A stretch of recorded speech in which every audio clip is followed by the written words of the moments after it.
to what I say. Do something that will last forever. What are you fighting for? What are you fighting for? And now I've got to find a simple escape. Yeah, all I need is a simple escape. Can't you see my mind as it struggles to be sane and escape from everything? Finding changes on the inside.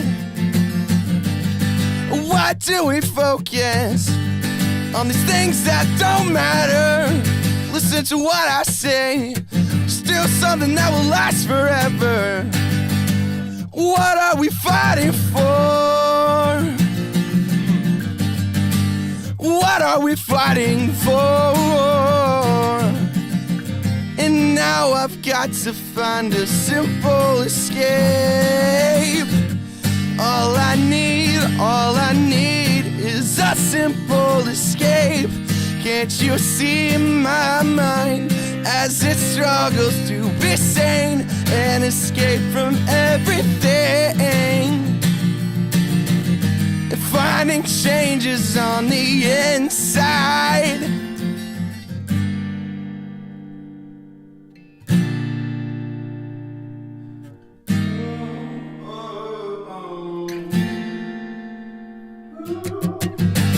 Don't hold your breath for the things that you seek. They will all burn to the ground with everything. We're all looking for our freedom from the things we want to run from. Oh. All I need is a simple escape. Can't you see my mind as it struggles to be sane? All I need is a simple escape. Can't you see my mind as it struggles to be sane and escape from everything? Finding changes on the inside. Open your eyes, yeah.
Guck dir das Gerät an, schön. Kommt auch schießen. LOL, er schwimmt. Haha, er schwimmt. What the fuck?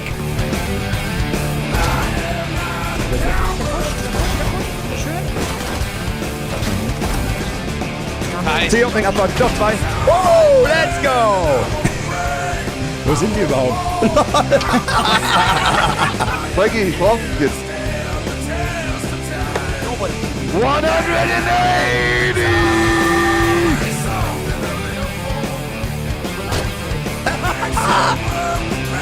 Digga, ich bin Partner, ich bin Twitch-Partner. Eben gerade eine Mail bekommen.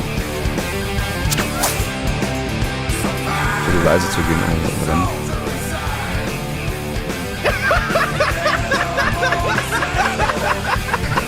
Das ist simpel nicht, danke. Mach auf alle. Mach auf alle. Und Wegstube, da ist er doch nicht.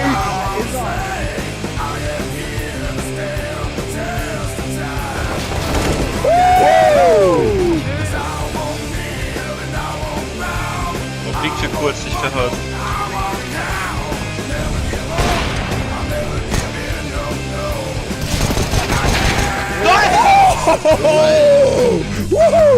Was für ein Teil, Alter. Jawohl.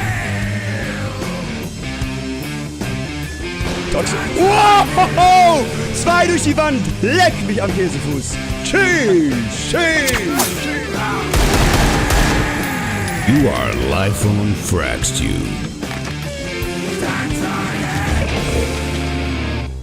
So, liebe Freunde, da ist der alte Mann, ein bisschen später als gedacht, aber ich hab's geschafft. Ich grüße und begrüße euch recht herzlich willkommen zu einer weiteren Ausgabe der Stube. Am, morgen nicht, am Mittag nicht, eher am Nachmittag. Ich grüße euch. Kurz vorweg, ich hatte einfach so viel zu tun und zu erledigen. Hat sich viel angestaut, viele wichtige Sachen und die wurden alle erledigt. Das heißt, ich habe morgen wieder Vollzeit ab 10 voll rein zu starten. Edgar Frisur, nee, das ist die Out-of-Dusche-Frisur, weil ich gestunken habe. Und deswegen die. Ich kann den Titel nicht lesen. Was gibt's heute? Ja, heute gibt's natürlich erstmal Valorant Ranked. Das wird nicht ein ganz so langer Stream, weil ich leider schon so spät online bin.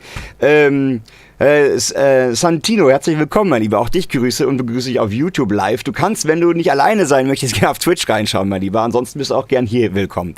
Ihr Lieben, genau, es stand viel an, unter anderem auch Folgendes, wenn ihr hier oben zu eurer, lass mich nicht lügen, zu meiner linken, zu eurer rechten, hier, da wo jetzt gerade Yasa Play steht, da wechseln ja immer mal wieder die Sponsoren, die Partner durch, ne? Und da gibt's einen neuen. Und wer den Titel lesen kann, also zum Beispiel Rage nicht, der weiß jetzt auch, dass ich ab heute zusammen mit dem EMP arbeite, zumindest jetzt mal für diesen Monat und da freue ich mich riesig drauf. Ich weiß nicht, ob ihr den EMP kennt. Wer EMP nicht kennt, da ist er gerade. Ausrufzeichen EMP oder EMP in den Chat. Ich bin damit groß geworden. Ich weiß nicht, ob ihr den EMP kennt. Früher war es so, da hat man einmal im Monat ein Heft-Katalog bekommen. Und da waren Sachen drin, die du sonst nirgendwo kaufen konntest. Nämlich Bandmerch, Shirts, Pullis, Hoodies, Hosen sogar, andere Sachen, Badges, Patches. Mittlerweile gibt's ja auch Filme und ganz viele andere Sachen, also Filmsachen etc. pp.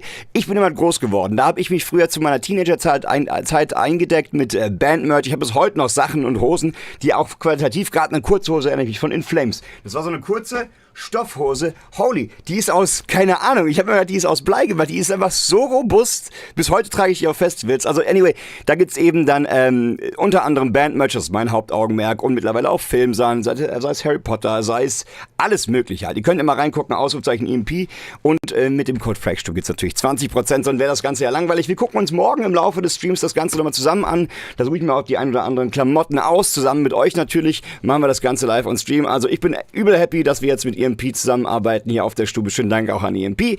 Und für alle, die da Bock drauf haben, nicht nur Bandmerch suchen oder generell Klamotten, Sachen, die ihr so nicht kaufen könnt, sonst im Handel, würde ich sagen, oder zumindest größtenteils nicht, die findet ihr genau dort. Also gerne mal vorbeischauen, ihr Lieben. Ein bisschen Gaming-Merch-Stuff. Ich würde dir empfehlen, wieder mal reinzuschauen, mein Lieber. Dann siehst du es. Wir gucken morgen gemeinsam ran. Ich möchte noch nichts vorweg spoilern, sonst verrate ich ja alles. Aber gerne mal da reinschauen. Hallo Wieselchen, grüße auch dich erstmal an der Stelle. Hi Devil, what's happening? Trivi Mango. I see, who Charles, Nordic, Becky und. Ich gehe schnell mal direkt in den Discord, weil da warten schon alle. Es ist heute nur Stress. Um 17 Uhr schon wieder Game Changers. Es wird eng, es wird tight, es wird heiß, aber es sind doch schon 5 im Discord. Jetzt bin ich verwirrt. Digga, ich kenne den Laden länger als du. Kann sein. Vielleicht gehen wir auch gleich lang. Wie gesagt, das ist auch meine Jugend, beziehungsweise meine Teenagerzeit, der EMP. Keine Granate, nee. EMP, einfach nur das Magazin. Grüßt euch. So, ich gehe mal kurz rein. Hallo, zusammen. Hola, ¿qué tal? Hallo Jungs, grüßt euch. Ihr seid schon 5, oder? Jetzt sehe ich hier im Channel. Nee, Raider ist AFK. Ah, okay. Männers, ihr habt's gesehen, ich bin leider gedownrankt. Wir kriegen dick Minus und durch Slays sowieso. Wollt ihr trotzdem reinsuchen, oder was? Durch Devil auch, glaube ich. Ja. Ja gut, Ja. durch mich, wie auch immer, ne? Wollt ihr trotzdem suchen, oder wollt ihr nicht? Für mich ist das fein. Ja, ich habe leider mit dem letzten News, der eine absolute Katastrophe war, minus 28 bekommen. Das ist halt, selbst ein Match kein Uprank und es ist einfach fürchterlich, wenn ich mir meine History angucke. Ich habe die letzten Stream eigentlich gut gespielt, außer das letzte Match und trotzdem alles verloren. Das ist so eine, ja, Enttäuschung. Keine Ahnung, ich hasse 25. Wenn ich noch eine Chance haben will, überhaupt hoch zu ranken. Jetzt habt ihr aber so lange gewartet, also wegen mir können wir lossuchen. Wenn ihr alle Hast du da halt seid. irgendwie ein anderes Mic an oder wie? Ja, das Sekunde.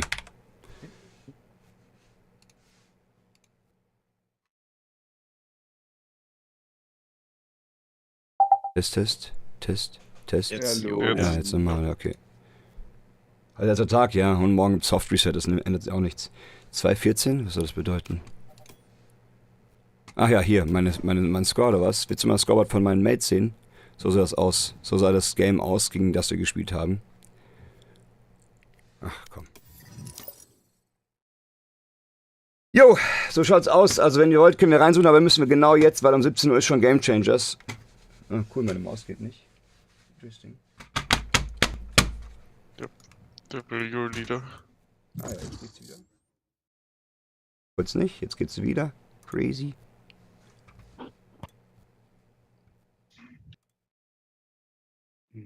Match found. Oha, Let's go. schnell. Och nö. Lotus. Oh, ey, muss das sein? Gute Laune, auf geht's. Lotus. Ja. Mutus. Devil, you're gonna go Cypher again? Or I what do you could, want to but play? I don't mind. Whatever you want. Let me know what You you want could me to also play. go for Omen if you want. I could go for Sentinel. I don't mind. I don't mind. I can play Cypher as well. I can play Raze. I can play whatever. Jet. I don't mind. What does Max want to play? No, I don't Some know. gear slays. I'm adjusting. I don't give a damn what I'm playing. You let me know. Don't want Initiator. I can go Jet if you want to, or Yeah.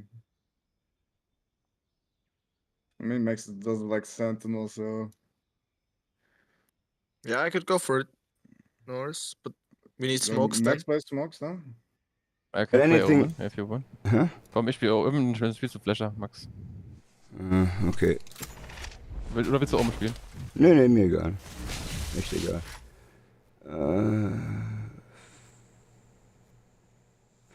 But I think I'm gonna do Cypher. Or is Killjoy even better here? I think so. Nicht auf TikTok. Ich will doch, Ja, dass das genau. funktioniert. Muss das jetzt sein? Oh, thank God. Matched anyway. Why are you dodging? Wir machen uns Gedanken. Thank God, they dodged this bullshit. Okay, warum geht jetzt meine Kamera auf TikTok nicht? Oh, das ist so Don't worry. nervig. Immer ist irgendwas. Ich will das nicht. Wirklich, ich You hasse would es. have either Split or Breeze next. Yeah, Kurz No, was für please not Split. split. Please not split. Oh. Please. Match It's found. gonna be Split, I feel it. no breeze, no Ollie. split. No split! Split, yeah. Devil, you Bro, are I love this is- Split. It's literally the worst map pool there is. Nope, I love this map. No, give Haven back. Yeah. You're Gaven right. for split and then we're fine. I don't know what I want to play here. TikTok, ihr habt ja keine Kamera. Ist mir jetzt egal. Ich habe keinen Nerv dafür. Ist mir zu blöd. Aber die Bob, kurze Leine. So, Split. I'm gonna go Sage. Mann, ist das nervig. Wieso geht denn TikTok mal und mal nicht? Es ist so ein Krampf jedes Mal. Oder gehst du für einen Omen? Ich kann, egal. Ist mir egal, wirklich. Devil, what you wanna play? Do you have anything you prefer? Okay, I'm gonna go.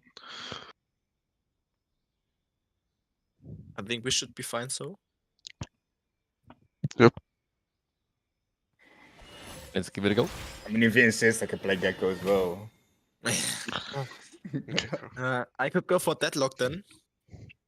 Whoever is gonna insist on that is out of this game. Hi Annie Laurie, dankeschön für deinen netten Raid. Willkommen an alle Zuschauer und Zuschauerinnen. Ich grüße euch. Willkommen auf der Achtung. Frank Stube oder Frank Stew ist euch überlassen. Auf jeden Fall schönen Dank dafür. Annie Laurie, ich weiß nicht, ob ich hier schon folge. Das werde ich nämlich jetzt auf der Stelle machen, damit ich mich mal revanchieren kann. Wenn ich das noch nicht getan habe, dann tut's mir leid. Ich bin einfach ein dummer Mensch manchmal und mache das nicht mit Absicht. Schönen Dank dafür und willkommen an alle, die hier reinschauen. Ich grüße und begrüße euch. Stube bitte in den Chat, wenn es an mich geht, denn ich bin alt, blind und blöd, habt ihr gerade mitbekommen, dann übersehe ich mal was und das ist nie böse gemeint oder mutwillig. Wenn ihr da seid, das gedacht. Wir sind hier gerade, für alles wissen wollen, im Valorant-Grind, im Fünfer. Ah ja, guck mal, Leute, da folge ich hier doch mal. Ach, wieso bin ich jetzt ausgelockt? Oh, mich ärgern alle heute. Ui, Code. Heute ist echt wild, ey, Freunde. You want to keep me alone towards A, guys? Go B. Me? Yes. Okay. B. Okay. Breach, come A. Oh, komm ey. You come A, brother. So, jetzt einloggen und Annie Laurie folgen. Brother. You're my brother, my friend. Brother. Who Und? knows that? Who knows that? Keep it go. Ich folge dir doch schon. Ja, lol. Ja, lol. Yeah, almost Alles come klar. to A as well. Come to A. Okay. Do you wanna stun? Max plays mid. First round. Yes, Yeah, will go do. in main. Go in front of main. We're gonna split it here. Go. Okay. Stun. Ja, das ist close. We'll smoke up main. I'm backstepping already. Blind him. Sorry. Yeah, that's okay. I'm coming from behind. Wanna keep Rams? 2 Rams, I think. I've heard him. Yeah, Behind the one smoke. They stop. They're not committing. 2 Rams still? At least one. I hear them one side at least. They Side cage. forward off. They cage CT. Oh, I can't get out of here. I'm trapped. I need to wait for you guys. Yeah. Spike planted. Okay, I need to check. Heaven. I can only like kill this trap until you. Do it now. Yeah. Almost around. Yeah. Oh, one's close. Last player What standing. the hell? All right, Rams. Main. That's right. Yeah, guys, wake up. I need you faster. Ich mach schon, aber That's dann. okay, Das wäre I nett von want dir, to, Timo. but, Oder yeah. switch uns live, wenn du kannst. Bei mir buggt es gerade wieder, hast du es gesehen? Like instant. Discord Overlay ist ein bisschen irgendwie tricky da. Okay, next time. You want to stack something or Yeah, we could. who's out? No one is out. Timo just switched us up into the live channel. Danke, Timo. Danke. I can blind for you or do anything you want. Losing Streak Yogi. Oh Mann, wo bist du runter gedroppt? Ich ja auch. Aber ich. Also es ist so doof, weil ich habe den Eindruck, es fühlt sich für mich so an, als würde ich individuell besser spielen in den letzten paar Wochen. 2 Wochen vielleicht sowas. No, it's Aber ich verliere auch nur, Diggi. Es ist übel. Okay, das Ja, war Mitte. Cypher Mitte. Hi Luxion, grüß dich. Erste Runde. Ja, erste Runde. Anton, wieder am Start. Mega geil, dass du wieder reinschaust hin und wieder mal. Der echte Maurice, Hallöchen. Echt zick nochmal an der Stelle. Hallo. Da wieder Standing 2. Sorry, Bro. Von wo denn? Yeah, we have to go fast now. Steht hier einer auf jeden Fall. Yep. Blind. Wait. No. Last player Oh, standing. okay. Oh, mit der Judge, Mann. Schade. Tut auch nicht Ja, schlecht. Ich bin immer 1. Ja gut, okay. Wenn du das erste Mal dann immer 1 hittest oder irgendwie da immer dran warst, dann ist es jetzt auch nicht so krass, ne? Be again, Devil. Also 1, 2 I don't Ränge wanna runter. IGL, to be honest. Ist ja nicht die Welt, ist ja nicht so, dass du auf platt gedroppt wärst oder so. Aber trotzdem, scheiße, ja klar. You want a nade in instant? I can stunt. No, but let's wait for the noise. Don't waste Okay. it though. If they Okay. push us, just smoke here. Okay. I'm waiting for Immer someone 3 to go up hinten, ja. here. Gut, dann viel Erfolg. Not ready? Yeah, Coming. send. All the way through. Yeah, I'm Heaven, gonna heaven. smoke it off. It's a bad smoke. Coming in. There's a rush. Oh, lag, die Scheiße. One inside Vents, wieso ruckelt's denn Oh, gerade? nee, Übrigens, Vents. nicer Flex auch. Ja, sie gucken Vents. Wieso leckt's denn hier gerade Inside so? Vents. Ah, hier, Could das go ist up ja heaven wieder- B. Yeah, heaven. 2 guys. Lädt ihr was? 3 guys. I'm just holding it. Eigentlich Passively. müsste alles Actually, gehen. all of them. Yeah. Oh, fick mich, Digga. Good one. Warte ich. On side. Planting. Oh, doch einer. Spike planted. I'm gonna go with you. I'm gonna smoke off main now. There is a vandal. There is a vandal in I CT. smoke main badly. I can blind under, close. I'm gonna do it now. Last player Oh, right standing. side. One enemy remaining. Sandbox. Nice try. Lucky. BBL Queens We go gegen A, right? Valiant heute, bin mal gespannt. Kind of. They pushed mid vents this time. Okay. Can you hold your stun Die kenne ich zum Glück noch nicht. from Wieso? Rams to year or something? Omen Or ist Flash. nicht. Ich habe Bulldog in Byron, weil ich kein Geld Geld habe für eine Welle. Spring. Weil ich Full Support kaufe, weil ich denke, als Sage sollte man nicht eine Waffe kaufen, sondern das volle Equipment, weil ich unterstützend arbeite. Auch wenn alle sagen, ich kaufe keine Wall of First Round, finde ich total dumm. On side. Neon's on Das ist mein side. Job, damit zu arbeiten. Across, Clear? across. Wait for me. That one. Oh, sorry. I got that. I got They're going that. off. It's okay, it's okay. We can play between we are more. No. They walled me off. I flash over it. Yeah, flashing. Go. I feel my smokes. That white row. I can blind. Alte Kabel, weil sonst gar nichts geht. Ja, mittlerweile läuft alles online, ne? WLAN und Netz, so krass. Come on, guys. Wenn man da einmal abgeschottet ist oder kein Netz hat, dann ist es so wie Ja. ohne Strom fast schon, ne? Also richtig unvorstellbar eigentlich, wenn man das so gewohnt ist, wie wir alle. Also alle, die hier sind zumindest. Thunder 3. Das sind ja die meisten. Thunder 3. Coming. On side. Last player standing. Yeah. Go together, Jungen. Yeah. Plan Wow. was. Yeah, it's okay. Naja, verstehe ich wieso. Ja, klar. Come on, guys. Don't be scared. Them getting ready. I mean, I'm so hesitant to. I mean, I really want to like instant ult here, but you probably Yeah, see me go B yeah. now. So we kill you mid air, probably. But just give me the instant stun from side. Yeah, definitely. I think we need that. We need that definitely. The instant stun, I instant might. After that, we can see what we do. On my mark. Yeah, Oh. come through. Through. Gerne, They're ey. gonna. They're on ramp. One's ramp. I'm with That you. cross. You will Got him. not kill Respect. my Double ally. hold it. Don't face, guys. Don't go too far. Middle is open, the can be heaven. Heaven or vents, mid open. Be heaven. Yeah, Be heaven. Be heaven. Then. Let's play together. Into be heaven. Into be heaven. Cypher cam middle. He's going back towards. Fick. Mid? He smoked. He Ey, smoked. ey, Junge, drück dich mal bitte. Ja. Bist nicht ich. Stairs. I'm holding stairs. They're not on side, right? Oh, hey. Cypher is probably lurking somewhere. Oh, vents and... How's it? Oh mein Gott. Ja, vents both. Was geht? Dass sie mich in der Vents in die Zange nehmen können, ist ja echt der Joke. Wieso geht mir so viel Map-Kontrolle weg? Habe ich jetzt gar nicht drauf geachtet. Okay. I don't know. Yeah, all of them, all of them, Yeah, all of them. okay. Stand für dich, Woody? Play left, play left. Spike planted. Ey, Marshmallow, Michelle, ich hab den Antwort. Das nicht falsch aufgenommen. Fragen mich nur viele und die meisten triggern. Wie kann es sein, dass du in der Byron nicht kaufst, wenn du ein Team kauft und so? Das liegt daran, dass das Geld nicht reicht, wenn du als Sage kein Frag in der First Round machst und einfach meiner Meinung nach deinen Job als Sage machen solltest und der ist nicht die Kills machen, deswegen brauchst du nicht die fetteste Waffe, sondern dein Job als Sage ist es, die Walls zu nutzen, um Zeit rauszuholen und die Gegner zu blocken. Gleiches gilt fürs Eis und du solltest deine Mates healen. Das ist das Hauptaugenmerk des Sage. Alles andere ist ein Bonus, in meinen Augen. Ne? Wait, where was Ich hoffe doch, Tab, und ich hätte auch gerne noch andere Sachen gewatchpartyt als Let them ausschließlich try to Game get Changers, auch wenn ich die super geil finde.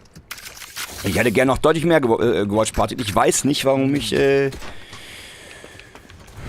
das nicht tue. Should we play more aggressive on A or? You did not hear him, fence, Max? Or What's that? did you hear him, fence, or not? I was getting pinched. How's that even possible? I know. Why did we give away all the map control? Like, we all went here. What?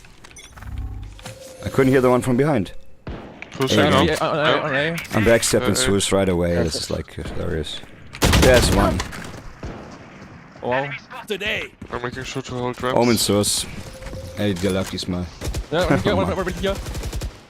One splash. Spike planted. Nice. Tap. Das Ult, Be Hendrik. on fence, right? That's not ready.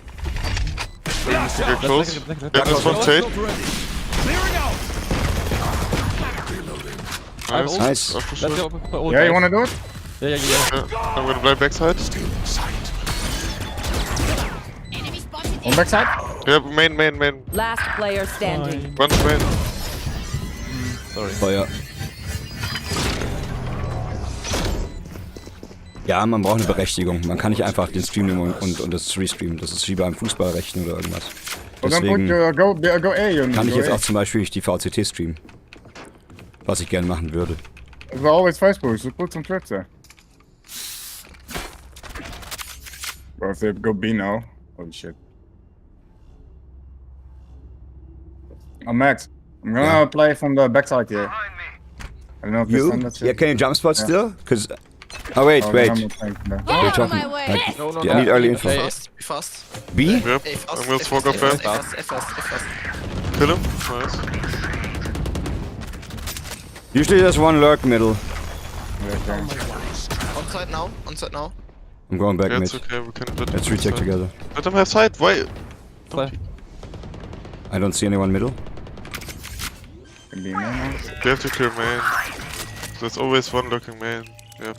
Yeah. Spike planted. Show me the plans, guys. Blue close. Blue top. Wait for me. I got a nade, kaboom bot, got everything. I flash in. Yeah. Just going backside. Nading over here. Ice. Behind the shield. So it's behind the shield. One That's enemy remaining. nice. Good retake, guys. Wait for my stuns. I see, they have a stun, I get no answer. Hey, you're kind of quiet today, Epics. Do I need to turn up your volume or can you do it yourself? You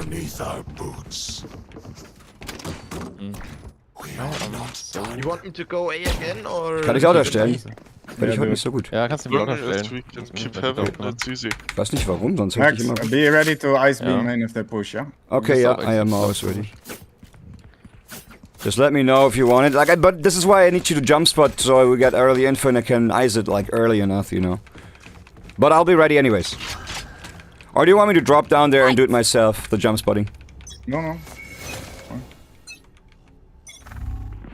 Middle, many steps. Oh, fuck. Yeah. At least 3 guys middle. Many mid. Jet out already. On the upper. Ah, fuck. Hey, Chubaniba, vielen Dank für den Raid. Ich will gar nicht aus den Streams. Yo, Cypher main. No, on site already. Five heaven. Oh, they don't Dafür, weiß ich zu schätzen.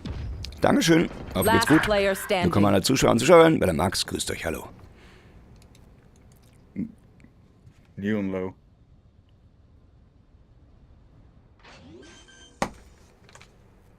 Was gab's bei dir? Musst du gar nicht aus den Streams. Spike planted.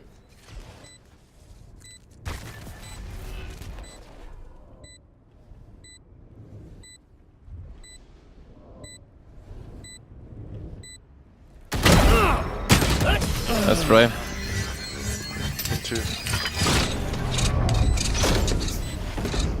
I know what must be done. What can we do? I think she's always pushing. She's always pushing Oh, that. always pushing fast. Yeah, because of the Here characters. come B. Wer hat Streit gehabt? Exzent, yeah, grüß dich. definitely. Stun main, I'm gonna nade over, take control. Yeah. That's a good idea. Be aware of the Omen flash. Yeah, fine. This is why you stun. Wir brauchen jetzt Runden auf Defender Side. Mid, many steps. I'm gonna smoked off. Source steps. Yeah, I'm completely smoked off. They can go mid. I have no info at all. Smoke off. Go vent. No one out mid. No, all good, all good. No, nothing middle. One lower mid, China. I can see them crossing to B heaven, so all good. Yeah, Sage middle. Just walk it off. Are they gonna swing me in a bit? Yeah, they wanna go vents, I think. Yeah. Oh, they are. Fuck. Hold that, Epic. Hold fence.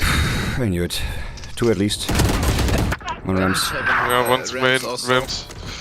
Rams look. Geht's heute nicht so gut. Bin saumüde und gereizt, Last player weil ich wenig standing. geschlafen habe und super viel gearbeitet habe.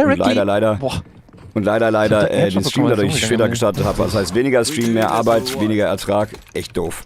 Aber sonst also We might have to play something for retake. Und jetzt hätte ich auch nichts. Wird immer besser. Mal 4 Dings versuchen die. Ja, Timing, ja, ich habe ja gewusst, die kommen. Ich hätte zu der gezögert, ob ich jetzt die Wall mache oder nicht. Das ist aber wichtig. Jo, aber nicht vereinbar. Mit meinem Leben aktuell. Eule, Koruja, dankeschön, Mäuschen. Warte mal, Eule, bist du unsere Eule oder eine andere Eule? Sam oder nicht? Dankeschön, danke für den Raid und Kuss dir aus Nuss. Ja. Willkommen an alle Zuschauer und Zuschauerinnen, bin der Max. Herzlich willkommen. An mich geht. Shoutout geht natürlich raus. Dankeschön. Das ist meine Eule. Ist sie umbenannt? Grüß dich und vielen Dank.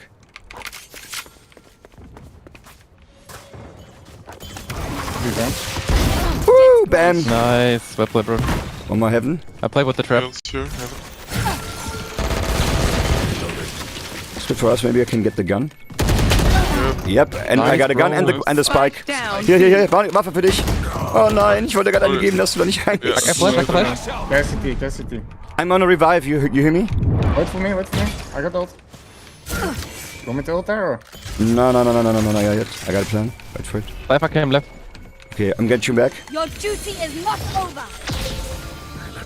Spike planted. Behind I don't know where. Somewhere close. inside smoke. Underneath hell. No, hell. Last player standing. One more, One one. enemy remaining. Backside. He was Du hast eine backside. Wendel. Du hattest eine Wendel gerade. Sad oder was? He was there. Oh mein Gott, was für ein Glück. Oh mein Gott, dass er auch keine Muni mehr hat oder was das war. Wieso hast du die Stinger genommen? Wegen Reload oder was? Er wollte die Wendel nehmen. Ich wusste nicht, ob ich den Wendel habe oder ich hab's nicht Ah, schade, okay, alles klar. Trotzdem, nice gerettet. Ich hatte jetzt am Anfang eine Stand tall. Ghost, deswegen. We are Valorant. We are Oh, fighting. krass, Eule, von dir das zu hören. Aber ja, ich bin da ganz deiner Meinung. Leider. Wirklich leider. Ich habe CS geliebt, aber dass das aktuell läuft, ist ein Witz. Und das war's schon seit Release von CS2, meiner Meinung nach. Aber das ist eine Story für sich. Dankeschön nochmal für den Raid und willkommen an alle. Ja, alter CS-Hase hier. Und nicht nur Go, 1.5, 1.6. Um TP, da passt auch. Source habe ich geskippt, weil es kein CS war in meinen Augen und alles weitere auch mitgenommen. Es war ein Instant, ja. Ah, interessant. Ja. Running A fast. Middle On kill. side already. 4 guys A, at least. Can heal you, Joni. Oh, schade. It's great. Sheep, go, rotate. We need to do this together. They're planning right now. Spike planted. Yeah. I need you with someone. Smoke off Yeah, main. that's done. One still close on city. I'm gonna Bad go down timing. and try to blind elbow. Last player Behind the standing. shield thing on side.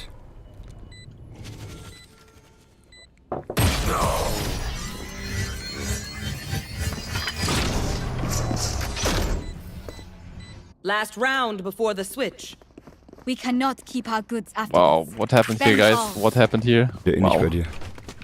Can you do the wall mid, please, Max? Normally I don't ask for that stuff, but can do this time. Sure. Are we forcing? I mean, yeah, last round, never mind. Yeah, let's That's a run. good question.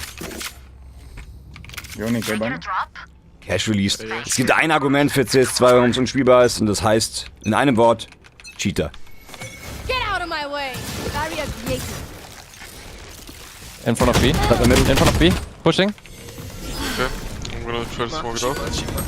Oh, already. I can't do that shit. Wait, there's a gun for you, mid. Nice. Give me the gun. Wait, Max. Already close. I hold neon. One stairs maybe. Okay. Do you want it though? Dude, I'm low HP. Oh, anyways. What's the matter? Well, she's heaven. It's not planted though, guys, so we can relax a little it's bit. not? Oh, No, it's not. Yeah, now they're planning. Planting now. I'm coming, B main. You can use your ult for info, bro. Yeah, true. I'm waiting for Max to get a little bit I'm closer. near main. You can ult now if you like. Okay. But on top of... Ich kann Deutsch reden. Du kannst jetzt Both auch on hier. pink. Both on pink. Wo? Right here. Ein Pillar. Pillar. Pillar. One enemy remaining. Nein, Pillar. Sorry, you Beide haben müssen, Alter, ich Lauch. Zack, zack, zack, zack, so wird das dann eigentlich. Last player standing.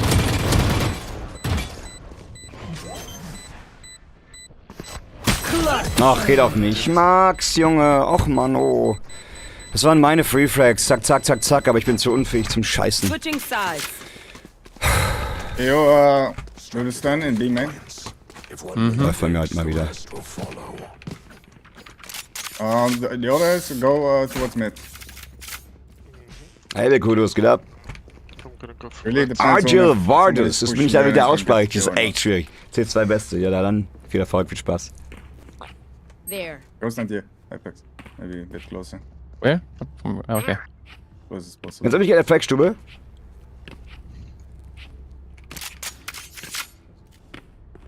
Come on, That's guys. fine. Still Are we going winnable. for the split What's or what? still winnable? Yeah, Yeah, yeah. we go for the split. But I shouldn't go mid, actually. I should go mid. Yeah, go, please, go. You want to go mid? Spike middle? I mean... Can you kill it, guys? Sage on top. Side from B. You don't have to overrush it. Of course. You get the info now. No control about A now. middle. No worries, no worries. The smoke mid. One cage was out. Holding that level here. One trap down. Sage was stuck. Oh, Vent! Mann, come on! Ich habe aber auch nur Pech gerade. Noch Bretter, Bomben, alles noch dann zu, dass zusätzlich, dass ich selber Kacke mache. Rafters, mid vents, and we have all known. Yeah, we gotta go. Okay, now we have to get something. Agil? Ach, einfach Agil. Ah, okay. Alles klar, versuche ich mir zu merken. Muss mir wahrscheinlich noch mal sagen, weil ich blind und blöd und doof und nichts merken kann, aber sonst... Agil, okay. Lass einfach schnell machen. Komm. Salty and Sweet Lover, danke für deinen Follow, genauso wie 1, 2, 3, Birth. Smoking CT. Moin Korn, grüß dich. Ja, ist okay soweit irgendwie. Und bei 30 dir? seconds left. Willst du Alles CT im annehmen? Load? Planted the spike. Schöne Kommunikation von den Jungs hier. Heaven, einer. It's okay, they have to drop. No, it's not planned for heaven. I'm gonna blind them as soon as they drop. Last Schön. player Oh, Lucky standing. Luke. One enemy remaining. Schade. Das ist der absolute Oberpros hier, ey. Heftig. Sandrick, why do you stay in main, brother? I'm already side, I killed Cypher. Yeah, I was tagged. I was tagged with a camera. You want to force that or? Yeah, too. Mal die Games von Elon zeigen. Achso. What did they do in mid last round? Did Sage Sage was instant playing wall? there, and Neon was playing there, rotated there. Sage vault or not? Yes, Yeah, Sage walled. Beim 2 stimmt leider nicht mehr. Alle Games Katastrophe, die letzten. Wirklich, aber nicht von mir nur. Can you stun like here? Schon. Instant? Wait, Oh, sorry. Oh, stun? oh me to guys, smoke Grenade. We don't quit have the game. What the hell?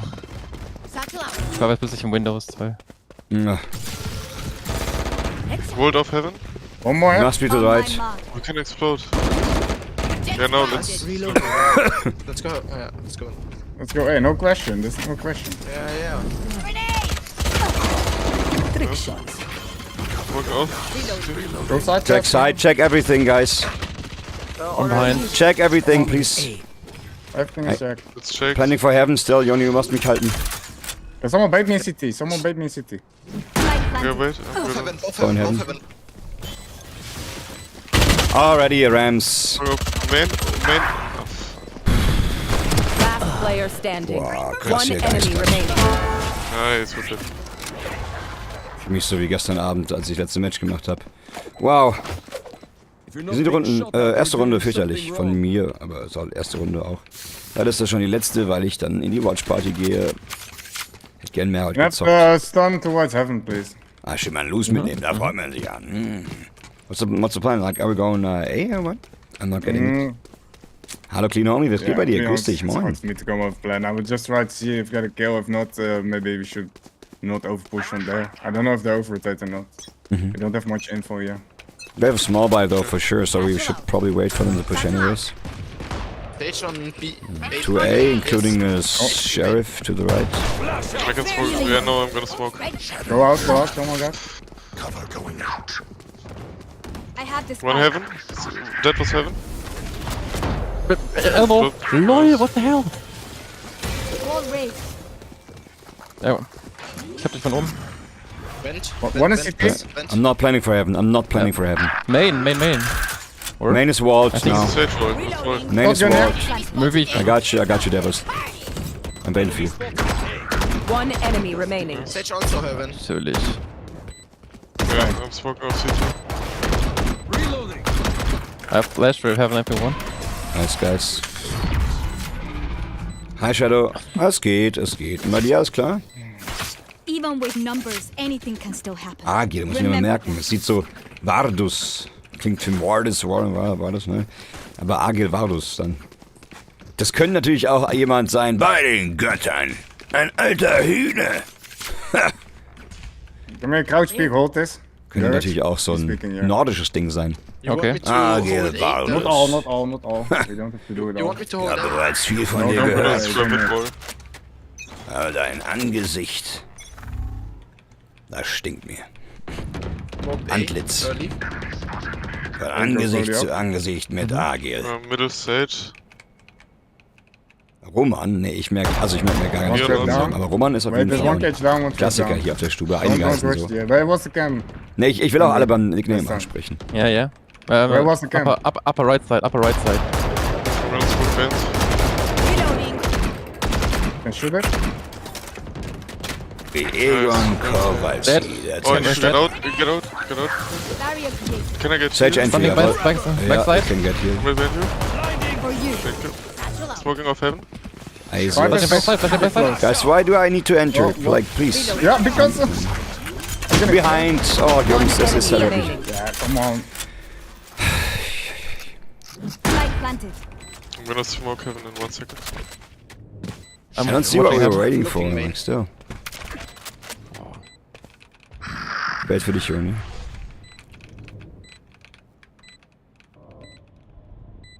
Flawless. Nice. Up like guys. Max, I'm getting stunned and stuff like that. I cannot go. Yeah. I was right next to you. How's it even possible? Do I need Yeah, to because record it? of the neon things. The neon stunned me. Yeah. I saw that. Jo, ich will da jetzt gar nicht diskutieren.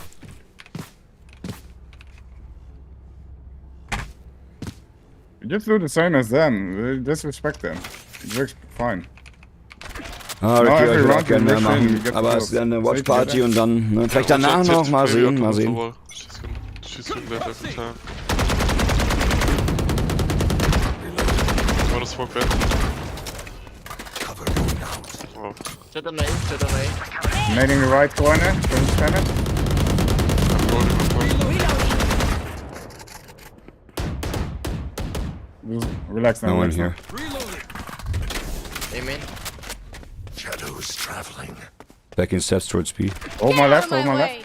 Have you left? Jet is left. I can flash them. Yeah, sure, do it. Flash again. Wait. Don't push. Actually, you're out. You're pushing. Nice. Smoking vents. One was vents. Okay, smoke here. Something vents again. I'm rolling off heaven, flash. guys. Okay, you guys ready to trade? I'm going to set Ja, ja, dude.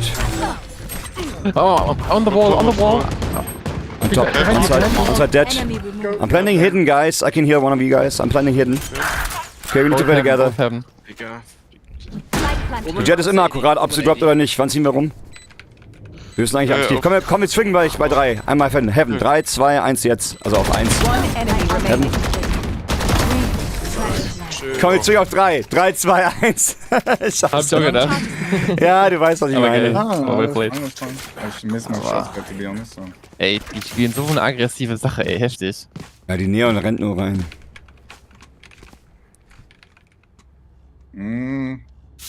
You have a Cypher cage lineup for ramp, or? Yeah, gotcha. We're going A Bridge, straight. I want you to stand close here instantly. Late Night siehst du Like, uns, don't, wenn ich mal don't have schlafe. to charge Dann, all ja, the way to the bestimmt. backside, as long as... Ja, morgen will ich echt um 10 wieder hier live sein mit everything Claymore you Watch und da Vollgas geben. Morgen zum neuen Arzt geht's richtig Ja, ja. vorwärts, da will ich nur Wins. Ich bin auch gut drauf in letzter Zeit. Ich besser als sonst, das passt schon. Wenn ich dann noch ausgeschlafen gute Laune hab, ja, dann ist das auch wieder ein Ding. Well, I mean, you can go with me, guys. Holding ramps.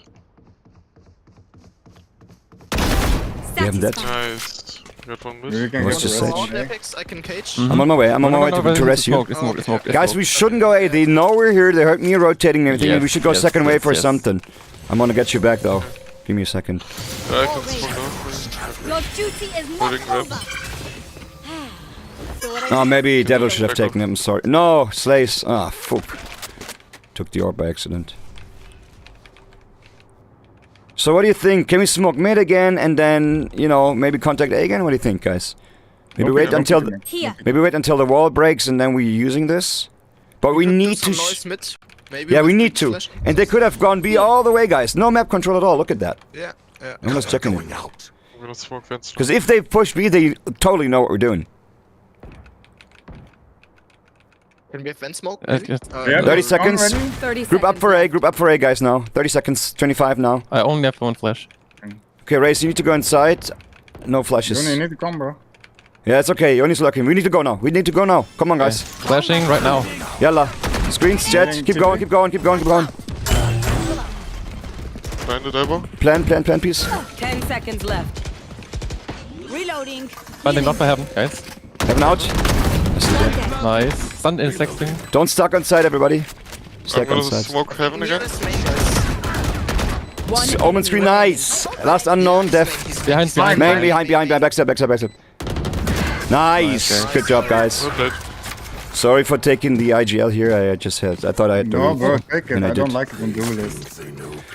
I'm too tired today to do it. Kind of like I'm taking it if you like, if you want me to. Let's go for the default finally. 1A, 1B, 3 middle. We haven't really done the real default yet, so let's do this for once or twice. Let's see.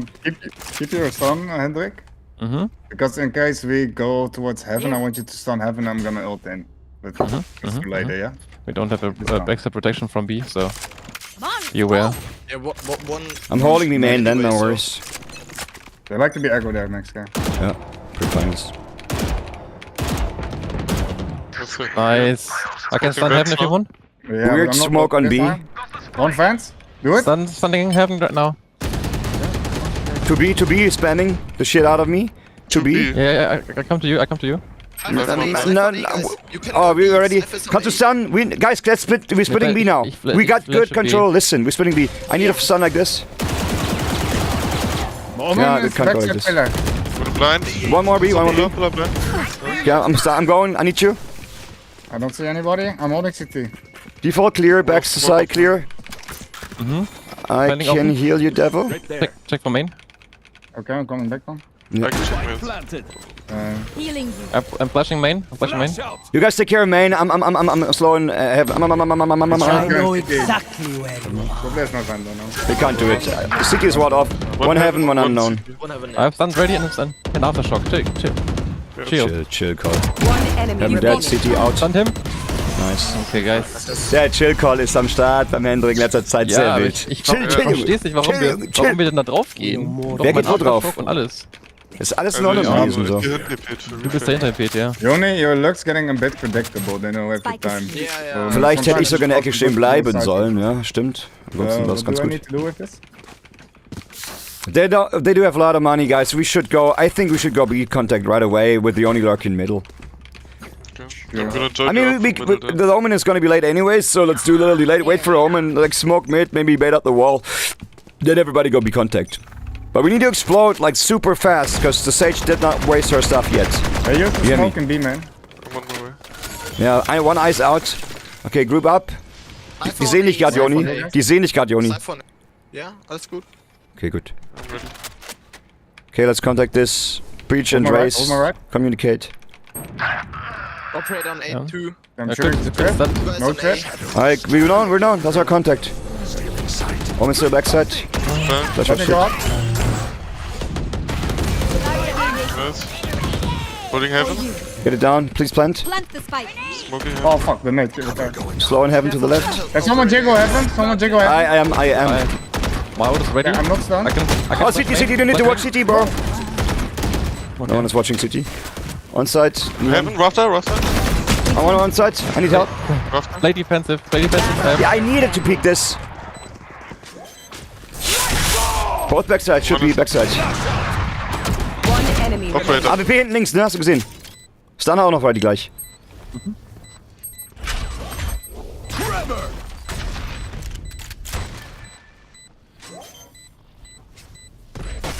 Oh, tough, du musst ran. Zu lang. Nice, we played it. Wenn er durchgezogen hätte, hätte er durchgezogen, gefused. Ne, er ist nur zu doof dafür. Nee, ich hab ja gesehen. Nee, ich weiß, aber beim zweiten Mal, als er schon angezogen hat, bis der Aftershock aufgeht, ne, kann er durchziehen, wenn er voll AP hat. Das meine ich damit. Wenn die Hälfte schon war. Good job, schön gespielt. War ja nicht. Doch, deswegen sagte ich es gerade. Er hätte nicht umziehen dürfen, der Holz. Aber gut, vielleicht war er low. Anyway, nice gemacht. Hi Piranha.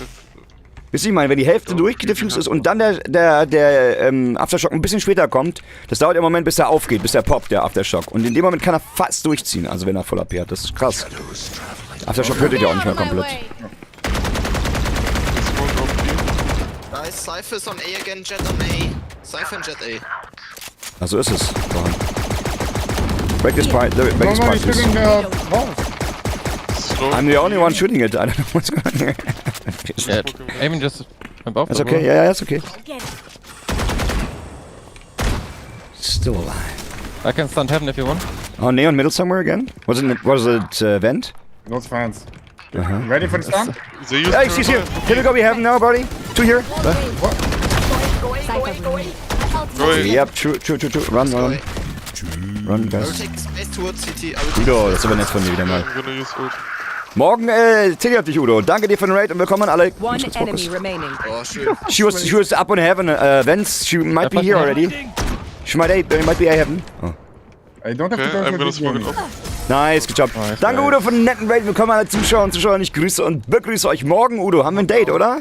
Zählt das? Steht das? Okay. 13 Uhr? Hast du Bock? Wenn ja, ich zähle auf dich.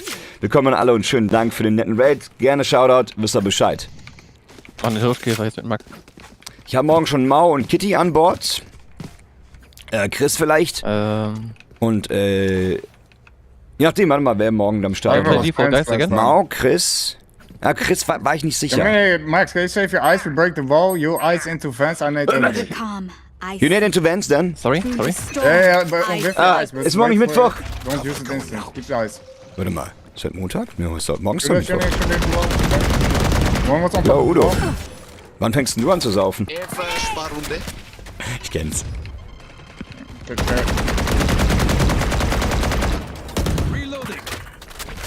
Resmoking vents? Ein gutes Zeichen, Udo. Is Cypher on B, Omen?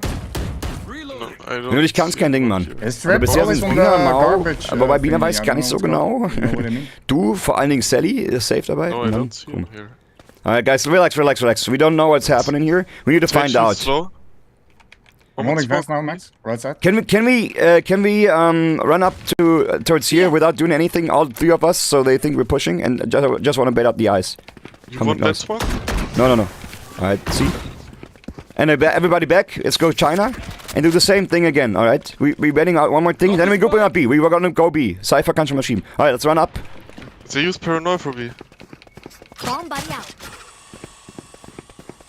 Alright, eyes out. Let's group up B now. But we're not going contact. We can't go contact. It takes so long. They can't slow us though anyways. Push. Yeah, we gotta go. B.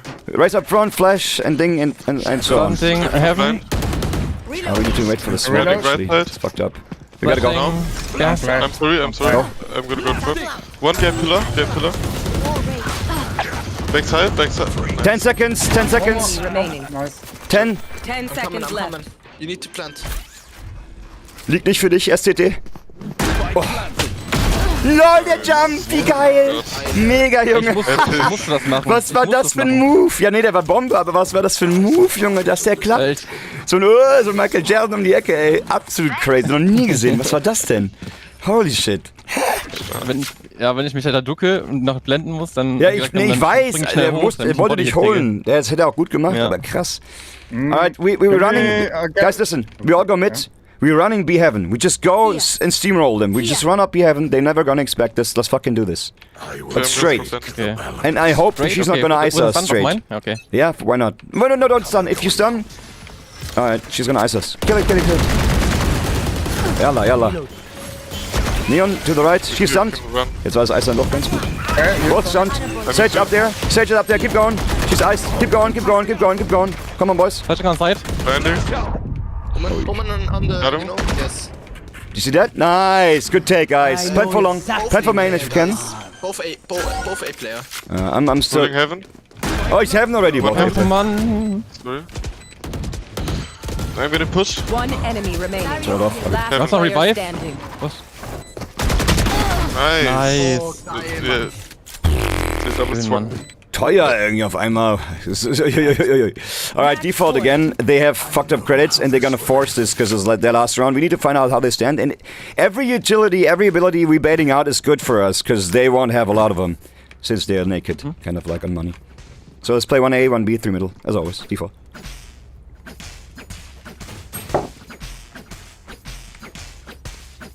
They probably push something aggressive with neon ults. Hey, Chef, da grüß dich. Udo gibt einen aus, oder wie? Oh yeah.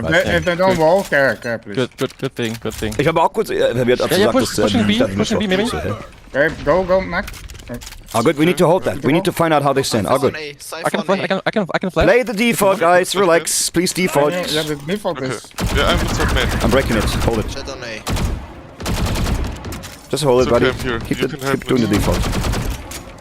I have my ult ready. Can use it. Make use of it. Not yet. You're gonna use it on B for Hey, sure. Can you ice on top of here and then it lands here? Yeah, will do. So do it? No. Let's try. No one? Unlucky. Okay, listen. Build up for B, everybody. I'm gonna go B heaven alone, or at least I take this. Go B main, everybody, and execute B with the breach ult, okay? Ich kann mit dir gehen, Max, wenn du willst. Ja, machst du. Ich gebe dir noch eine Wall auf Vents.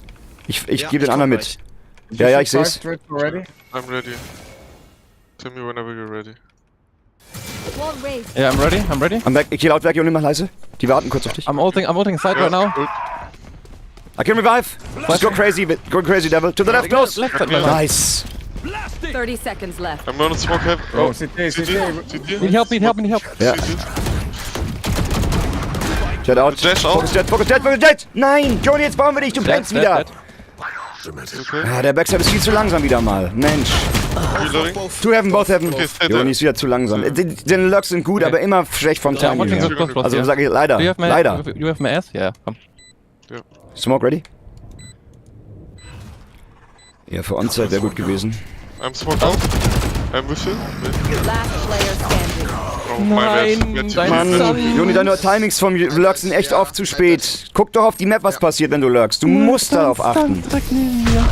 Richtig unlucky. Ja, Smoke wäre Onside wahrscheinlich ein bisschen besser gewesen, aber anyway, good comeback so far. Let's keep it up, guys. We can still win this. Let's win this, actually. Hi, Kati, was geht? Grüß You dich. want me on B again or should I go for A? I feel like Cypher should... Can we... No. Yeah, okay. Okay, yeah.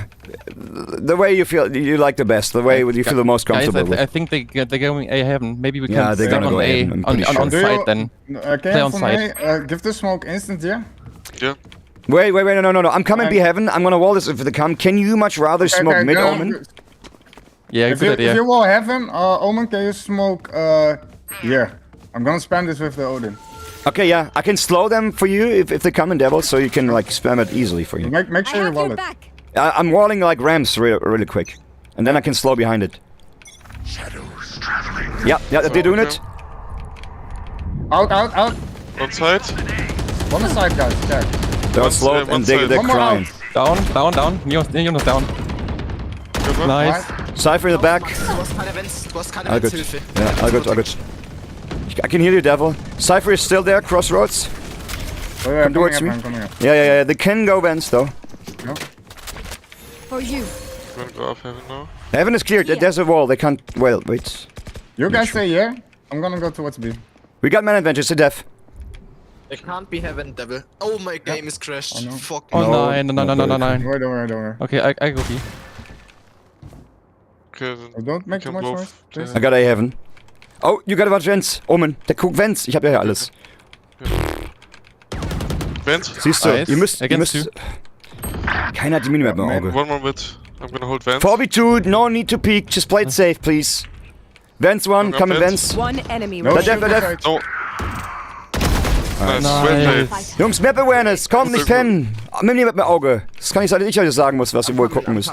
I hope Switching so far. I sides. hope. Ja, alles gut, Joni, alles gut. Point. We need to group up. We need to go fast because he's not here. And I feel like we should go A straight. Fuck it. Let's do it. But we're not going heaven. We all go lower. Yes, sure. Give Straight. Me, Omen, smoke. I'm here. You back? Okay, It's then okay. default. Then default. Nice Sorry, mouse, then nice default. Default. Then Oh, default. He's okay, back. sure. He's back. We go. I'm gonna smoke. Come on, Vent. guys. One more round. That's all we need. Let's do this. We can win this, I'm sure. Cover going out. Come in the middle. Oh, B main step. Omen. Oder was du das? Omen TP on B. One's close inside the smoke. One eyes out. Bait it out. Bait it out. Bait it Got out. him. I cannot Nice. fight you if you go like that. I'm good. I'm behind the thing here. Can we? It's not Warte. No. I want to go Vents towards A. Oh, fuck you. Vents. Was ein Timing. Siphon A. Wie lächerlich. Ich dreh mich gerade weg, dann kommt der Fisch. Nailed it. Well Nice. played, bro. I'm Well, you playing should- for info in heaven. Off who? Okay. Enemy spotted B. The next pick decides where you go. Okay, still heaven. It's not happening right now. He was on the left. Yeah. Guys, the next pick, wherever it falls, A or B, decides where you go right away after the next pick. Okay. 45 seconds. Sollte klar sein, aber ich sag's nochmal, Stay weil close jetzt to me, einer guys. B Please und don't einer lurk. wahrscheinlich B Heaven Stay close steht. to me. Yeah, one flash B main. Omen. I Frage, can wo der flash Cypher him if ist. you want. Not yet. I need to get closer. 35. Nice, good B, fast. Flashing heaven. Let's go B. There's one more on B, most likely. 30 out. seconds left. One Nice. Last one on A. On A. Sehr on A, gut. On A. Last. Genau wie ich gesagt habe, einer A, einer B, der andere B Heaven. Der ist der Mitspieler. Nice, GG, So, great ich hab comeback. das Wenn ich die Bombe lege, werde ich geholt, ey. A little bit lucky on the neon though. Oh. Ja, ich muss erst die Zeiten da smoken. Immer bei Epics. Ey, jedes Mal, wenn ich da legen möchte, werde ich da geholt. Heaven. Keiner guckt Oder da. Onkel die Führung mal To be hier, honest, die Zügel in die Hand nehmen. What turned this around is like the fuck it mentality. Yeah. Like in those, you know, the force buy and stuff like that, it was like, fuck it, we just go in and get fucking kills. And it worked. They did the Aha. same to us. Platt 3, Jet. Platz 3, Jet, na klar. Mhm. And after Mentality. that, we regrouped like a I real thought team. my calls were doing it. But yeah, the No, but mentality. Oh, the codes the also. first, the force Yeah, buy, okay. that was not a call. That was just going in and get kills. And it worked. Good game. Great. I only have 2 first blood. Bro. comeback. Platt 3, es ist ja wieder mal der Joke, diese Lobbys hier. Echt sehr strange, sehr strange. Yeah, I wish we could do another one, but I am starting the watch party now. And but I'll be back tomorrow at 10 in the morning, like as always, the usual schedule. If you guys are down, let me just be here. You know what's happening. You know what's up. Then Lemmy's here anyway. tomorrow, new season, new grind, new wins only tomorrow. You know, so me? there's a lot going on. In the new season. Well, not really a new me, a better me maybe. Let's see.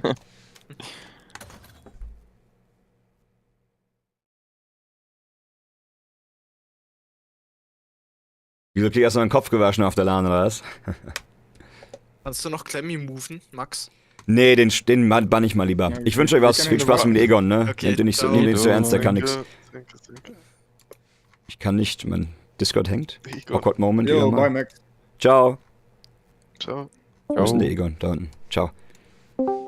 Hallo Egon, ciao, ciao. Viel Spaß mit dem Codemesser. Egon, ciao. Ciao, Waldemar.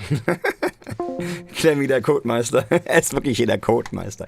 Fragt mich nicht warum. Irgendwie gab's, ich weiß auch nicht. Es gab irgendwie mal Jokes und irgendwie Clemmy, wenn es um Fäkalien geht. Der Fäkalien-Clemmy hat seinen Ruf hier weg. Ich weiß gar nicht warum und wie das zustande kam. Irgendwie, weil er mal eine Story erzählt hat. I don't know. So ist es. So, Freunde. Heute gucken wir uns BBL, die Queens, an. Wir sind immer falsch, wo sind wir denn hier? Wir müssen hier runter. Die Queens der BBL. Wo haben wir sie denn, die Queens? Na? Bin ich blind oder auf beiden Augen blöd? Game Changer, das heißt der Fisch. Da sind wir, ganz unten. So, also. Gestern haben wir das Match gesehen, Sakura gegen Giant X und hier Gozen gegen Giant X. BBL spielt später, das heißt, wir gucken das Gozen-Match an. Und da bin ich gespannt, weil wir ja eben Giant X gestern gesehen haben, was die aufzutischen haben. Bin super gespannt. Ich habe richtig Bock drauf. Mal gucken, was abgeht. Wird hier auch das verlinkt? Nee, da muss ich woanders gucken. Da muss ich bei VRLDG. Here we go. Und dann gehen wir hier rein, BBL Queens, genau, wieso wird das so angezeigt und die BBL Queens nicht? Bin ich doof? Ah, hier ist das Match. Ich bin nur blind und auf beiden Augen blind. So, BBL Queens wird wieder auf Dive GG gecastet. Von welchen Mädels sind das diesmal? Zobi und Sarg nochmal. Oh, super Videoquali finde ich hier. Aber kein Ton. Gerade gelobt, jetzt hängt's bei mir. Hallo?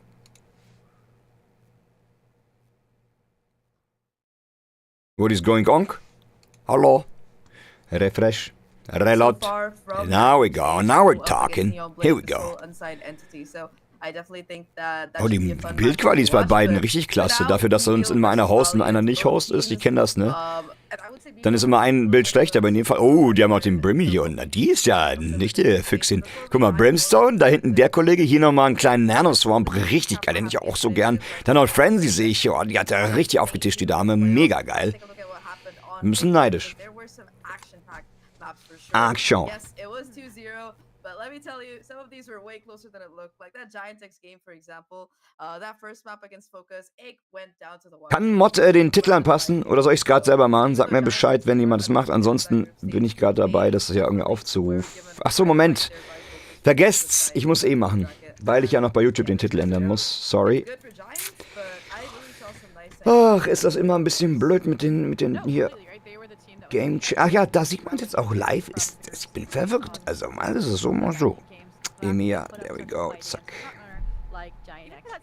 Huge. And even for that second matchup between G2 and Nazar Knight, yes, it was 2-0, but it was a 13-8 and a 13-9. So definitely putting up a showing against...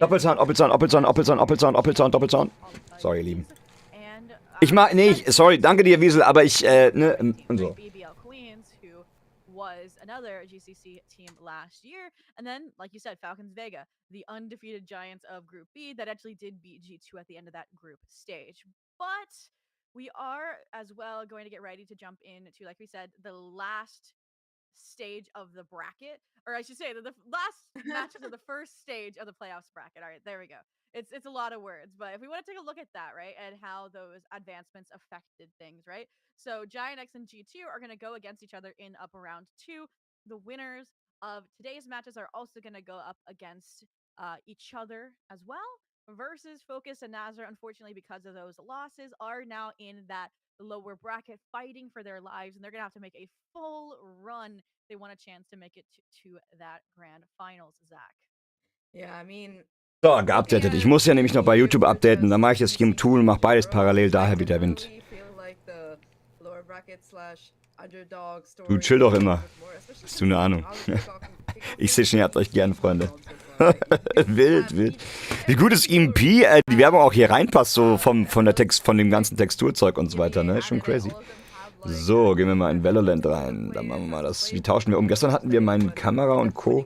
auf der rechten Seite. Dann haben wir nicht so viel vom Bild hier übernommen, ne? Und den Werbeslider machen wir mal nach links. Ich glaube, da war er ganz gut aufgehoben. Ja, so schaut's aus, Freunde. Was sind eure Predictions? Das kannst du natürlich machen, Wiesel oder Dark oder irgendein Mod, der da ist. Die Frage wird jetzt sein, praktisch, wie sehen die Matches hier heute aus?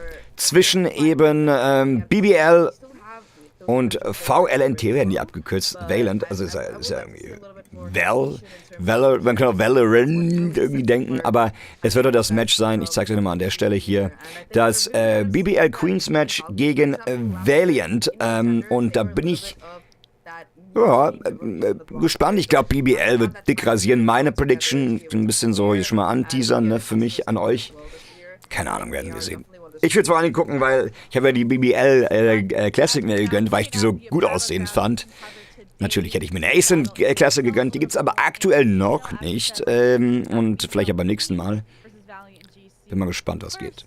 Übrigens, ihr könnt mir gerne wieder sagen, ob wir chillig gucken wollen, so wie letztes Mal, oder ob ich hier und da ein bisschen casten soll. Ich wäre auch dazu in der Lage, wenn ihr Bock drauf habt. Ist euch überlassen, ne? Ihr habt die freie Auswahl. Ich darf auch so ein bisschen casten, jetzt nichts Offizielles, ein inoffizieller Cast, dann so ein eigener Spaßcast sozusagen. Wenn ihr da Bock drauf habt, gerne. Ansonsten gucken wir rein, ich gebe ein bisschen meinen Senf dazu und ihr könnt natürlich gerne auch Senf dazu geben. Und wenn ihr Bock habt, können wir uns sogar zusammen in Discord chillen. Wenn ihr mal Lust habt, kommt in die Wartestube, ich gehe auch mal in Discord rein. In der Wartestube sehe ich dann, wer Bock hat, mitzuchillen und einfach zu gucken, so ganz relaxed und, ne? So wie sagt man da? Ja, wie ist das immer, dieses Sportstudio, wo die da Bier saufen? Ihr wisst schon, so nach dem Motto, immer zusammen gucken, so eine Stammtischrunde mäßig. Carlos kommt auch schon mal, oder Carlos? It's not easy by any means. There were like hundreds of teams that we started off with in that open qualifier. So to be able to make it all this way to that top 8 and now, you know, you have a chance at advancing even further. I think it's pretty important to have. Danke, Wiese. Ihr könnt also jetzt rein wetten und Kanalpunkte setzen, ob die Ladies von BBL, also die BBL Queens das rausholen oder Valiant GC das Ganze hier macht. Ja, Treiber. Have a little bit more of that rookie experience coming in. Like, I mean, of course, you do have those veterans like Jade, for example, or Sile, but you also do have these players who aren't as well known or like have been playing for as long a time as some of these veterans that you see in Game Changers. And I'm Wieso ist sie eigentlich hier links? Die Sarg eigentlich so mit so einem dicken Headspace am Start. Und es ist da unten am Rand von dem Rahmen ist die Kamera da so ein bisschen verrutscht. Die ganze Zeit so, ich will auch noch. So ein bisschen. For BBL versus Valiant. BBL, of course, very familiar names, very familiar faces. Verlegbar. Schneller, die ist richtig stark. Meiner Meinung nach.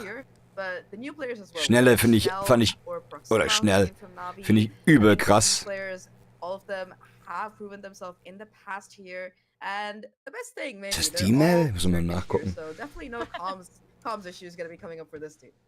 No, I completely agree. Schnell has done an amazing job filling in on that duelist role here, stepping in and then jumping over to the Valiant G squad, right? We have Lisa, Mel, Ninu, Serena, and Chikusa.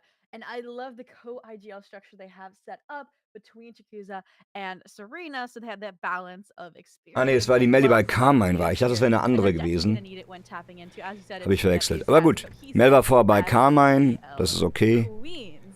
Das erlaube ich. Genau, by the way, für alle, die es wissen wollen oder es nicht wissen, weil wir vielleicht nicht die Game Changers verfolgen, ist es heute mehr oder weniger ein türkisches Team oder ein voll türkisches Team gegen ein, in Anführungszeichen, französisches Team. Da gibt es auch noch jemanden aus, ich glaube, Israel, genau, Lisa ist aus Israel und Chikusa ist aus UK. Also das sind so die zwei, die einzigen nicht aus Frankreich sind. Aber ich denke, das ist auch eine französische Orga. Ich gucke mal gerade nochmal auf deren Seite nach. Ja. Ist eine französische Orga, valiantesports.fr und BBL natürlich. Die kennt man. Das sind die türkischen Vertreterinnen in dem Fall.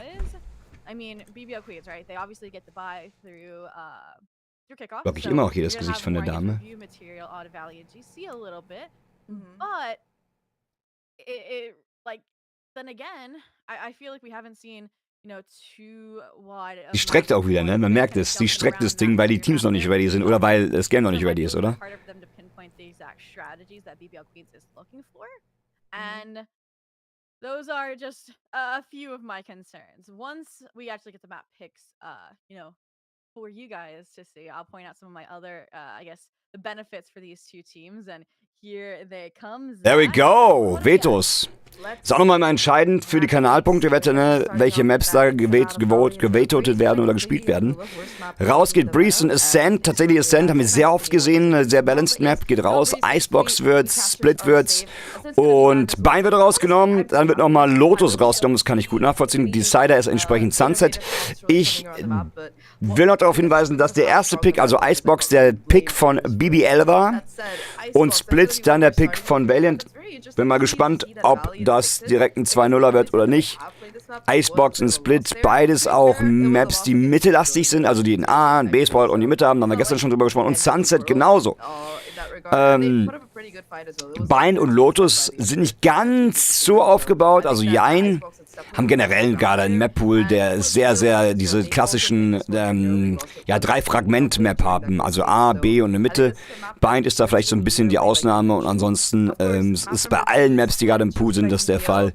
Dementsprechend auch keine verwunderliche Buns hier, dass man eben Bind rausnimmt und Lotus rausnimmt. Ich glaube, da haben sich alle gerade auf die Meter eingeschossen und eingespielt. Dass man da so mittellastige Maps oder zumindest mit relevante Maps spielt. Wobei ich finde, auf Icebox ist das weniger der Fall als auf Sunset und auf Split beispielsweise. Ne? Ah, ich habe mich vertan, du hast recht, Dark. Entschuldigung, ja, na sicher. Mein Fehler. Valent nimmt Icebox und BBL hat Split gepickt, so rum. Hab mich verguckt. Ja, hast vollkommen recht. Genau umgekehrt war es, wie ich eingangs gesagt habe. Also, Valent nimmt da die erste Map und die wird Icebox sein. As you put it, right? Icebox, a coin flip. Split, a coin flip. Sunset even is a strength for both teams with, Ja, genau, sind beides Coinflips, weil das sind auch Maps, die man schon ewig kennt, die alle gut können und so. Das kommt ein bisschen auf die Tagesperformance an und darauf, wie jemand da entsprechend auch drückt. Weil viele neue Taktiken kannst du auf den Maps kaum erfinden, es sei denn, du machst was super Extravagantes und das spart man sich in den meisten Fällen für den späteren Verlauf des Turniers, auch wenn überhaupt. Na gut, aber wenn es brennt, dann löscht man. Mal gucken, was hier passiert.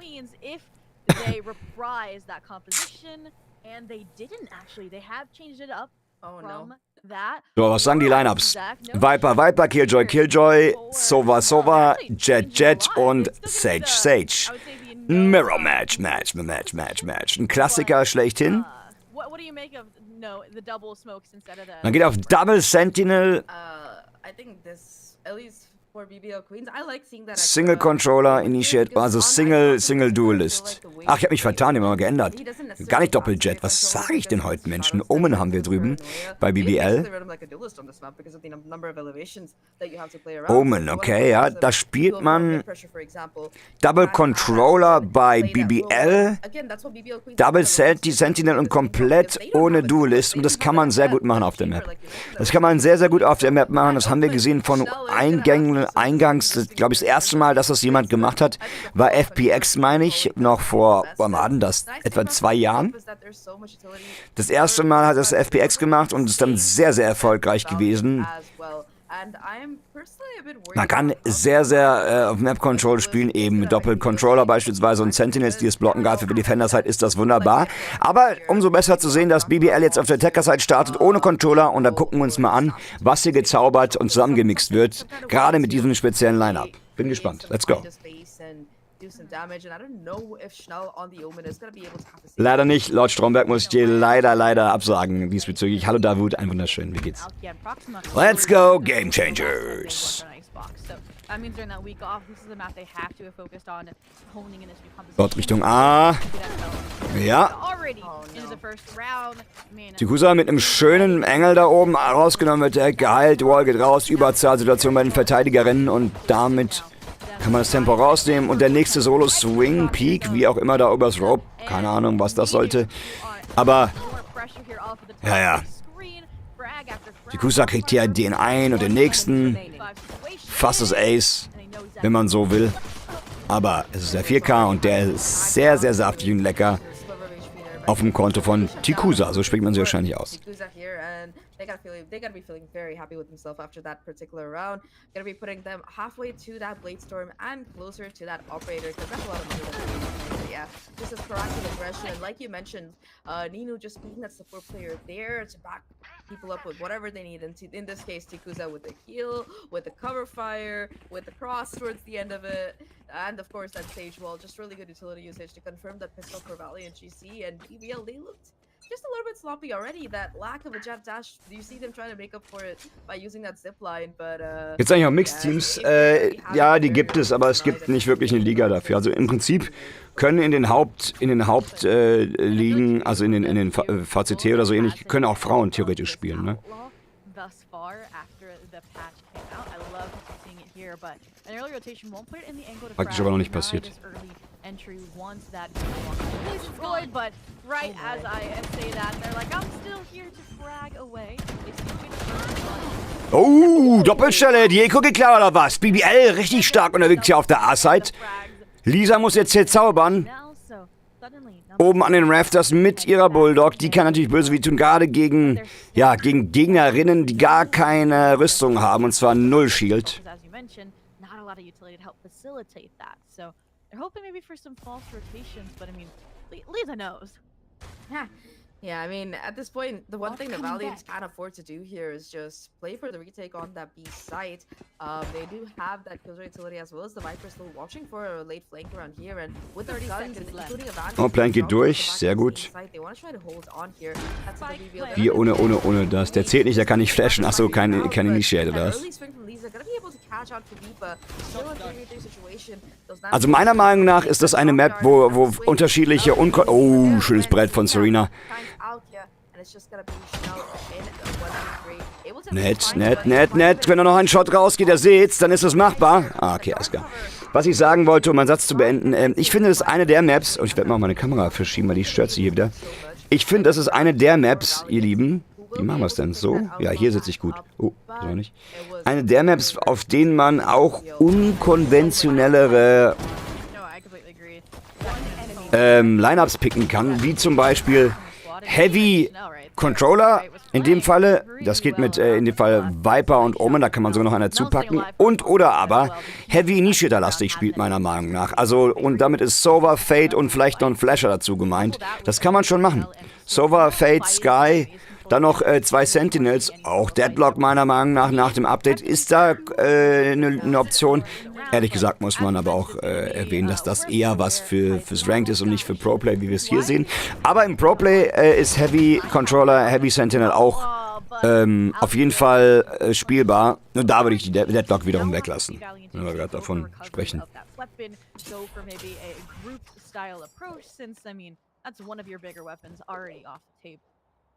Yeah, I mean, I'm happy to see the Outlaw in this game just because it kind of ends that half-shield meta that was so popularized last year. Like, you can see that all 5 BBL's players, they have full armor. They're not messing around with that thing. And already Philippa... Aber ich wundere mich, ne, auch Deadlock die wird jetzt ja auch nicht so krass viel im Pro-Play gepickt.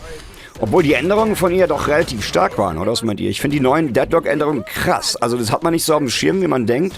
Und was mir auch aufgefallen ist, das wiederum im Ranked, dass die Leute immer noch nicht wissen, wie man gegen sie spielt oder was man machen muss. Also wenn zum Beispiel diese Wall, so nennt ja jeder sie, geschmissen, ich weiß gar nicht, wie das richtig heißt, dass keiner checkt, dass man die mittlere Kugel am Anfang, währenddessen sie sich noch generiert, zerschießt. Alle wissen es bei der Sage Wall, da ist ja genau das gleiche Prinzip. Da schießt jeder drauf, wenn sie sich erhärtet. Aber beim anderen, bei dem Deadlock-Ding nicht. Warum? So, hä? What doing? Was ich meine? Last one left, so 1v3, 15 seconds left on the clock. How much more can she do here? It's gonna have to be an absolutely heroic clutch, but yeah. Barriere, ja. A little bit too much. Soll von mir aus weißen, das Teil. Die Barriere. 2 Sekunden. Match durch. BBL muss saven. Sehr, sehr guter Start für Valiant. Sehr, sehr, sehr guter Start. Für die Französinnen, die hier gut auftischen. Ich finde aber ehrlich gesagt, dass es bisher daran gelegen eher hat, dass das BBL echt, wie soll man sagen, überraschend unerfolgreiche Executes gespielt hat, die auch nicht so gut koordiniert waren, fand ich jetzt persönlich. Gerade First Round ist man da reingepurzelt mit den Pistols, das musste bestraft werden, wurde auch zu Recht bestraft, finde ich. Aber jetzt wiederum muss man leider in der Buy-Round einstecken und hat dadurch jetzt nur eine Hero-Vandal auf Alkia. Und dann sollte man die auch bitte tunlichst ins Game bringen. Aber Alkia steht bei A bereit, während der Rest des Teams bei B bereit aufbaut. Klar, man will Präsenz zeigen. Alleine wird B gedeckt von der Viper, von Mel. Da passiert auch nicht viel. Ja, und da war die Vandal. Die ist noch nicht mal gut aufnehmbar. Weiß nicht, was da gemacht wird. Es sieht mir ein bisschen unkoordiniert aus. Wieso geht denn die Vandal alleine vor? operator, as you saw Tikusa Und wird dann einfach fallen gelassen. out in the open, and that was the hero rifle as well for Ja, BBL sagt sogar sie. Nobody really going back to retrieve it instead of Hast du von BBL die Classic? Ja, die habe ich. where already you can see there is that Viper utility lying in wait to try and cross some denial. Shell, of course, able to control BBL, gerade die ersten 3 Runden, muss ich sagen, where Valiant are positioned. They are always looking to play for this region. also ungewohnte Bilder, finde ich. Also ich meine, ich will jetzt nicht übertreiben, aber das sind Sachen, wo ich sagen würde, warum? Verstehe ich nicht.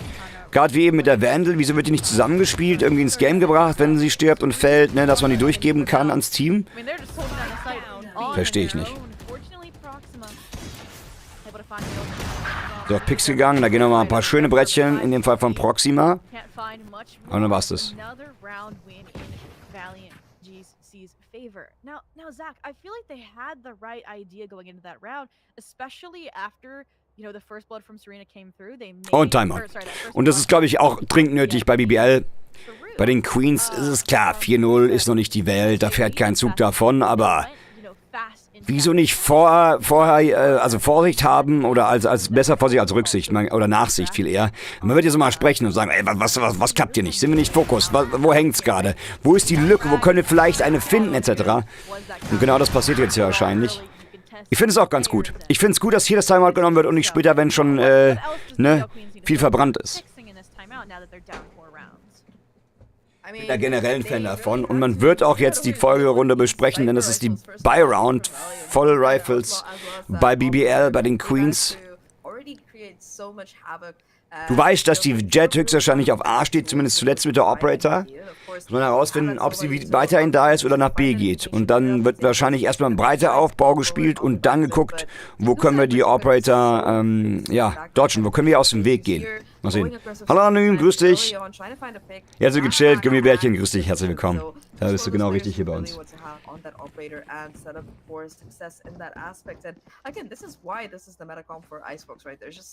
Guck mal, und Jet hat's getauscht, Jet steht jetzt B mit der Operator, ganz eklig. Und die stehen alle B, weil sie denken, die steht A. Eieiei, aktuell lenkt Valiant das Game richtig. Also, game-technisch, also strategisch oder eher taktisch fast schon. Oh, ungewohnt verschießen. Das kann natürlich dann auch jetzt dazu führen, dass die Runde fällt. Ja, und Vance bekommt durch die Smoke Mel. Und damit ist die B-Side eigentlich offen. Und die Viper Wall, ja, die verhindert natürlich, dass man mit der Operator irgendwie noch einen Pick bekommen könnte. Gut gemacht, wichtiger First Pick da. Dass der fällt, dass Mel da down geht, ist natürlich wirklich eine Katastrophe. Zumindest für die B-Side.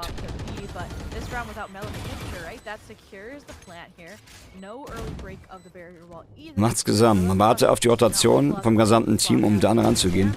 Oh, interessant gesetzte Ball. Die sitzt längs, dass man leider nicht durchbanken kann. Das ist natürlich schön zu sehen. Von hinten Proxima wird da geholt, aber das ist Wurst egal.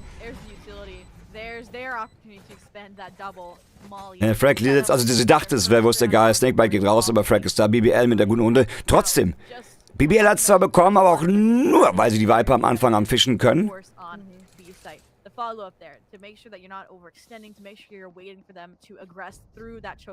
Ja, war ganz okay. War ganz okay. Jet hat auch nichts bekommen. Also Tikusa auf der B-Lang-Area da auch nichts gepickt und geschossen bekommen. Dann fällt das Karten. Das ist natürlich relativ flott. Aber ich fand es da immer noch nicht so besonders gut koordiniert von BBL aus. Lass mich mal hier einmal reinblicken und vielleicht eines Besseren belehren. Das würde ich nämlich hoffen. Bin so ein bisschen BBL-sided.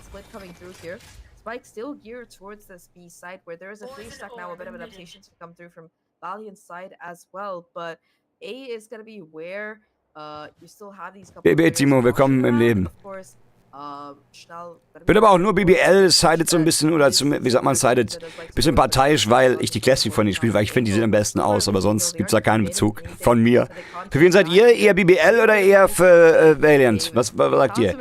Französisches Team, türkisches Team, vielleicht das nochmal noch ein entsprechender Entscheidungsfaktor für euch. Ich mag BBL. Ich weiß auch, dass die viele eine große Fangemeinschaft haben, dass da immer abgeht. Und somit eben auch das Game supporten und dadurch bin ich schon ein bisschen BBL-sided, aber nein, mir geht's ums Gameplay, das sowieso, das steht außer Frage. In erster Linie will ich natürlich auch gutes Gameplay haben, alles darüber hinaus ist ein Bonus, aber wenn man so ein Match guckt, will man ja auch mit einer der beiden Seiten so ein bisschen mehr mitfiebern und gerade in der Watchparty darf ich auch ein bisschen parteiisch sein. that you can't get an angle. Deswegen genieße ich das fast schon. So, Lockdown geht raus, Plant geht auch ebenfalls raus. 25 Sekunden, BBL bekommt den... Ja, dass man da nochmal so ein... rausbekommen darf, ist ja fast so ein Joke. Undefused angetappt, um Druck aufzubauen und den Peak zu forcen. Schnell muss jetzt rum. Vance super weit weg, keine Info, kann nicht gepinkt werden. Die Wall steht da. Schöne Bretter. Und der Defuse geht durch.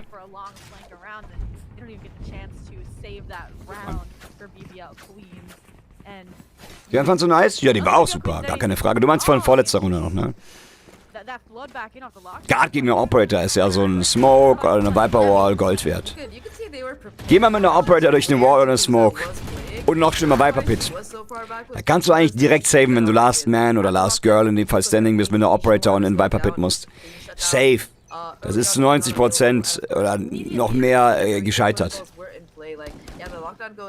Genau, Godrang. Ja, bin ich bei dir. Die ist auch gut. Oh, schönes Brett.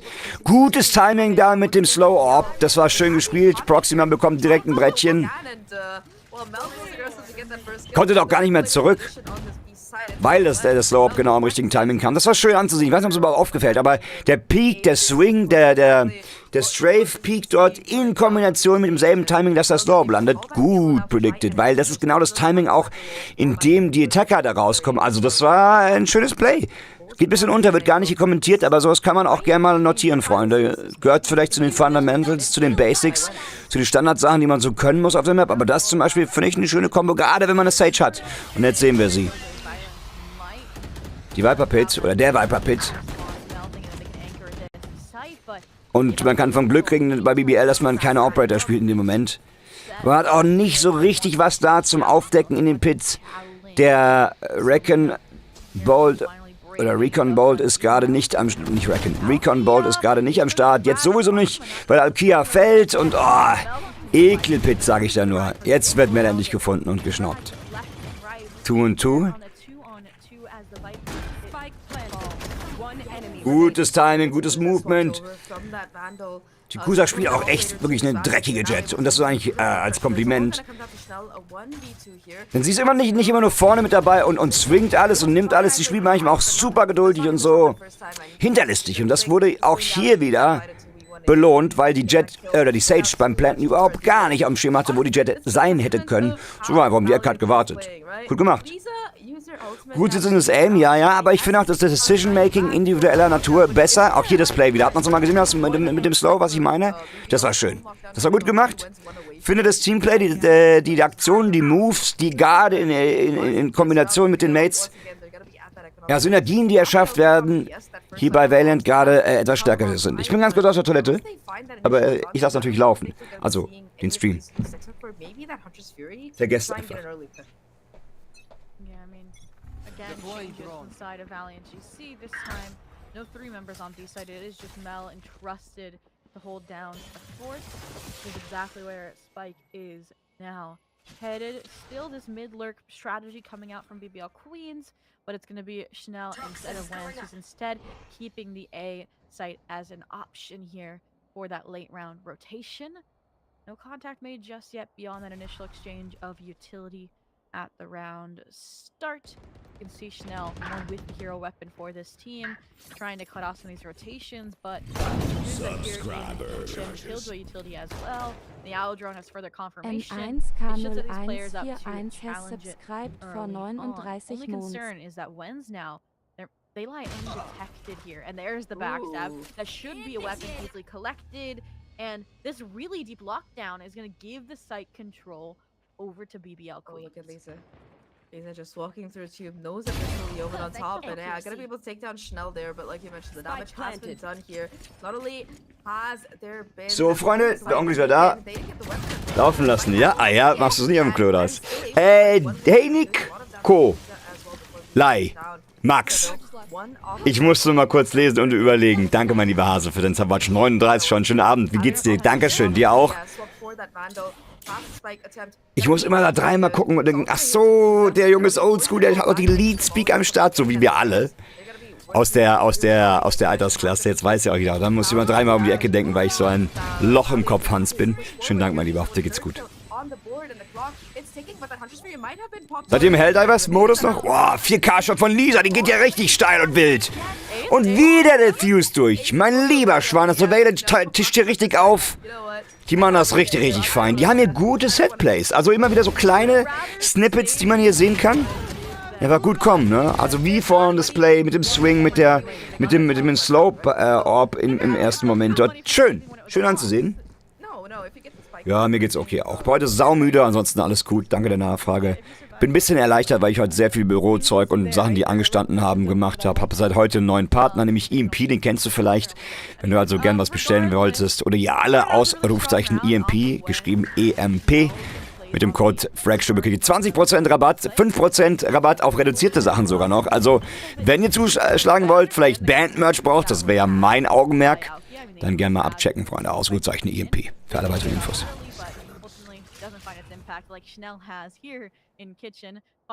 Hashtag Werbung. Jetzt aber die Überzahl bei BBL.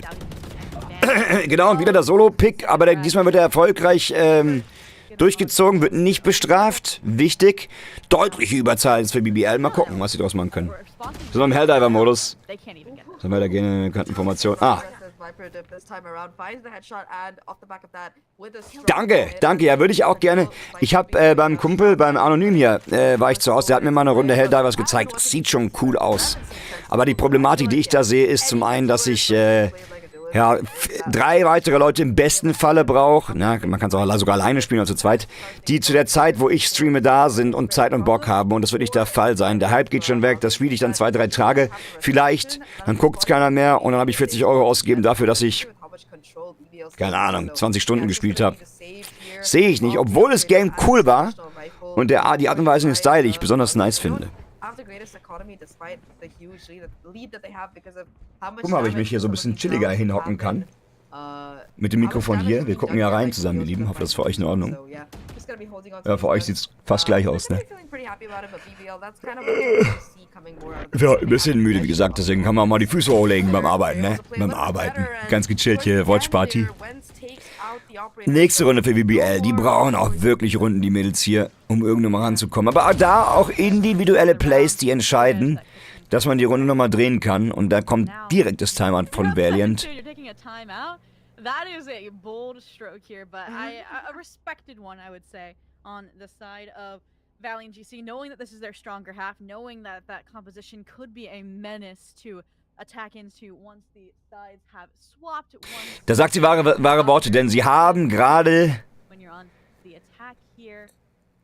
also die Queens, die BBL Queens haben gerade eine relativ schwierige Seite. Klar, aufgrund ihres Picks, ne, aufgrund dessen, dass sie Doppelcontroller, Doppel-Sentinel spielen, das haben wir ja schon drüber gesprochen, und keinen wirklichen Entry haben, keinen Duelisten, haben sie jetzt natürlich das schwächere Attacker-Line-Up. Das heißt also, nach dem Seitenwechsel müssen vermeintlich die BBL Queens ultra stark sein auf Defender-Side, wenn sie es sauber ausspielen. Deswegen zieht Valiant auch hier die Timeout direkt, weil die jetzt jede Runde, die abgegeben wird, wehtut. Die müssen jetzt so viele Runden aufbauen wie möglich, denn nach dem Seitenwechsel wird es auch für Valiant auf der dann in dem Falle Attacker-Side deutlich schwieriger werden, weil nicht das Line-Up schlecht ist, sondern viel eher das Blockpotenzial bei den Queens unfassbar stark ist. Sage, Viper, Killjoy, brauchen wir nicht drüber reden. Und hinzu kommen dann auch Omen, Flash und so eine Stickschnack-Geschichte wie Reveals und so. Aber jetzt schnell gegen Undertube durch nach Orange, schon durch mit dem Spike. 1 oder 1 auf Onside Shitty. Mel, Akka, Viper, ja. Refract sitzt nicht ganz, aber immerhin einen rausgenommen oder ein Spieler, eine Spielerin natürlich. And Philippa's still playing aggressive, looking to do a bit more damage. I think they know that Nina has resurrections. They need to camp these bodies a little bit because that is going to be the win condition here potentially for Valiant. Also the space for the lockdown, yeah. Yeah, that too. So there comes a res inside a tube. Wen's going to be the one to try and punish it. They decide to walk back down, and I mean, Philippa finding frags on the forefront. Yakuza not able to connect on to Wen's as well means the attention for Serena is going to be split here as they try to get one enemy remaining through. luckily a trade from Nächste Runde bei den BBL Queens. Wichtig. Und 3 Runden ist schon mal auf jeden Fall so eine Marke. Man kennt den 9-3-Curse. Wenn sie jetzt noch eine 4. nehmen, dann sieht das gar nicht mal so übel für BBL aus. Nachdem da Anfang eher gar nicht so danach aussah. Aber jetzt werden sie langsam warm. Jetzt werden die Ladies langsam wach, habe ich den Eindruck. By the way, nebenbei merkt an alle Mädels, die hier sind.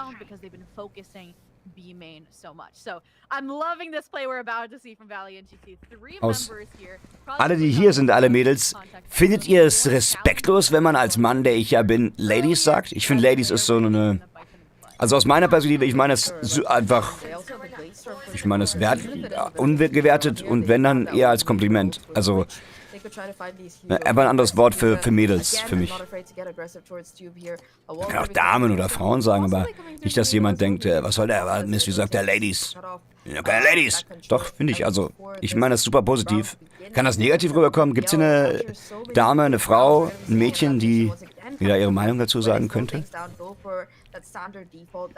Jetzt schnell A. Guck mal, der A-Contact jetzt schon Backside da gegen 3. Der Slow-Up kommt ideal oder katastrophal aus Sicht von BBL. Man kommt trotzdem drauf und der Op wird nicht gepiekt. Interessant, jetzt die Wall hinten tief rein, hat das Free auf Prediction, wird nicht fündig. Übel. Ja, da versucht man mal den Sheriff ein bisschen zu zaubern. Man ist hier natürlich in der Sparrunde bei Valiant. Das reicht nicht.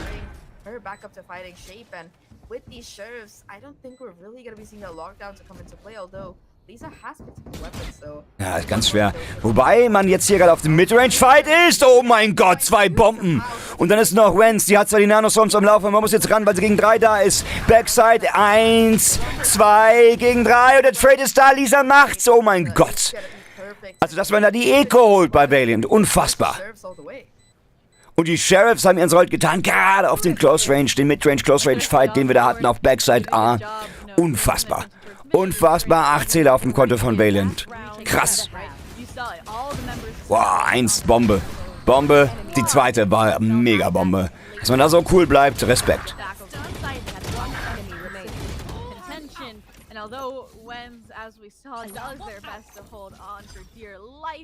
It is another round, and that's thirsty to put the ship righted here again for the last round of the half. And I mean, I would not be surprised if we're looking at a 9-3 here, Zach. I mean, you said it yourself. Lisa locked down now in contention, only rivaled by the. Ja, wo ging der Fixpunkt hin? Hat ihr mal aufgepasst? Wo landet das Ding? Wahrscheinlich hinten auf Yellow. Kann ich mir vorstellen. Jetzt sehen wir es nicht mehr. Ah ja, war bei Yellow. Hat man es noch am Rande gesehen, ja. Also man hat ja 100% einen Plan bei Valiant, das siehst du richtig. Viele Set Slow-Ops in Kombination mit anderen Moves, die gespielt werden. Jetzt weiß man auch Bescheid. Oh. Aber schnell wird er rausgenommen. Revive ist da, das ist teuer. Jetzt auch der Swing auf den Revive von Yellow. Hinten Backside kommt noch das Snakebite direkt raus, pardon. Trades fallen. 3 gegen 3 Situation. Schnell mit dem Double. Und dann ist die Überzahl für BBL am Start. Was kann Serena machen? Nichts! Oh mein Gott. Gibt das Brettchen raus, aber da es die Phantom ist, sagt sie nur mal guten Morgen, hallo. Und es reicht nicht für den Headshot. Und dann ist es Lisa gegen 3. Nachdem man eben die Eco geholt hat, so ein Ding wegschmeißen. Ah, weiß ich nicht, Digga. Weiß ich nicht. Muss das sein? Who does note? It's gonna be a full-on post plant that we're looking at. Alkia, of course, with the Hunter's Fury to counter this lockdown from Lisa. Probably gonna be it coming through early on here. Yeah, it's gonna actually almost get Lisa. Gut, Hunter's Fury ist ganz nice, dass sie rausgeht, dass man die nochmal rausbaitet. Immerhin irgendwas gemacht. Ist schwer, ist ganz schwer. Da weiß man nicht, wo man piekt. Lisa muss da gegen 3 ran und wenn die alle 3 so defensiv spielen, hast du keine Chance. Logisch. Switching but BBL, they managed to at least find these last couple of rounds, so they deny that 9-3, they deny that extremely. Ja, 8-4. Ein Klassiker von mir, wenn ich jetzt casten würde, würde ich natürlich sagen, Freunde, ihr wisst, was jetzt kommt, die First Round der zweiten Halbzeit. Und die ist sehr relevant. Warum, lieber Chat? Warum ist sie so wichtig? Genau. Weil sie die Folgerunden so ein bisschen bestimmt, denn wer die erste Runde gewinnt, hat die besseren Credits für die zweite, kann die besseren 3 Runden ready. Ich bin offline. Okay, jetzt nicht mehr. Mal gucken.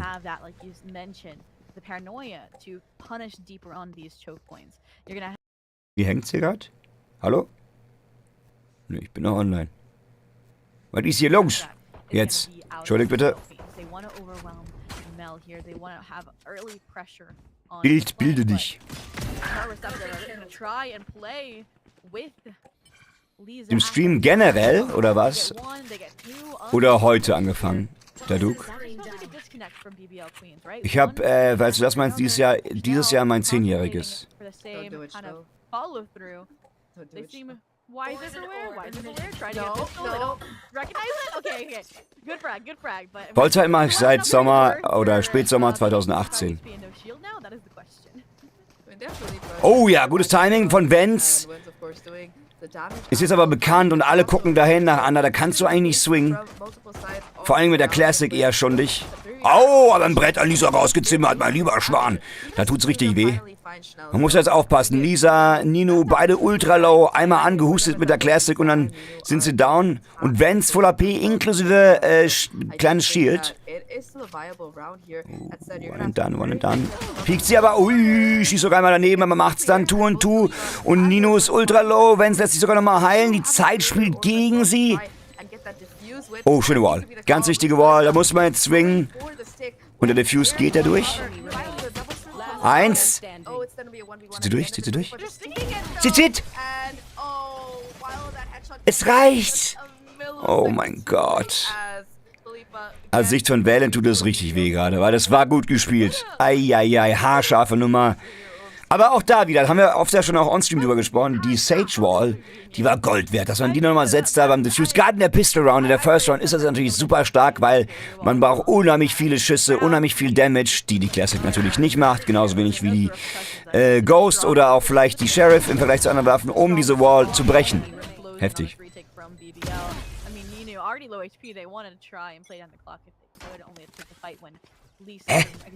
Danke, Golddragon. Wieso habe ich das denn drin? Das sollte nicht sein. Und danke. Du meinst beim Streamschneid praktisch. Das ist vielleicht, weil ich seit einiger Zeit ein neues Tool nutze. Und da kann ich YouTube und Twitch anpassen, aber offensichtlich nicht die Twitch-Nachricht. Wie nervig. Danke dir. Gut, dass mal einer sagt. Lol. Scheiße. Stimmt. What the heck? Ja.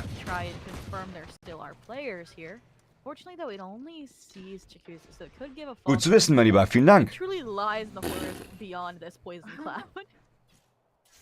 I mean, I'm surprised Ungünstig. see the force to come through from Valiant here, but yeah, the extra money here, just using they're gonna be using those to get those sheriffs, and already Lisa able to find an opening onto Philippa here. Gonna be denying that barrier or diffuse for this round at least. The second time around, just so probably caught off guard by it. Now the mid to be split. It's here though, and Wen's gonna be going around for that wraparound. Ja, wenn ich live gehe, bekommt doch jeder so eine Push-Up-Nachricht live mit und dann kann ich die Nachricht aussuchen. Offensichtlich muss ich die bei Twitch nochmal extra einstellen. Auf dem Dashboard. Oh, gutes Timing! Gut, Plant geht durch und immer angefaked, aber das dürfte es eigentlich sein. Mehr kann er überhaupt nichts machen. Guard da wieder die Wall gegen Pistol. Wir haben es gerade thematisiert. Rens nochmal einen Kass dann mitgenommen, aber schnell bekommt zumindest noch einen Frag. Okay. Aber 8-6 und jetzt fängt's an. Ne? BBL hier legt los. Gerade auf Defender-Side, wie schon erwähnt, wird es natürlich eklig für Valiant. Denn die müssen gegen Double Controller, Double Sentinel ran. Und das ist natürlich schwierig. Einer der ekligsten Lineups wahrscheinlich, die man picken kann.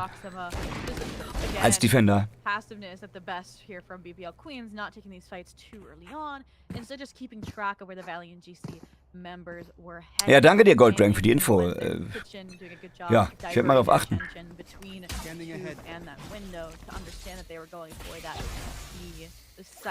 For now, though, I love this joint utility to deny early pressure, deny early angles from Chikusa. The only advantage that duelist does bring to the table. And now uncertainty in the mix based on this dark cover means they have to expend additional utility in the form of that owl drone. And now suddenly they have no hard information. They're gonna have to wait on that recharge before execing. And they fall back towards this mid strategy we saw in the last round. I mean, mid has worked out great for them so far, and if BBL can convert this bonus, it will go a long way to narrowing the score and just making sure that BBL can make that comeback look easy. Valiant, though, looking to regroup towards the speed. All 5 of their players head up this way. Philippa gets wind of it though and will be running like the wind herself, wanting nothing to do with this 5-stack running down towards her opportunity to play with her team and be a little bit more. Ich habe einen Bait-Titel reingemacht. Hot, hot, hot, XXX. Wer nicht einschaltet, verpasst. Mal gucken, was beim nächsten Stream passiert. Ob da jemand draufklickt. Ob wir mehr Zuschauer haben. This wall will enable the spike to go down here for Nino, and now they can play the safe 5v5 post plant. Wobei ist da, aber der Spike wird jetzt hier gespielt wie kein zweiter, ne? Eklig. Nano drauf, geht nicht auf. Wow. Chikusa ist richtig wild. Aber mal alle, wollen wir es hoffen, Gold Dragon, dann weiß ich, was ich nächstes reinschreibe. So, das Swamp geht auf, 4 gegen 2, aber das macht Valent hier richtig, richtig gut. Spielt's da runter. Lässt sich überhaupt nicht beeindrucken und Alkia, Last Girl Standing, muss es dann richten, aber gegen 4 ist das natürlich ganz, ganz schwierig. Und das ist das Pre-Fair von Serena ebenfalls gut. 9. Runde auf dem Konto von Valent. Alright, alright, alright. Mal gucken. Manchmal komme ich so in den Cast-Modus, wo ich gar nicht caste heute. Ich sehe das nur, überblick das Game so und dann kann ich es auch gleich aussprechen, oder?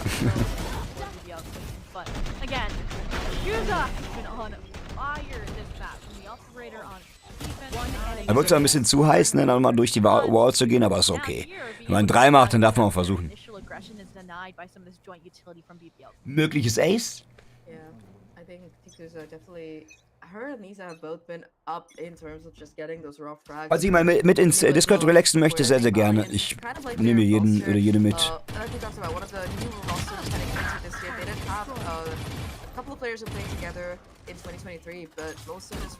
Bürgerforst, Dankeschön für den Follow. Moin, moin. Wenn man gekauft auf beiden Seiten, 9-6, nur noch 3 Runden trennen sie, aber der Contact Richtung A ist real. Und das ist ein guter Riecher, denn er steht einzig und alleine Serena bereit. Sie ist zwar super stark, jetzt kam Omen noch dazu, okay, nevermind. Was erzähle ich? Schnell und Alkia, falsche Seite geguckt.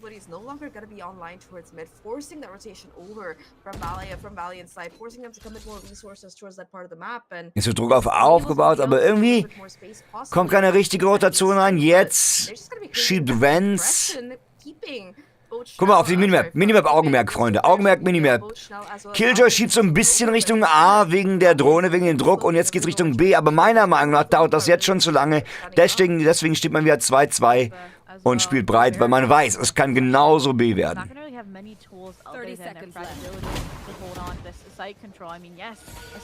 Ich sagte, wenn ihr das auch gucken möchtet, ne, und du erfachst und wollt, so stammtischmäßig, könnt ihr gerne auf den Discord kommen.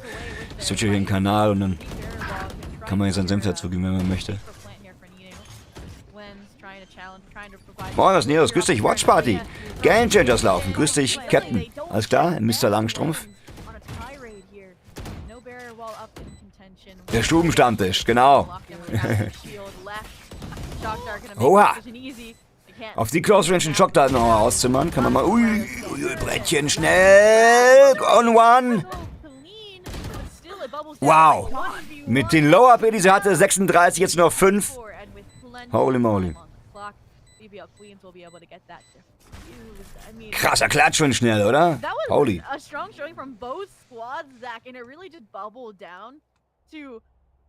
Valiant, you see, losing track of who was watching that Kishin push out.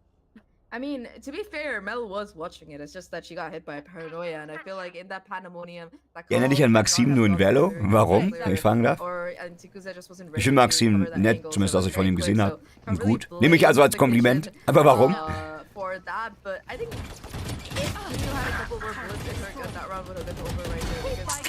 Stun Muffin, herzlich willkommen. Schönen guten Abend, wie geht's?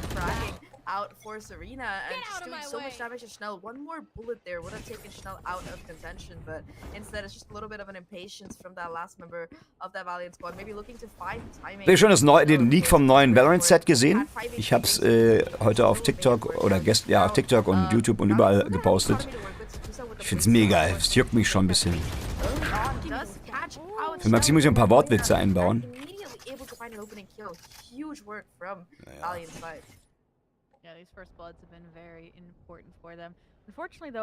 Echt, findest du? Na dann, Captain Langstumpf. Wir gucken ja nur ganz gechillt hier eigentlich. Warte ab, bis ich mal caste. Boah! Ne, Quatsch. Dann rasten wir aus. Now Jakuza's down a. Es wird mal revealed und das macht den Plan ein bisschen kaputt. Unangenehm. Man hat jetzt wieder einen Fake auf A spielen wollen, der war auch sehr gut. Die Rotation war komplett da. 4 Gegnerinnen waren da auf der Side und dann entscheidet man sich ja zurückzugehen. Das lesen BBL natürlich. Nur lesen sie auch, dass man da oben im Slope, in der Tube bereitsteht. Und das ist perfektes Timing. Wer es weiß, ist, oh mein Gott. Das sind Momente, da bricht man innerlich zusammen. Man kennt's. Die Jet schleicht durch und man kriegt den Frag nicht. Das sind so Stubenmomente. Oh, genau wie das. Ich fühl's. Es tut mir so leid für sie. Ja, ich fühl's, wie das weh tut. Ich sage, dass ihr Project V castet. Ich habe noch nie Project V castet. Aber ich weiß, was du meinst. Auf der Seite von ihnen habe ich die Champions, Nastas und so weiter gecastet. Ich hätte auch sau Bock, mal wieder öfter zu casten. Aber ich glaube, dass da kein Bedarf besteht. Also bisher, wenn ich gefragt hatte oder so, da waren ja immer schon Caster da. Schade eigentlich. Vielleicht kommt sie noch irgendwann.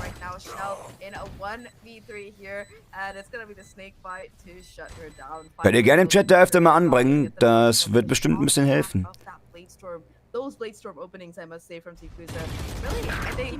Boah, schönes Brett da hinten, wenn wir mal eine Wiederholung hier sehen dürfen. Zweites Ding, alles im Flug. Ne? Man darf auch nicht vergessen, die Jet-Daggers sind natürlich immer akkurat, ob du nun hüpfst, duckst, schleichst, rennst.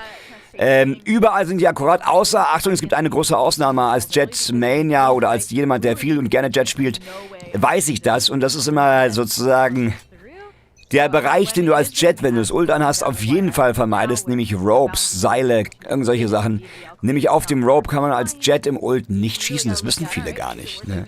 Absolut crazy und absolut wichtig und richtig, das mal zu erwähnen. Auf dem Rope, wenn man also hochgeht und ein Jet, weil man weiß, die Jet hat gerade ihr Ult an, dann schnappst du sie dann bitte, weil sie kann nicht schießen, die Knives. Das ist total absurd eigentlich.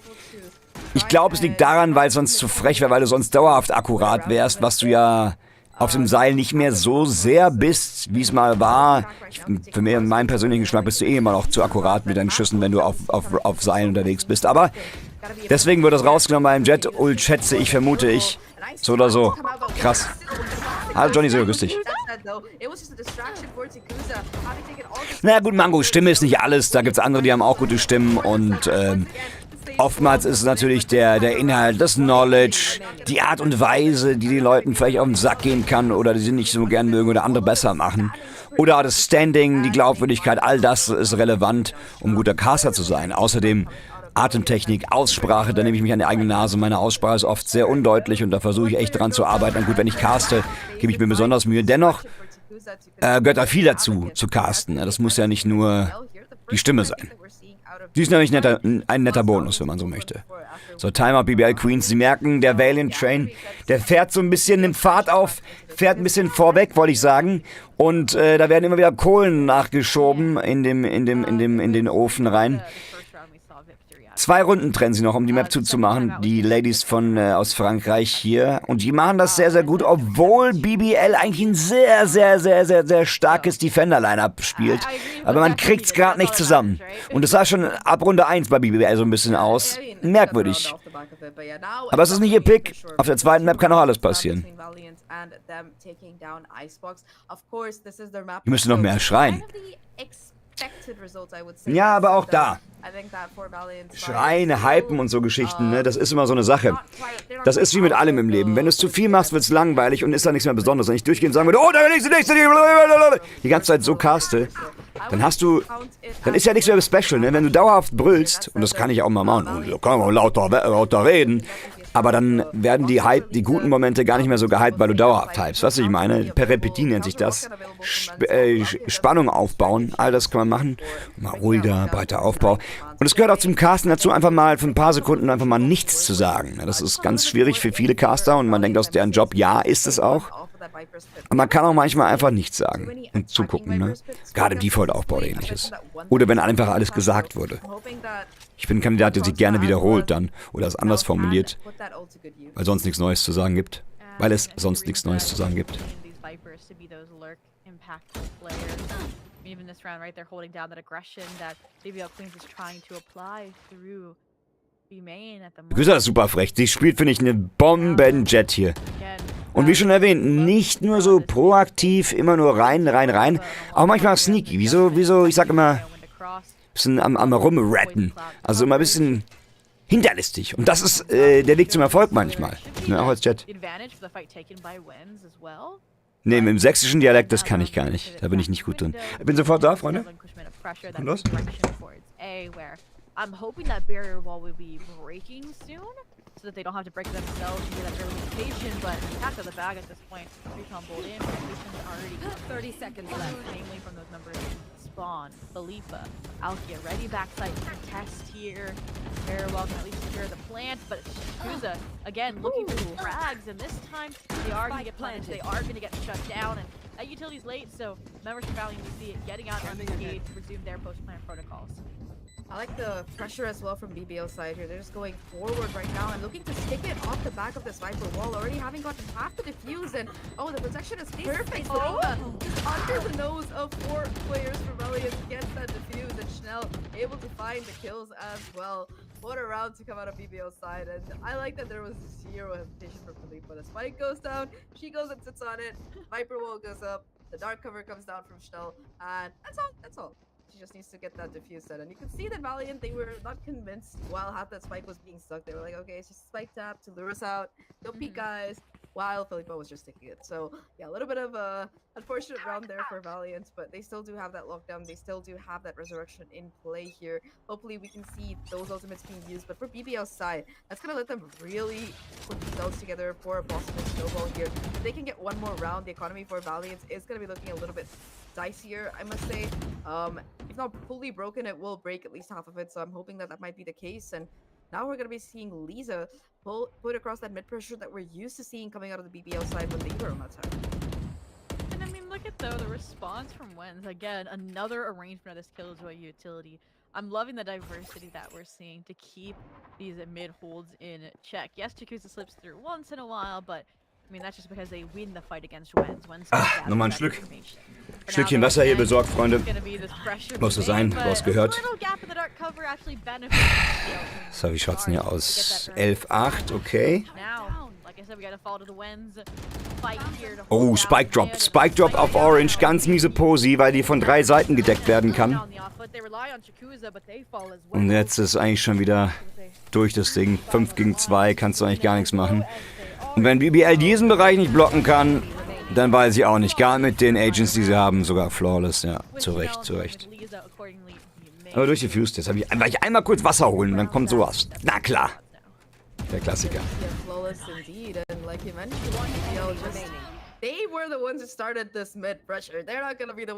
Valiant Timeout nochmal. Haben die überhaupt noch eins?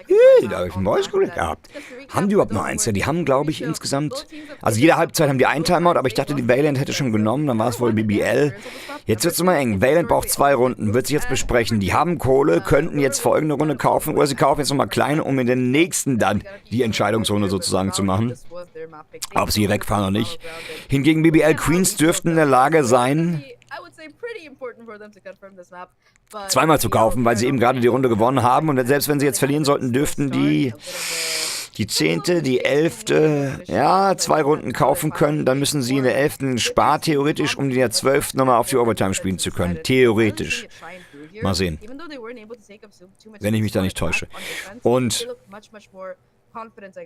demnach muss Valiant jetzt einen Timeout nehmen, um zu besprechen, was man in der Byron, die man übernächstes spielen wird, machen wird. Hau rein, Timo, bis morgen. Morgen bin ich ab 10 wieder am Start. Mach's gut, mein Lieber. Danke, dass du da warst. Kussi. I'm loving the Killjoy. Is just putting up a show for us here on this. I'm loving the Killjoy. She's putting up a show for us. Ich mag, wie sie hier redet. I like the way you talk. So, was geht jetzt ab? Es soll nochmal Richtung A-Side gehen und ein sehr, sehr guter Riecher. Da steht Philippa ganz alleine. Klar, Omen ist parat, haut eine Smoke raus, könnte theoretisch die Paranoia quer setzen. Von Mitte aus. Jetzt schieben alle. Guck mal, jetzt schiebt auch nochmal das Server und der Omen. Wenn man jetzt mal ein bisschen das Tempo aufbaut bei Valen und ein bisschen früher nach B schiebt. Man hat es ja gut gefaked. Das war die Idee. Der Fake ist da. 2 bis 3 Damen decken jetzt in dem Fall A-Side und man muss früher rum. Jetzt macht man wieder mit der Drohne und zeigt Präsenz und da seht ihr schon. Rotation geht direkt rein, weil man die Präsenz zeigt. Da muss man einfach dann auch explodieren, meiner Meinung nach. So, jetzt gehen wir auf die Side und immer noch nicht auf die Side und es steht man schon mit 3 Spielerinnen auf der B-Side. Jetzt kommt Zova dazu. Da spielt man gegen 4. Der Double Fake. Jet wird vorgeschickt. Der Rest rotiert Richtung A. Super, super geil. Killjoy darf nicht gesehen werden bis dahin. Das war auch wahrscheinlich nicht der Fall. Und Jet wird als Lurk abgestellt. What the heck? Jetzt wird's richtig crazy. Jetzt wird's richtig crazy. Man lässt die Kusa nochmal ein bisschen arbeiten, guckt, ob sie da vielleicht einen Pick bekommt. Und wenn der Omen fällt auf der B-Side, kann man callen, dass die clear ist. Das Turret da oben, man wiegt sich hier in falscher Sicherheit. Das Turret deckt nicht auf aus irgendeinem Grund. Oh, ja, ganz bitter, wie viel Druck man jetzt aufbauen kann. Aber schnell hat er es auf dem Schirm, nimmt die Jet direkt raus. Die Rotation war da, weil die Kusa natürlich gecallt hat. B ist clear, war nicht clear. Aber es geht durch. Alkia mit der Hand das für auf Prediction oder beim Plan, nimmt sie gut raus. Hittet, kann connecten. Überzahl jetzt für BBL und es wird richtig, richtig eng, das nochmal irgendwie jetzt hier halten zu können. Kommt mal raus, ja, Lockdown sitzt, Philippa kommt raus, kostet natürlich wieder Zeit, aber man muss gegen den Viper Pit ran und der ist natürlich immer eklig. Wird gesteckt, wird getaggt mit der Drohne, das ist Gold wert. Gold und Gott wert, alles wert. Der Konterpit und es dürfte reichen. Teuer, aber Runde ist da für BBL. Holy moly. Da geht's richtig zur Sache. Think about how expensive a round that was for both these teams, right? Valiant, they expend their Viper's Pit, they expend their Lockdown, and to counter it, BBL, forced to use that Hunter's Fury and a Viper's Pit of their own, but despite all of Ja, so langsam wird's eng für Valent.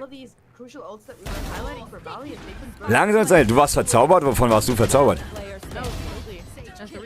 Das Line-Up ist super eklig, gar keine Frage. Und ich sag das ja eingangs, kann man machen. Kann man auf jeden Fall machen. Ich caste überhaupt nichts. Wir haben eine Watchparty. Manchmal komme ich so aus Versehen in den Caster-Modus rein. Das ist so drin irgendwie. Aber ja, dieses Lineup ist super ekelhaft, gegen das zu spielen von BBL. Das ist ein absolutes Defender-Lineup. War auch darauf ausgelegt. Deswegen sagte ich vorhin, als sie auf Attacker-Side waren, jede Runde, die man hier mitnimmt, ist Gold wert. Und 3, 4 Runden können da schon ausreichen. Scheint der Fall zu sein. Man startet das Comeback, ist in den Double Digits, 11:10. BBL kommt ran, Vance mit dem Opening-Frag. Super, super wichtig. Und jetzt schön runtertraden, Dev spielen. Die Gegner kommen lassen. Man hat jetzt nichts zu verlieren. Die Wall von der Sage in der Mitte wird direkt gebrochen. Damit also auch Mitte-Kontrolle behalten. Revive ist da. Vance zur Stelle, kann den Revive direkt punishen und damit wieder die Überzahl. Für BBL. Abgefahren. 1 Minute rum und sehr, sehr viel Equipment in der Mitte investiert. Abilities sind raus. Und jetzt entscheidet man sich Richtung A zu gehen. Scheinbar hat Killjoy, also Lisa, da ein bisschen Riecher, aber zumindest ein bisschen Info bekommen können. Das ist nicht sonderlich laut auf der Side war, das hat aber nichts zu bedeuten. Die Rotation geht rein, 4 gegen 2. Alkia jetzt mit dem Optic-Frag gegen Mel, macht da richtig schön Trouble und blockt so ein bisschen den Go, währenddessen die Rotation reingeht. 40 Sekunden auf der Uhr und man muss jetzt Richtung Onside kommen. Spike kommt nach, wird nachgeschoben. Alkia kriegt den nächsten Frag, gewinnt das nächste Duell, wird jetzt aber rausgenommen, getradet, aber damit die deutliche Überzahl 4:2 für BBL. Und ich bin schon wieder im Cast-Modus. Warum eigentlich?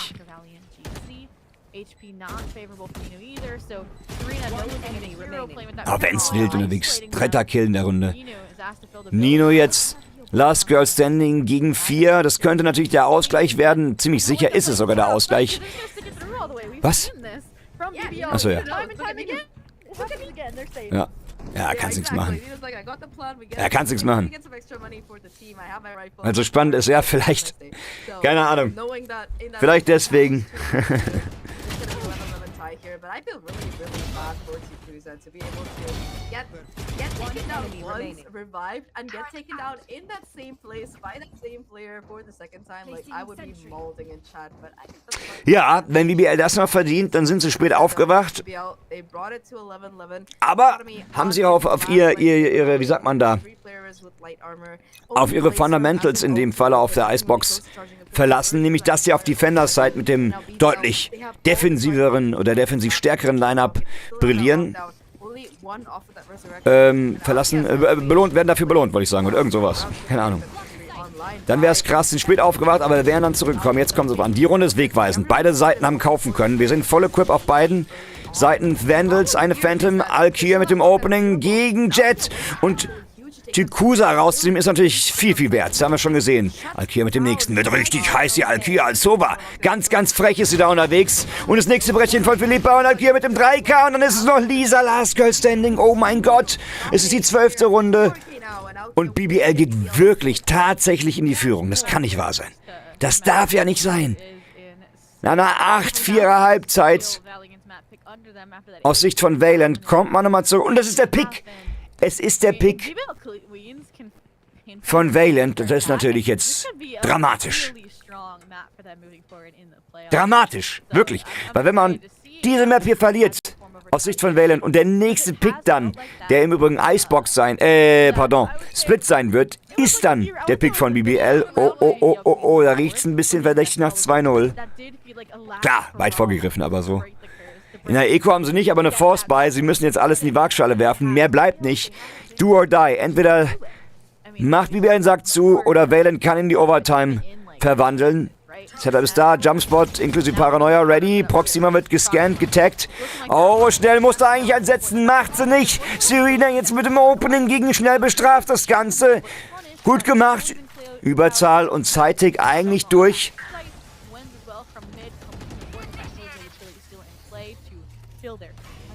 Jetzt gibt's nochmal einen Defender, Killjoy Lockdown und man tappt sogar an, um noch ein paar Abilities rauszulocken, noch härter zu faken und hält auch 4 Defenderinnen hier auf, Verteidigerinnen auf der B-Side, während die Rotation schon fast nach A durchgeht und A ist eigentlich aktuell durchgedeckt. Wenn man jetzt den Riecher hat und schnell durchrennt, kann das Gold wert sein. Und das ist so gut, weil Lisa in der Mitte lurkt und Info geben kann, dass nichts da ist. Die wissen, die Side ist clear. Das ist so ein schöner und wichtiger Lurk, den Lisa hier macht gerade. Haben das alle verstanden, Freunde? Einmal Lurker loben, LL. Mega gut. Mega gut, diese Informationsverteilung. Als hätte jemand die Stuben-Basics geguckt. Darf man das sagen?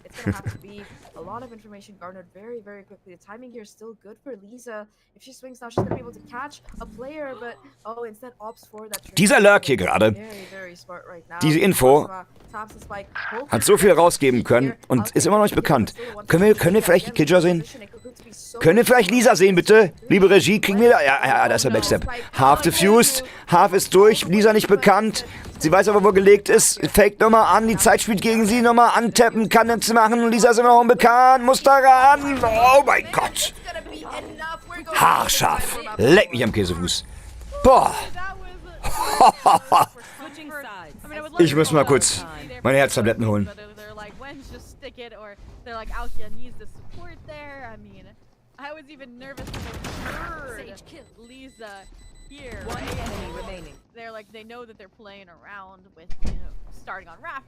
Boah, mein lieber Schwan. Hab ich schnell ein Tablettchen genommen. Fosieva, bin ich da richtig? Oh, Fosieva. Ist das richtig ausgesprochen? Herzlich willkommen. Bin der Max, grüß dich. Also richtig wild. Aber Valen will da auch nicht aufgeben, das sieht man, ne? Die haben noch Bock, die haben noch Biss, die wollen aber wieso nicht eine Runde früher in den Sack zumachen, sag mal. Jetzt die Overtime. Als erstes Match gleich Overtime. In meinem Alter, weiß ja nicht, wie alt ihr seid, aber in meinem Alter ist das schwierig. Schwierig.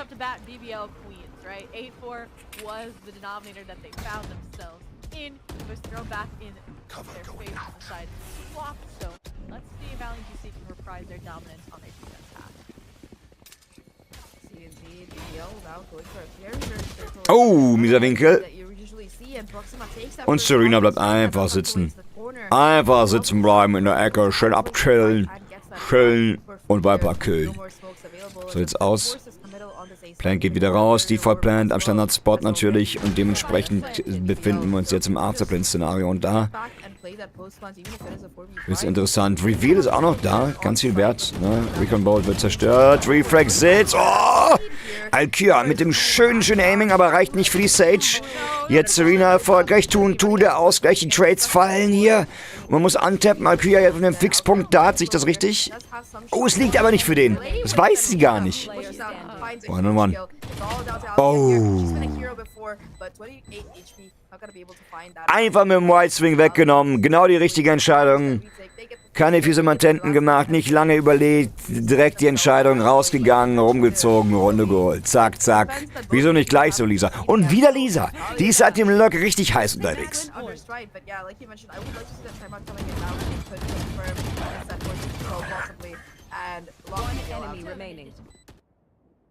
Und Timeout in der Overtime, weil... Oh, aber von Valiant. Ganz komisch. Ich glaube, die wollen einfach Momentum brechen und machen jetzt eine Pause, damit die BBL Queens sich denken, hey, wieso machen die eine Pause, was ist da los? Oder die wissen es vielleicht schon, dass es einfach nur ein Momentumbrecher sein soll, um Ruhe reinzubringen, weil die Runde ist natürlich jetzt unheimlich wichtig.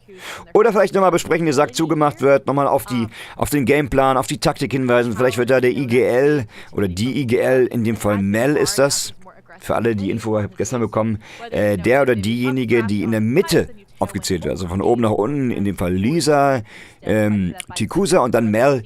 Und auf der anderen Seite Schnell, Vance und Alkia, die in der Mitte stehen. Also Alkia und Mel sind immer die Ingame-Leader. Habe ich neu lernen müssen. Wusste ich gar nicht, dass das immer so gehandhabt wird. Zumindest in den meisten Fällen.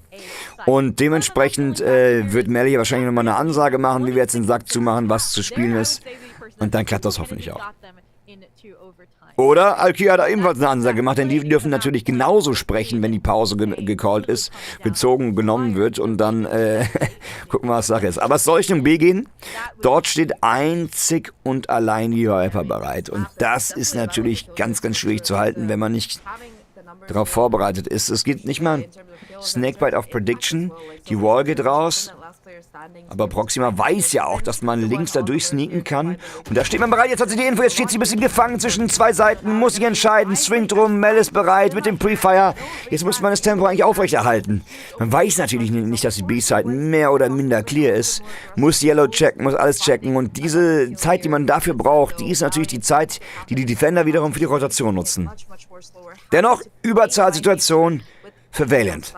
Das ist ganz, ganz viel wert jetzt. Gerade weil es um die Wurst geht. Zumindest um die Wurst fürs erste Match dieses BO3s.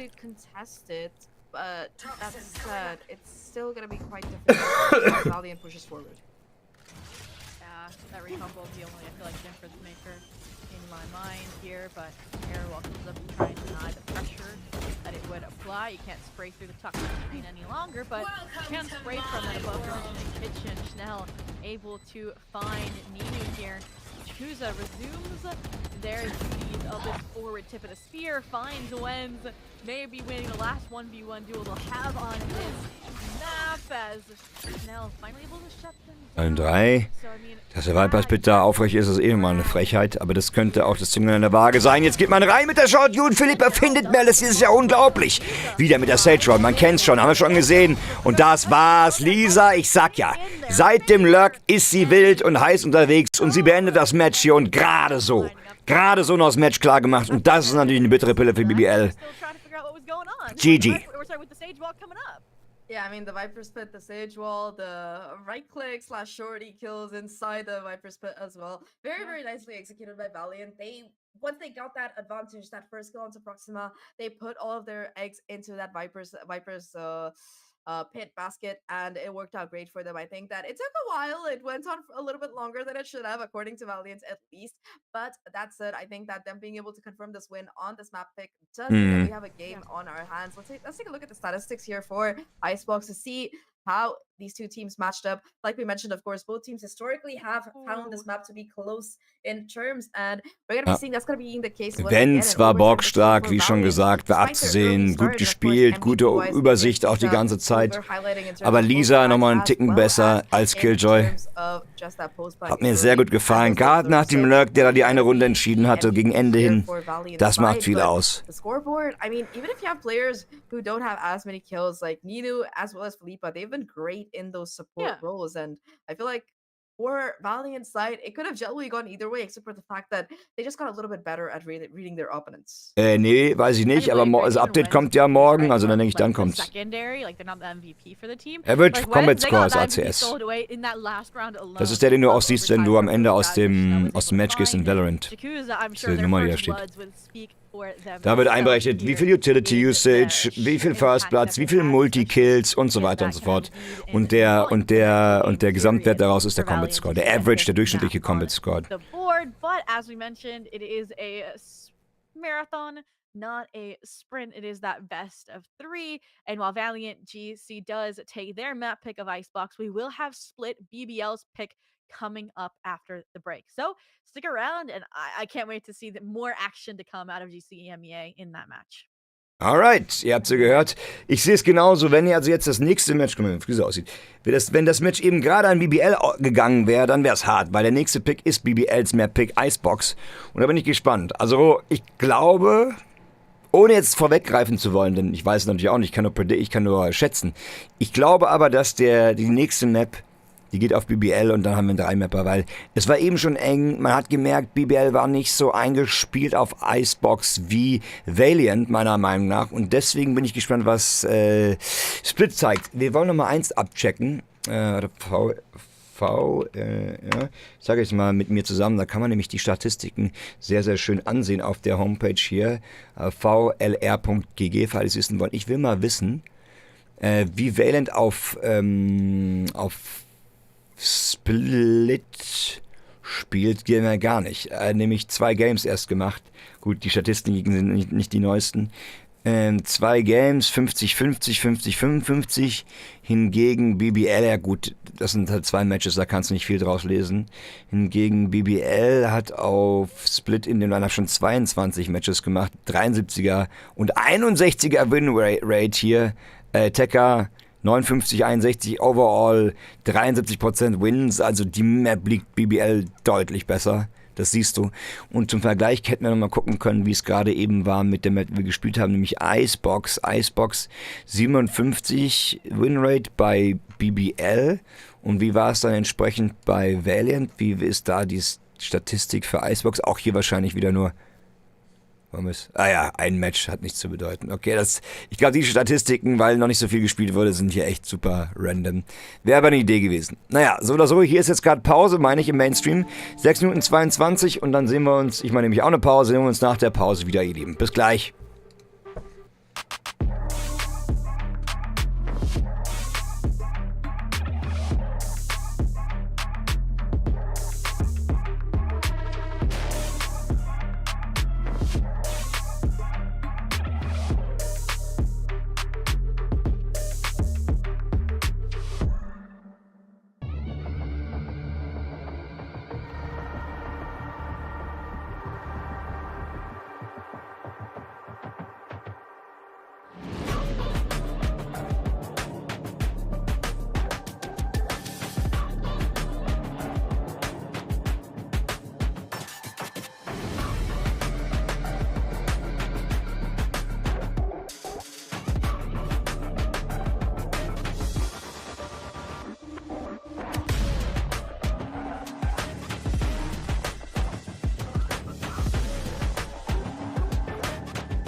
Welcome back, everyone, to VCT Game Changers EMEA Stage 1 Playoffs. I'm Zach, and I'm here with Zoe, and we are taking you through our first game of the day between Valiant GC and BBL Queens. Valiant GC, of course, was able to walk away with that map number 1, but it was a roller coaster of a map, I gotta say, heading all the way to overtime before Valiant finally took it through.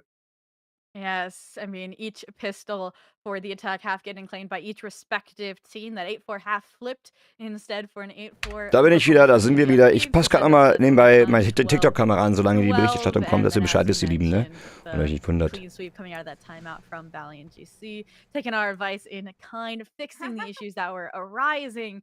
And I mean, in my mind, there were 4 standout players, right? Schnell, Chikuza, and then the Killjoys, Wenz, and Lisa. And as we jump into a map like Split, Zach, where I'm gonna say we probably will see those more traditional duelist and sentinel roles instead of a map like Icebox, I think it's gonna be paramount that they are at this peak performance. So I'm glad we're getting everybody showing up today instead of, a Chikuza off day, because then it would have been completely different results here, right? Yeah, for sure. Yeah, I mean, like you mentioned, Tikuza was kind of that tip of the spear in so many of these rounds here, just being able to take up so much space. But, talking about Split, I'm hoping that she continues to kind of be able to fill in that role, because I feel like you mentioned, she does have her off days and she's not as consistent as, Yeah. let's say, Schnell tends to be, or Petra was on that Jet last year. So I think that consistency is kind of one of the things that Valiant is really struggling with.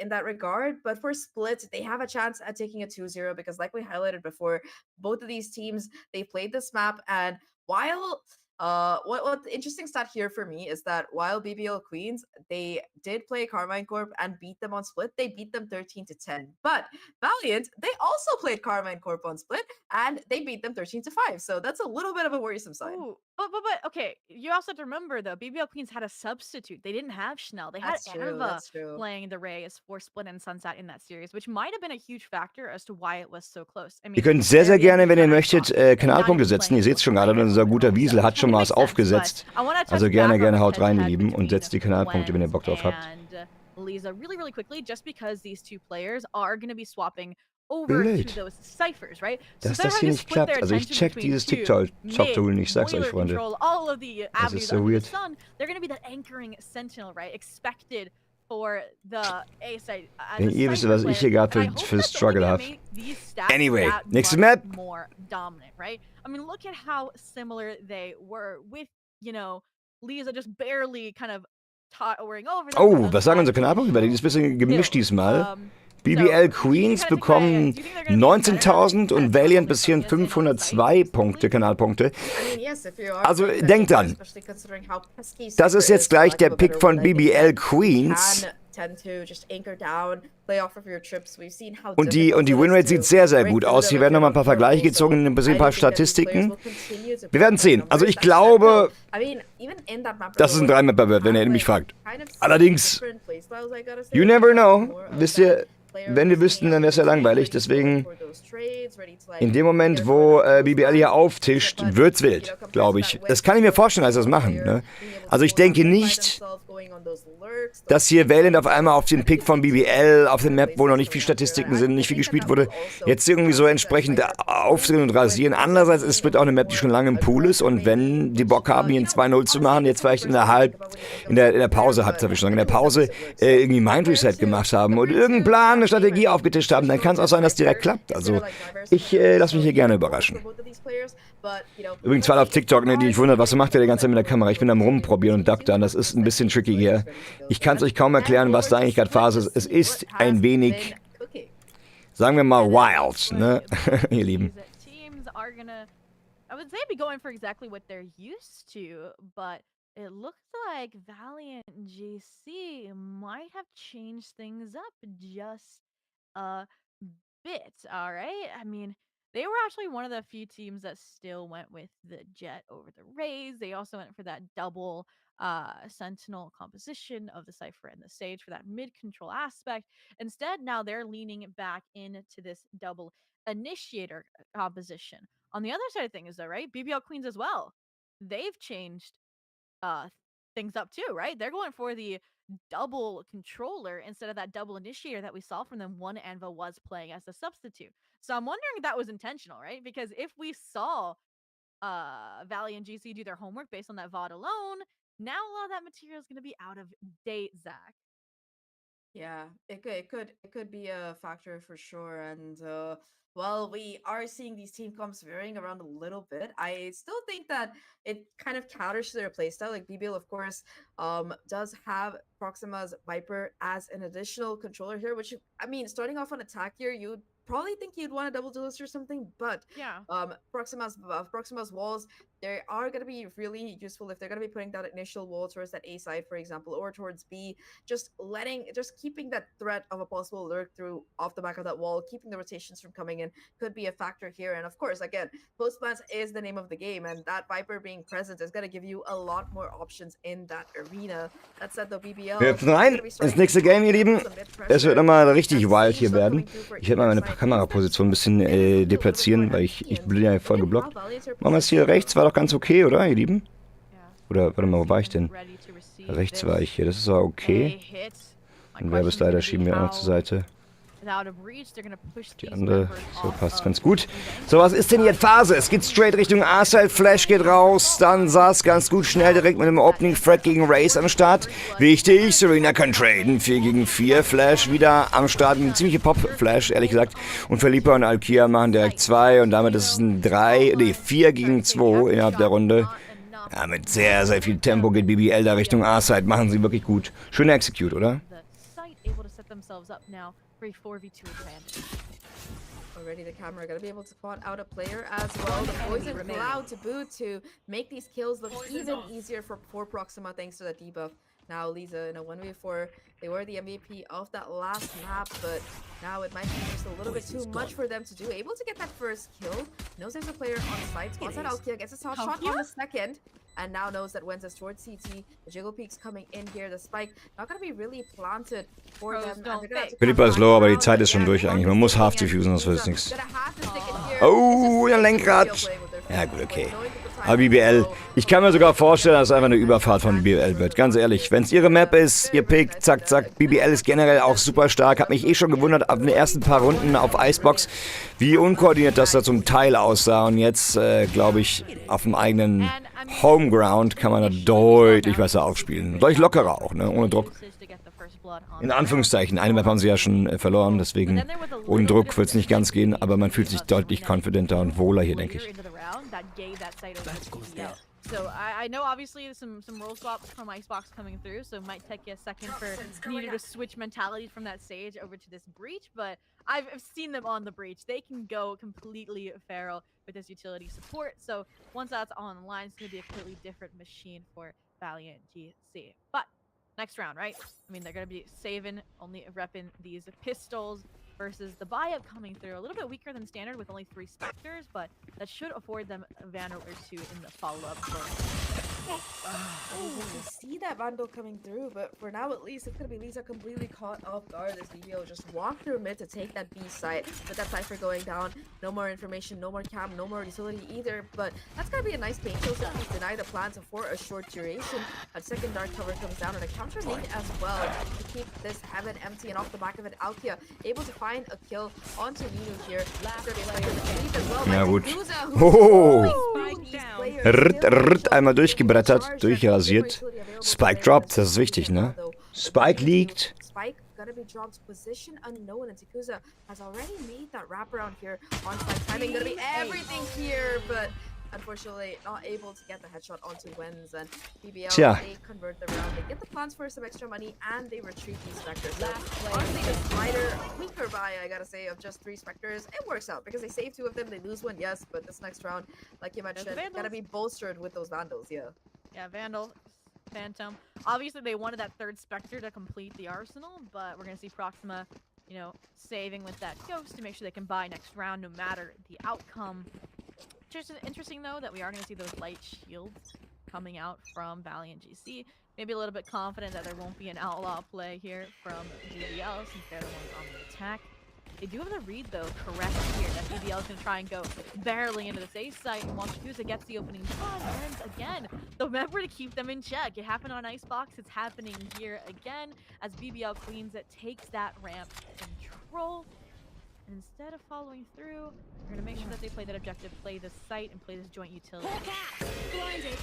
Are gonna be giving away their position here. I don't think they know about the glitch though, so it's just gonna be the isolation of these fights. Felipa though gets a free one, but through the darts from an onside Nino, trying desperately to play around here. Proxima finally shuts her down. Now it's a 2v3 in favor of BBL. Despite this being Valiant's spy round, they get the spike down as well, and it's going to be a very difficult retake as it commences from BBL. They're in heaven. The first BBL hat auch super gekauft, ne?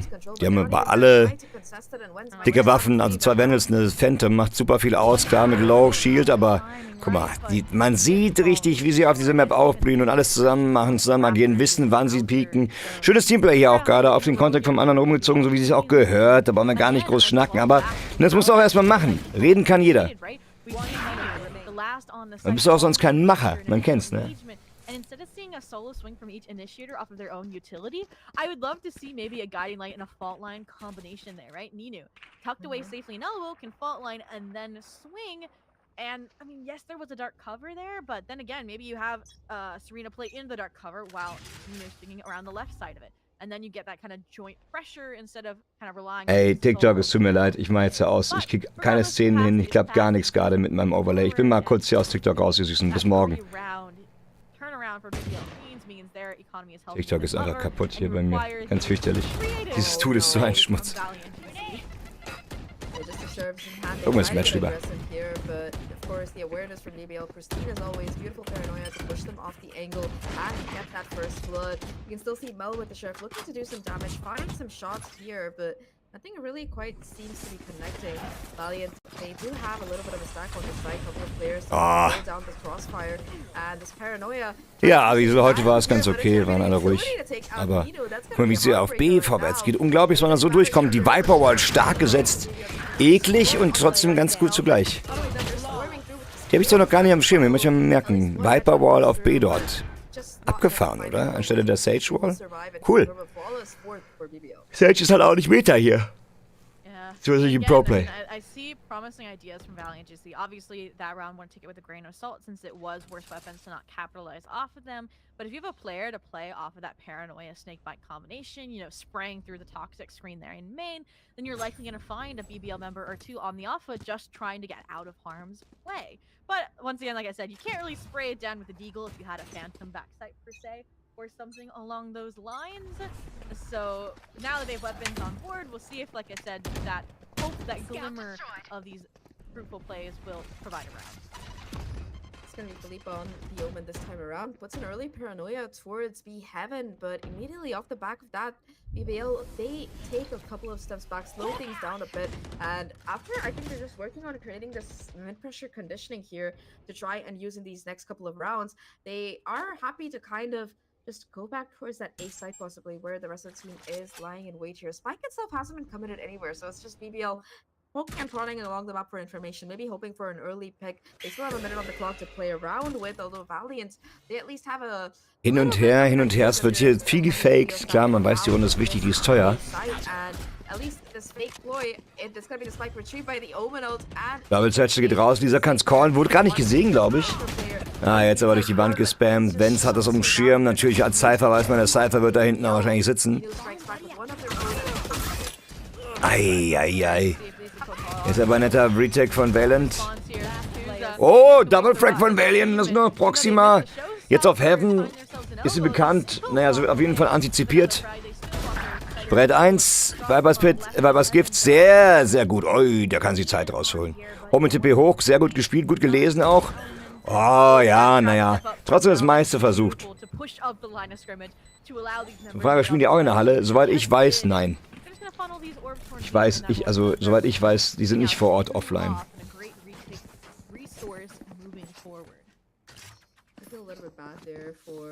I think it was Felipe, I'm not sure, but basically a showstopper was popped. They weren't able to hit their shots on on the showstopper, and yeah, that was that. It wasn't. Yeah, it was Chanel. Sorry, yeah, Chanel was just not able to take up Tikuza in time, and the result of that was Tikuza fighting not 1 but 2 kills to open up that retake and make it even. Ist alles online, soweit ich weiß, ja. Gonna be calling a timeout. So, Timeout von Valiant, ja, war abzusehen. Aber es war auch abzusehen, dass BBL hier richtig schön Fahrt aufnehmen kann. Ist ja ihr Pick, wie schon so 1000-mal erwähnt.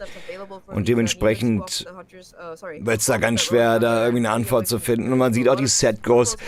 Das heißt auf B vor allen Dingen mit der Viper Wall, die da immer wieder zu Verhängnis wird.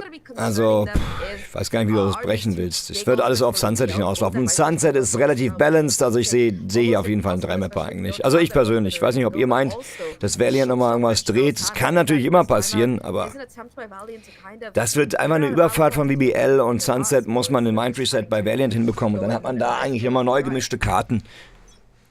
Wegen mir können wir eigentlich die Map fast schon skippen. Also, sagt er jetzt und gleich kommt die böse Überraschung. Das Ganze wird sich zeigen, aber ich denke, so wird es kommen. Was sagt man hier, Chat? Seid ihr bei mir? Wird es eine Überfahrt? 3 Mapper safe? Oder sagt ihr, was? Noch ist nicht aller Tage Abend. Valiant kann auch noch auf der Map gewinnen. Na klar können sie, aber ich glaube, das wird schwer. Safe 3 Maps, sagst du auch, Hitch?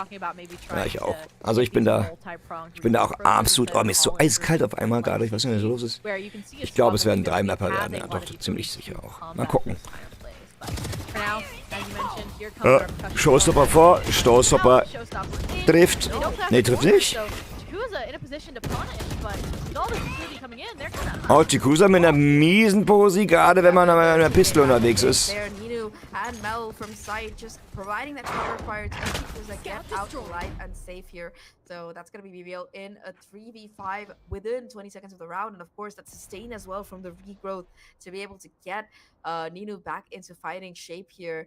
Nothing similar. Oh, stell dir mal vor, das kleines One-Täppchen. So I would like to see that possibly coming into play. That said, though, the spike itself is headed through events towards a possible B rotation right now. Alkia left behind here. Da siehst du, aber ich verstehe umso weniger, warum dann auf Icebox nicht besser ging. Hier ist es eine Map, da ist Teamplay gefragt. Map Awareness ohne Ende und Kontrolle, ne? Und schnelle, vor allen Dingen schnelle Reaktion, schnelle Rotation als Team. Und es war eben auf Icebox nicht der Fall, aber hier können sie es auf einmal. Vielleicht sehe ich es auch ein bisschen zu streng. Vielleicht war Icebox einfach auch gut gespielt von Valiant, muss man auch so sagen, ne? Darf man auch nicht außer Acht lassen. 15 seconds left, they have to commit to it. And what is the counter from Valiant GC? As soon as that comes through, but the double peek, it's still too strong, and Mel gets shut down here. 3v2 situation, Felipe is so low though, and the breach utility is still online. It's all gonna fall onto Wendy's shoulders. Able to get that first hatch on the second one as well, but it's the aftershock from Ninu to clean things up here. What a way for Valiant to get their second round on the board. It's the aftershock from Ninu. Of course, I feel like if that aftershock hadn't come into play, if it had just been the swing from Ninu, it could have been the 1v3 clutch there. But yeah, Ninu, ja. we talked about it before. Zweite Runde für Valiant. Und am Ende sieht es halt auch nicht so weit weg aus. 2 Runden trennen die beiden hier vom Ausgleich, das schon. Aber am Ende, finde ich, ist das, was BBL auf dem Tisch hier liegt, gerade ein bisschen besser, ne? BB-Kohan. Schnelle Reaktion, schnelle Rotation und schnelle. Ja. Schnell.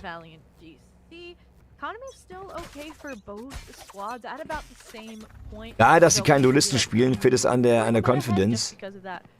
4-round prior success, but for now they've just been recharging up different ultimates. Like yes, they auf Icebox meinst du? But now Neural Theft Seekers on board to be similar, I guess, guidance and entry tools. So I feel like they take the mail. Aber dann fehlt dann die Confidence auf Split damit, meinst du?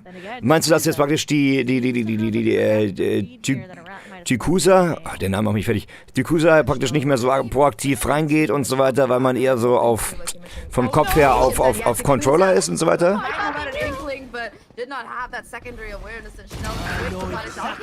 Dass man das so mitnimmt vom letzten Match, oh, ich bin kein Duelist, soll nicht vorrennen, und dann ist man dann nicht mehr so proaktiv und so confident und geht nicht mehr so, ja, kampflustig in den Fight rein? Ist das, was du meinst?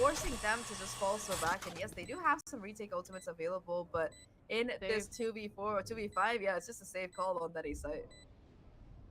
Ja, genau.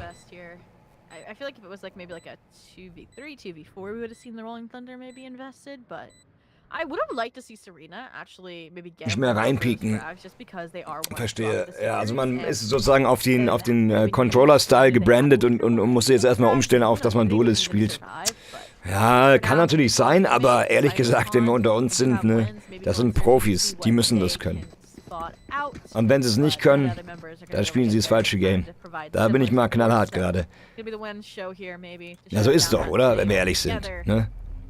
But even Come then, on. so many angles to clear out. Screenshots not aligning.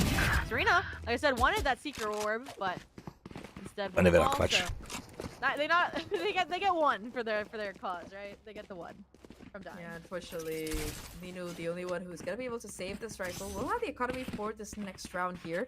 But that said, looking at the ultimates, Valiant can still make this round work out. The Rolling Thunder is available, like you mentioned. Serena, one away from the Seekers. Tikuza as well, one away from the Showstopper. So we could definitely see these ults coming into play here.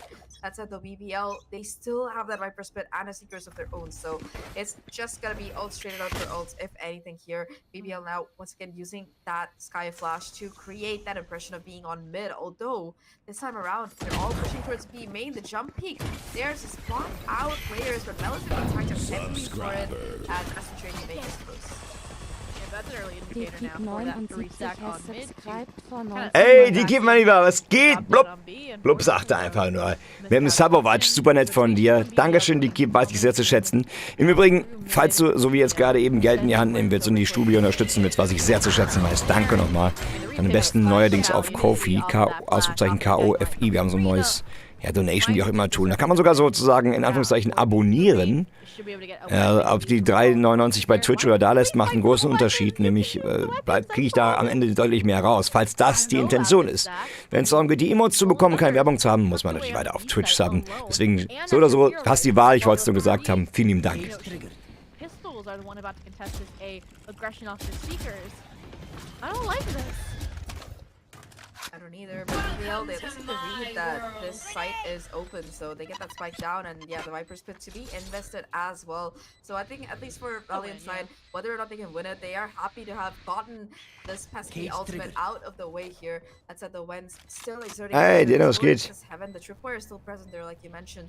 Try and play off of here. Die Operation hast du, wieso hast du einen Reifen tauschen müssen? It's gonna be the Tikusa to find a kill with the classic. She walks in, takes out Proxima, and now the Showstopper ready. What? How did that out kill? into Heaven. The Rolling Thunder gonna be invested as well. Was? Wenn du dir ein Team vom Discord zusammenstellen könntest und du müsstest mit deinem Team gegen einen von den beiden Pro-Teams hier spielen, welches würdest du spielen? Du meinst, welche Leute würde ich nehmen in mein Team?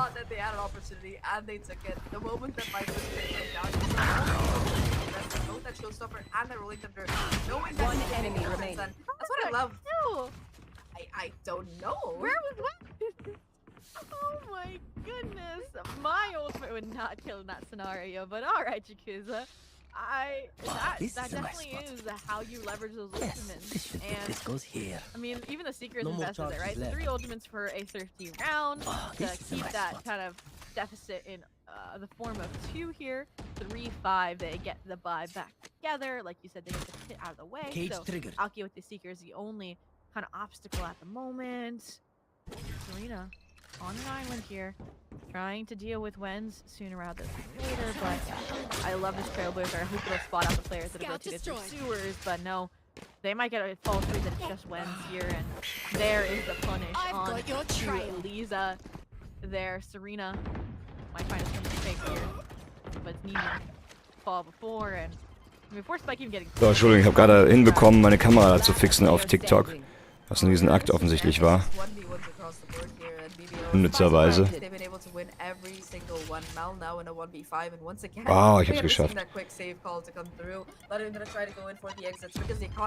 At this point, for some of these players on Valiant's side, just not the greatest. I think that they should still be able to maybe force a buy next round if they choose to, but otherwise as Hero Vandal, it's gonna be imperative for it to be kept in possession of these Valiant players. But breaking down that round, right, it was just BBL putting pressure across the map and Valiant taking the bait here, kind of going in for those isolated pieces. And BBL quick to clean up. Wow, ich hab's gepackt. Straight fights, especially when they are there in numbers. There were 4 players from BBL waiting outside that A side, and yeah, it's once again gonna be an attacking round in their favor, 6-3 right now. And I feel like when Valiant GC is as favored on these retake attempts as they have demonstrated, both on Icebox and now here on Split, it is the smart approach to go for those defaults to disrupt that momentum early. And I want to go back to the start of that eco round, start of that, I believe it was the 8th round for Valiant, just because they did a good job of dealing with that targeted, or I guess that spread out aggression, right? You still have that Lurk player be main. So, muss man anpassen, egal, Entschuldigung. Oh, was ein Struggle das ist. Irgendwie so richtig geil ist immer noch nicht, aber ich hab's jetzt so halb auf TikTok. Ich glaube, wen würde ich nehmen? Lagen nicht noch 3 Pötten am Anfang, aber Einspritzventil getauscht, 3 Stunden Aufwand. Ich habe keine Ahnung, was bedeutet. Ich weiß nicht, was das Einspritzventil ist. Das heißt 3 Pötte. Ich kann überhaupt nicht folgen. Aber uns geht's soweit ganz okay. Bisschen müde. Was geht bei dir ab sonst? Außer, dass du deine Pötte und den Wagen mit der Einspritzpumpe und dem Keilriemen und so, keine Ahnung. Ah, okay. Ich würde mir Valiant nehmen als Gegner. Captain Langstumpf würde als Spieler nutzen Clemmy, Dark, but still only going to be a 1-for-1 trade. Clemmy Dark. That hero rifle finds Schnell before being shut down, and BBL will Clemmy have Dark. headed into this post plant. Ready the Jones. Ready for the push in. Unfortunately, not the greatest weapons with which they can take the fight already. The flank is coming in from Wens to confirm this final kill as BBL finds. Vermutlich Epics und really ramp up pace and put in the numbers here, Zobi. vielleicht Devil oder Again, just Valiant GC not able to pinpoint the spread of players effectively as they were on Icebox. Devil und oder Yugi oder aber wir hatten eine Dame, die war mal sehr gut, aber da fällt mir der Name gar nicht ein. Nee, die würde ich nicht nehmen. Ich würde also nochmal Clemmy, Dark, Epics, Jones und down mid that VL and GC had pulled out, and I mean I want to see that again here, but they're taking every other option in the book, right? They aggressed A main, now they're getting B main. Und Devil. So we'll see, maybe Ich selber würde nicht spielen. Ach, Tisch ist ja auch noch da. Ah, man munkelt. They might have gotten information. They might have thwarted now this rotation from sewers over to A, but for now, I mean they're setting up a split here because Wens with Rams. Aha. Jetzt versteht ihr noch. Players are here on the site. But it does concern me that once that spy cam Heaven's controlled, they're gonna lose all of it. Yeah, they're just gonna be getting though. Ah, okay. Nee, Raider würde ich nicht nehmen. Schwierige Frage. Now though, with this utility on site, it's just pandemonium with the cyber cages, with these dark covers. Lisa looking to take advantage, only able to find one though. Bitte Diffuses, ja, guck mal, das ist eine dumme Frage. Egal, was ich jetzt sage, ich würde mich in die Scheiße setzen, weil jeder, den ich nicht nenne, sich beleidigt angegriffen fühlt. Das ist halt scheiße. Aber so würde ich es machen. Ich habe mich selbst gar nicht benannt, weil ich auch nicht spielen würde gegen die, weil ich kassieren würde. Da gibt es deutlich bessere Leute aus unserer Community, meiner Meinung nach. Aber was ist schon gut? Das ist Definitionssache, weil der eine drückt gut oder die eine, aber hat keinen Plan vom Spiel, währenddessen der andere, der gute Übersicht hat und Map Awareness hat, aber nicht so krass drückt, ne? Das ist immer die Kunst.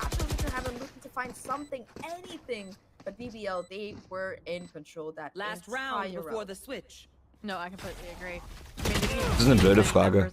So wie du fragst, welches deiner Kinder hast du am liebsten, da antwortest du nicht drauf. Aber ich hab's trotzdem gemacht. Als Sub siehst du dich. And the rounds that they have gotten underway have been because they've dealt with that early on. And it's impressive, right? I was looking forward to seeing Wens and Lisa both delivering, and they basically have flipped KDAs right now. 3-11. Guck mal, wie es hier ausgeht. 8-3, BBL ist richtig am Rasieren. Ich glaube, wenn die First Round dann auf Defender-Side holen, ist das eigentlich schon gelutscht, der Drops hier. Alles gut, Captain. Ich hätte auch nichts antworten müssen. Es geht schon auf meine eigene Kappe. Gut, wenn man nur ein Kind hat. Ah, Next Level, oder was? Die Hammer-Strats, hä? Down, they get the frag, they get out of dodge, should be able to group up as well with arena for a regrowth before this retake on the B side occurs. BBL wird gar nicht genannt. Meinst du mich? Nee, ja.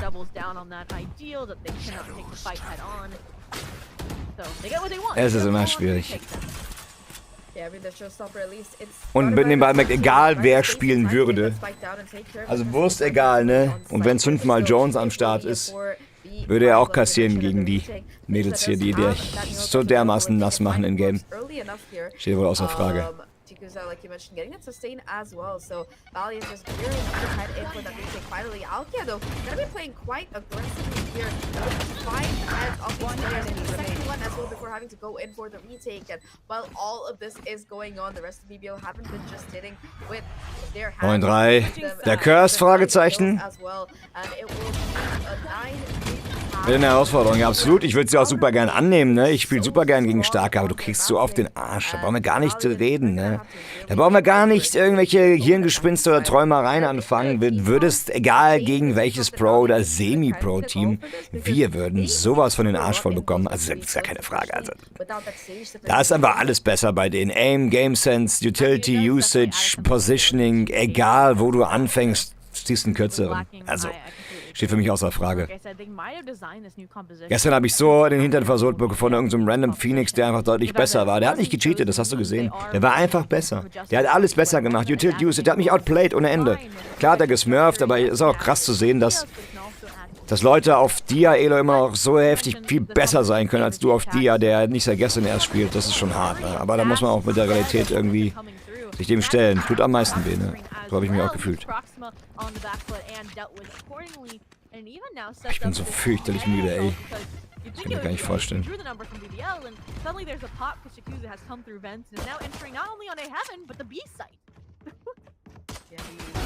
Right now, but Tikusa is not done quite yet. A second kill as well with that aggression onto Alkia. To push forward. Und jetzt schnell 1. Ja, nur 1. Verliebbar von hinten, nimmt B-Man ein, gut gespielt. Schöne Map-Kontrolle da an der Stelle, aber dann ist es auch nur noch Vents. Ja. Ey, glaubt ihr, dass hier noch was geht? Jetzt die First Run sieht ganz nach Valiant aus. Kann ich mir kaum vorstellen.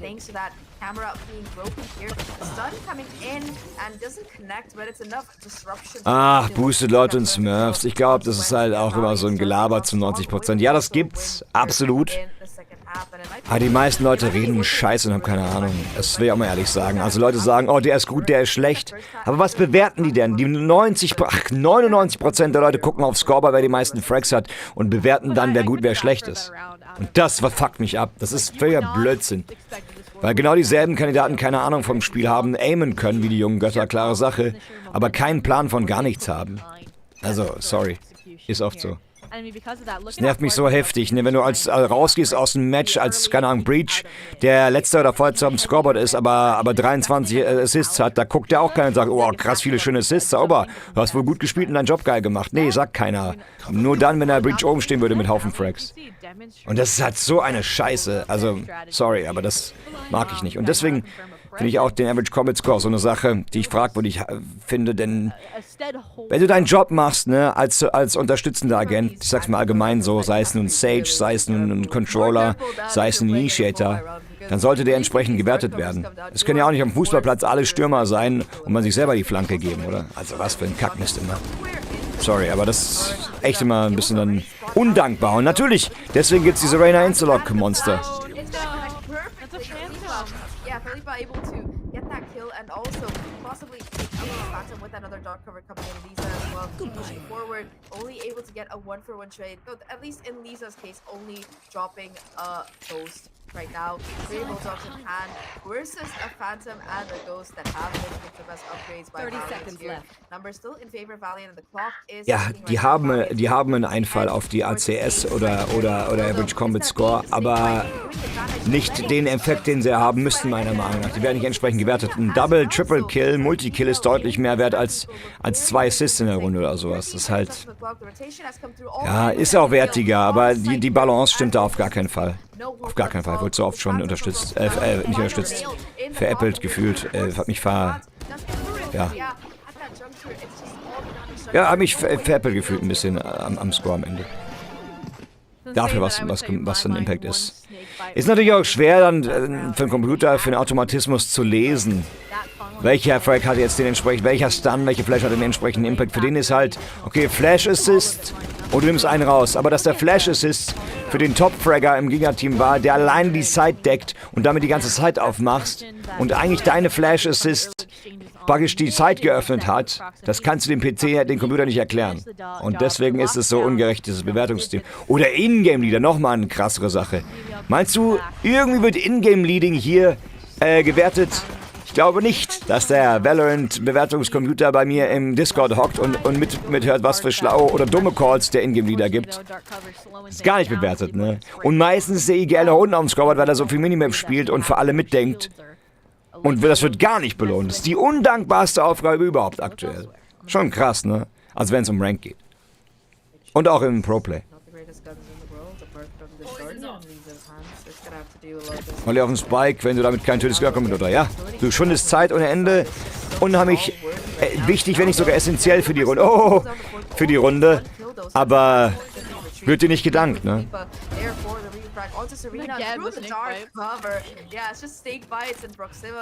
Macht das, Captain. Viel Erfolg dabei. Das klappt bestimmt. 4:10, ja. Das ist nochmal ein Aufbäumen, aber es sollte an BBL gehen. Los, Sunset. Ich glaub nicht an das Valiant hier nochmal irgendwas dreht. Jetzt ist noch ein 4v2, Mel Lisa. Es ist auch schwer. Es ist schwer, gegen starkes, angespieltes BBL auf der Map zu spielen, ne, wenn es ihr Pick ist. Da brauchen wir uns gar nichts vormachen, wenn ihr mich fragt.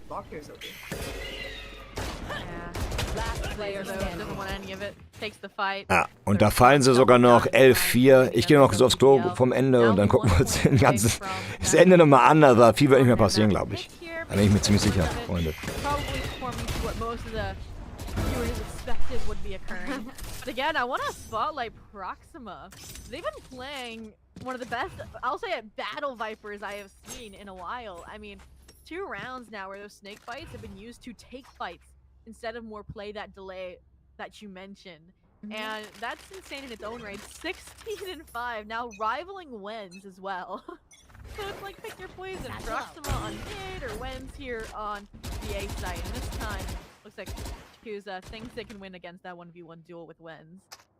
I mean, they do have guns back online here, so this is kind of Valiant's last chance to keep this map from completely slipping out of their hands, and from seeing that Sunset come into play, they were able to take that icebox, but yeah, Split, it's definitely being dominated right now by BBL, and Valiant, they haven't had the best time. I don't think we've even really seen that spike plant come in for them in a lot of these rounds here, just because of how BBL are positioning themselves right now. Wens gets the information, spots at least 3 or 4 players towards that A heaven, immediately going to be falling back right now to play with the rest of the team. But Serena, crucial timing down here onto Schnell. Lipa and Wens will strike back with a couple of their own, and Wens still the tripwire is active, the neural fence as well for even more information. And suddenly once again, it's just 2 players left here. One enemy remaining. Roster make that one Visa versus the world here, and in this 1v4, so, how much more can she do? Freunde, I'm back. Kann man so kaltes Balkontür war offen. Irgendwer hat die aufgelassen. Auch einen schönen Abend noch dir, Captain Langstrumpf. So, 12. 4. Und ich glaube, jetzt passiert nicht mehr viel. Kommt, auf geht's. Sunset, habe ich doch gesagt. Können wir bitte nicht deinen Arsch haben? Danke, ich genieße ihn nicht so sehr, danke.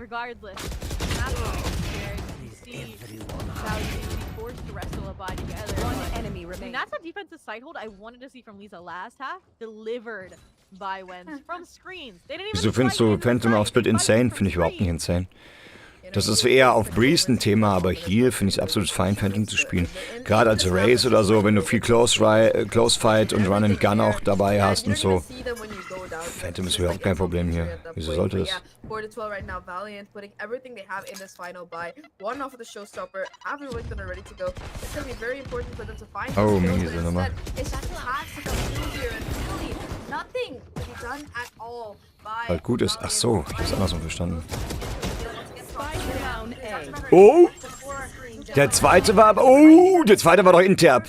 Also, das versteht jetzt kaum einer, aber der zweite war doch ein bisschen. Also, mein Lieber. Was, GG. Jo, hätten wir uns auch sparen können, war aber abzusehen. Kollege, wenn du hier sitzt und deinen Arsch mir hingibst, dann musst du auch damit rechnen, dass du mal einen aus Versehen kassierst. Ich wusste nicht, dass du hier sitzt. Tut mir leid. Stinky. Ja, Louis. Wir gucken hier noch das Match. Dann gibt's erst Essen. Valiant GC attempted to do their homework, but they read the wrong chapter of the book and went into the exam unprepared. Jo, die sind richtig unprepared da rein, wrong Chat da gelesen, das sieht man. Ja, schade, ey, aber dass da auf Valiant überhaupt nichts gibt. Und jetzt glaube ich, also ich sag nicht, was meine Prediction ist, aber ich habe schon eine Idee, wie Sunset aussehen wird. Was sagt ihr, lieber Chat? Habt ihr schon eine Idee? Habt ihr schon eine Prediction? Ihr könnt gerne gleich, wenn die Kanalpunktewette hier durch ist, gerne bei der nächsten, wenn die aufgemacht wird, eure Einschätzung, eure Prediction abgeben, wie das nächste Match ausgehen wird. Wir gehen in eine kurze Pause, solange hier die Pause läuft.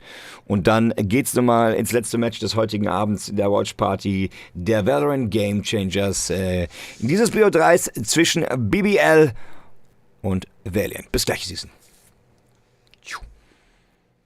We saw kind of glimmers of hope there on Split from the Breach. This is another Breach expected map out of them. And I want to say one that they're more comfortable with that utility and their positions. But what do you think, Zach?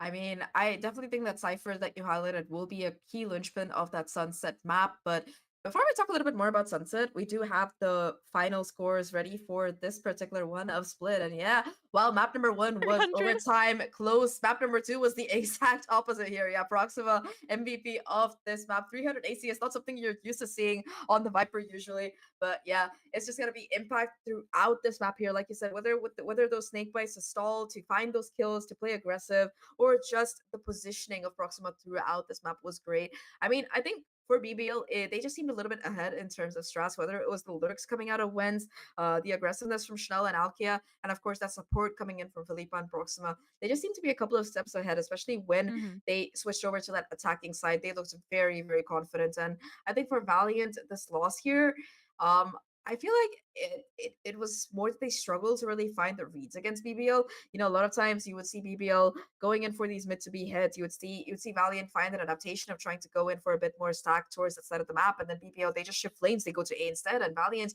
they constantly seem to be reacting to what BBL were cooking up. We didn't see any of the proactivity that we usually see from them, or similar to what we saw from them on Icebox coming through in this particular one.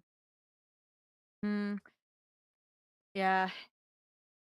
And I want to now highlight and discuss Sunset just a little bit because we are going to see Proxima on that map on the controller role still, but they're gonna be on the Omen. So what do you think about that? Right, we've seen the Omen kind of get passed around. Right, it went from Schnell on Icebox to Felipa on Split, and then it's gonna potentially, if they run the same composition for Sunset, now that we're in playoffs, be passed off over to Proxima. Do you think that's gonna facilitate the fraggage, considering how attack focused they were with those snake bites, off the paranoia? Or what do you think is going to happen, especially now as we can get a deeper, in-depth look at the performance Proxima had on Split? Yeah, I mean, Proxima was a demon on this map. Looking at the scoreboard, like you mentioned, 300 ACS, of course, 21 kills, I think first bloods as well. Not really a number that you're used to seeing on the Viper here. Almost 6 first bloods to come through for Proxima. But yeah, I mean, you pointed out that she would probably be shifting into that Omen role. And I mean, Proxima, even during her time on Navi Celestials last year, was a very, very aggressive controller player. Honestly, I think that she was one of my favorites to watch as well after Vanya, just because of how she did use that agent to have a lot of impact, not just in terms of setting teammates up with smokes, but also just in her own right. So I do think that she will be continuing to pop up if she does reprise that Omen, which I expect to see, by the way, on this map. But talking about Sunset comps here, Zobi, I am excited to see if both of these teams will be continuing with what we're used to them, because both these teams, they have a very, very similar comp, right? They have that Omen that we talked about. They have the Cypher, the Raze as your sole duelist, and the double initiator. But it's the initiators that vary, right? For BBL, you have the more traditional variant. For Valiant, you have the more traditional variants with the never mind. I'm right. BBL has the more traditional variants with the Fade and the Breach. Yeah, Fade and Breach. They're kind of like more teams run them than not. It's kind of meta for Sunset as much as meta has developed. But Valiant, I gotta favor them for this, even if they lost that map number 2 very badly, because they have a Gecko. Exactly. I love little bro. I do too. And I feel like Serena, they've been a consistent player across this series, but they haven't had their standout moments like some of the other members of the squad has had or BBL has had. So Gecko having that kind of clutch based kit is definitely something I will be looking forward to, Zach. Yeah, I mean, one thing that I love about VCT Americas in particular is that every time Wingman plants or defuses a spike, the This entire crowd crowd starts cheers. cheering. I'll And be it just cheering. it's I'll be cheering. yeah, we'll be cheering for Wingman for sure if Sarita does pick Gecko again and we do see some cute cuddly Wingman action. But that said, Sunset, we highlighted this before. Both teams, they've played it a few times during that group stage. Both of them so far have a perfect record on it, and it's only one of them who will remain standing here with that perfect record. Not just that record, but also, when you consider the repercussions of this, whether you're going to be moving on in that upper bracket or sent down to the depths of the lowers, I think that this game, both these teams definitely don't want that fate for themselves. And on Sunset in particular, I don't know who I would favor here, just because I think BB will have a little bit more of a traditional comp. They might be able to um have strats that they can import from watching other people play, for example. But Valiant, True. because they have that new comp, they could create something super innovative. And personally, if they can do that, I would love to see them win this. I completely agree. It's either going to be a mentality of if the same composition is run, then Valiant GC might look as strong as they did with their counters as Icebox, versus if, changes are made, or if Valiant GC has run out of steam, it could be a similar situation to what we saw on Split. Regardless, this battle will come to an end on map 3 on Sunset after the break, so stick around and we'll find out together.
Welcome back to the Game Changers EMEA Stage 1 playoffs. Zobi and Zach here to bring you map 3 of an interesting series between BBL Queens and Valiant GC on Sunset, Zach, but we've been Welcome back. We're trying to figure out what exactly Valiant GC needs to change to make sure that there isn't another dominant performance out of BBL Queens to end out this series today. So you have some info and Hey, hola, Lady Ovejita. ¿Qué tal? Es geht. Yeah, of course. I mean, on Split, when you looked at how Valiant were playing in terms of that scoreboard, right? Gehst du mal schon früher rein in das Stream wieder? Der Timer ist gar nicht abgelaufen. Das ist ein gutes Zeichen. Das heißt, das Game wird bald losgehen. Die machen noch kurze Berichterstattung. Hallo Lady Ovejita, ich grüße dich. Wir hüpfen jetzt gerade in die dritte Map zwischen, in der Begegnung zwischen BBL Queens und Valiant. Und das ist, die sind die Game Changers. Ich hole dich mal gerade ab, meine Liebe. Schön, dass du da bist. Hatte vorhin eine Frage an die Ladies hier im Chat gestellt, oder die Mädels, vielleicht die Frauen, ob wenn ich als Caster oder als Mann Ladies zu Frauen sage, ist das abwertend oder ist es eher ein Kompliment? Weil ich meine sowas wie, für mich ist sowas wie, wenn die Mädels das machen, die Ladies das machen, so nach dem Motto. Ist es abwertend, findest du, oder nicht? Wenn ich dich gerade hier habe als Frau, wollte ich mal nachfragen.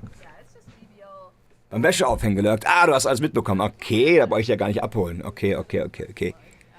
Ich habe auch richtig viel Wäsche gemacht, mein lieber Schwan. Richtig was abgeholt. Boah, komm, was Situation findest du? Echt? Okay, ja. Also wenn ich jetzt hier casten, sagen wir, die Ladies von BBL machen so und so, ist es dann nicht so? Also sagt man das eher gar nicht? Ich dachte immer, es wäre okay. War man jetzt auch nicht so sicher. Will möchte ja gar keinen verletzen. Ich finde, das ist einfach eine coolere Art von die Mädchen, die Spielerinnen. Ja, Spielerinnen ist natürlich, geht auch immer klar. So um eine Alternative zu haben einfach, ne, war mein Gedanke. Nicht immer nur Spielerinnen zu sagen. Ja, klar ist nicht, ich spreche an aller Frauen. Ich wollte nur, wenn dann eine Meinung von der Frau mal haben und nicht von den Männern hier, weil die können ja eh nichts dazu sagen, sozusagen. Thrifty.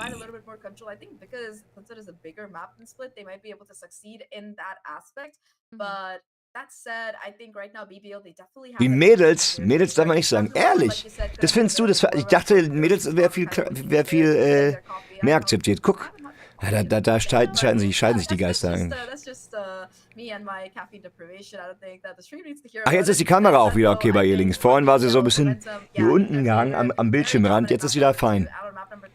They're definitely gonna have to be careful about what they're cooking up here. We did discuss the agent select a little bit before we headed into this, at least in terms of our predictions. And so, was haben wir denn? Cypher, Omen, Breach, Race und dann als Unterschied sehen wir Gecko und Fade. Oha, da kann man sich jetzt echt streiten und ich finde, das ist super balanced. Auch wenn Gecko und Fade unterschiedliche Agenten sind, offensichtlicherweise, glaube ich, ist das Line-Up, das Matchup hier even. Was sagt ihr?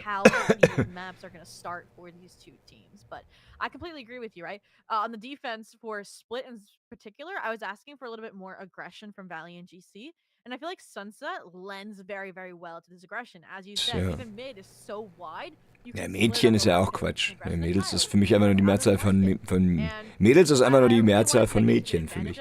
Auch wenn es Mädchen die Mehrzahl von Mädchen ist. Also Plural ist mir schon klar. We saw how, you know, those lurks from Wens and that consistent maintain of control over Heaven thwarted it pretty much in its tracks, Zach. Yeah, thwarted is the right word. Like, really, Wens was not letting anything slip by that entire time. Ich habe nie gesehen, dass da Autos fahren, links. Sieht das schon nicht aus. Also von den Grafiken her, das ist so eckig irgendwie. Na, irgendwie passt auch. On their toes and just not in position to go in for those retakes that they so favor. I think that the Valiant definitely gonna have to go in for some. So, BBL auf Attacker-Side, so starten wir rein auf der dritten finalen Map dieses BO3 zwischen Valiant und BBL Queens. Ah, ist dort keine Abfahrt, aber man steht vor A gebündelt. Wartet dann mal auf den Reveal von Fade offensichtlich. War da von Gecko.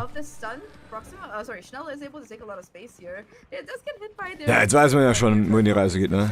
Yeah, they have that elbow control. This A side is opted to have been left open, kind of for that retake setup that we were talking about. So, Jungs, los geht's. Ja, genau. Eigentlich sollte es grundsätzlich immer wissen, aber wenn Männer zu Frauen Mädels sagen, hat das für mich so ein Geschmäckle. Ehrlich, warum? Also. Aber das ist genau deswegen frage ich. Oh, meine Güte. Tykusa wieder richtig wild unterwegs. Holy moly, was eine Überfahrt. Fast flawless von Valiant. Was eine Runde, was für ein Retake. 4K auf Tykusa, fast schon den Showstopper am Start. Richtig gute First Round.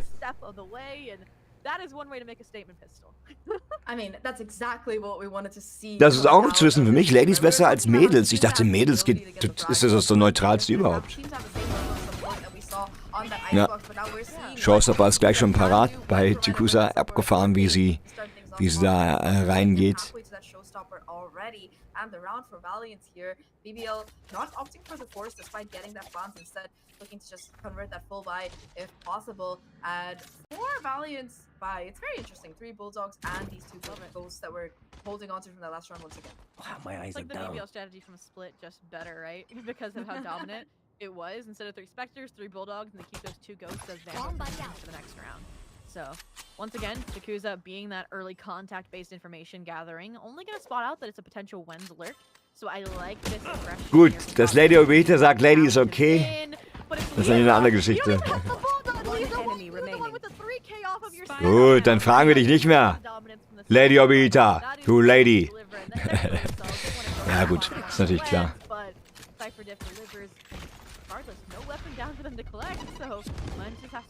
Ich kann es nicht für alle sprechen. Da gibt es Leute, die wollen sich dran stören. Boah, Leute, die sind super locker damit, egal was man sagt.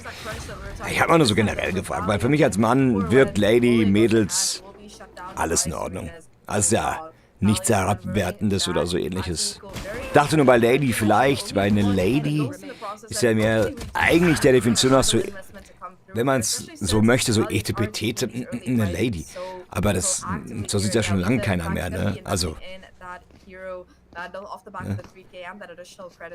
Mäuschen, ja gut. Mäuschen ist dann wiederum so, ey Mäuschen, komm mal rüber. So nach dem Motto, du bist ja nur für, ne, das ist ja Quatsch. Das ist die Puppe oder so ein Zeug, das ist natürlich, ne, das wertet er ab. Gut. Aber da hätten wir das ja erklärt. Ja genau, Lady ist mehr so Adel, deswegen sage ich ja ein bisschen mehr so Etepetete. So. Das kommt, glaube ich, bin ich sicher, aber ich würde schätzen, aus dem englischen, weißt du, Königshausen so eine Lady und so zu sein oder irgend sowas, vermute ich. Lady Diana, aber hier sind nicht sogar so, ja, genau. Eine Dame, eine feine Dame. So, das ist genau das eigentlich, die Damen. Und wenn man sagt Ladies, die Damen, also eigentlich, ne? Deine Ex hätte ich Mäuschen genannt. Du bist halt auch ein Mäuschen, aber wenn sie wüsste, dass du wirklich ein Wiesel bist. Eieiei. Baby ist aber ganz klar. Baby sage ich ganz gerne mal zu Kollegen, Kumpels von mir. Hey Baby, was ist los? Finde ich ganz cool, das mag ich. Aber nicht, wenn es eine Frau ist. Sondern nur sowas wie, ey, Epics Baby, was geht ab? Oder Devil Baby, what's going on? Sowas die Richtung.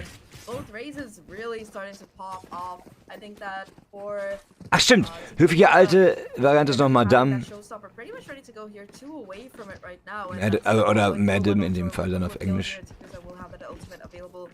Ja.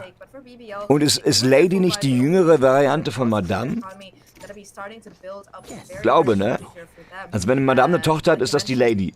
Kann das sein?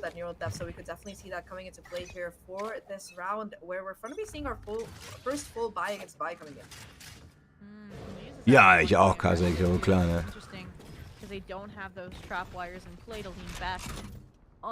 Mehrzahl von Madame ist Madame. Monsieur et Madame. Achso, naja, gut, auf Französisch. And finally, we're seeing kind of a diverted approach from BBL Queens, right? It was more directive last round, which got them that round on the board. Instead, Wen's on a lurk play here to try and deal with, maybe set up a multi-pronged approach so you don't have that Flutter-style retake from Valiant GC. But I also like the top mid-hold. Wie ich auch manchmal. Hä, was denn jetzt? Ich check gar nichts. And I mean, the fact that the trapwire... I want to say the trapwire is actually from Wen's, which is interesting. Ach so. Da werden jetzt aber auch Sachen reininterpretiert. Genau das ist ja eigentlich das Problem, dass Leute in Namen oder wie auch immer man es ausspricht, also super viel reininterpretieren, obwohl es anders gemeint sein kann. Und da ist wieder immer eigentlich nachfragen.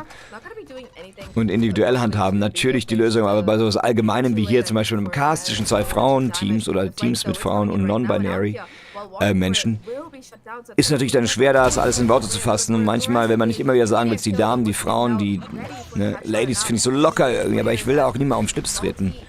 Oder so tun, als wären die Etipetete oder so, wenn es denn darum geht. Das ist irgendwie schwierig. Und gerade heutzutage muss man aufpassen, was man sagt, auch wenn man es gar nicht so meint, ne, und so. Naja, anyway, komisches Thema, lassen wir es einfach so stehen. Guck mal, wie BBL kämpft auch. Da kommen wir nochmal zurück mit dem 3K der Sheriff-Schelle hier. Abgefahren. Also ich sag ja, das wird ein, oder was habe ich habe gar nichts gesagt, ne? Ich habe euch nicht verraten wollen, was ich glaube.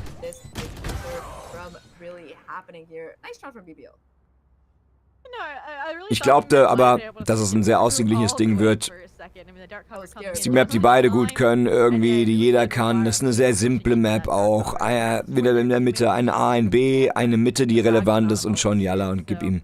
Und es kommt ein bisschen mehr aufs Aiming und Co. an. Das Line-Up ist sehr ausgeglichen auf beiden Seiten. Kann sogar eine Overtime werden. Wer hatte das vorhin gesagt? Hitch, glaube ich, ne? Ja, ach, du hast genau. Ja. Also ich denke auch, es kann eine Overtime werden, absolut. Es ist gar nicht mal so unwahrscheinlich, weil es sehr ausgeglichen ist, die Map, das Line-Up, man schenkt sich nichts, beide haben es drauf, beide Teams sind sehr, sehr gut eingespielt, heißt jetzt, ich sehe da auch keine großen Konzentrationsfehler oder irgendwas, dass man jetzt hier in BO5 spielen würde oder so.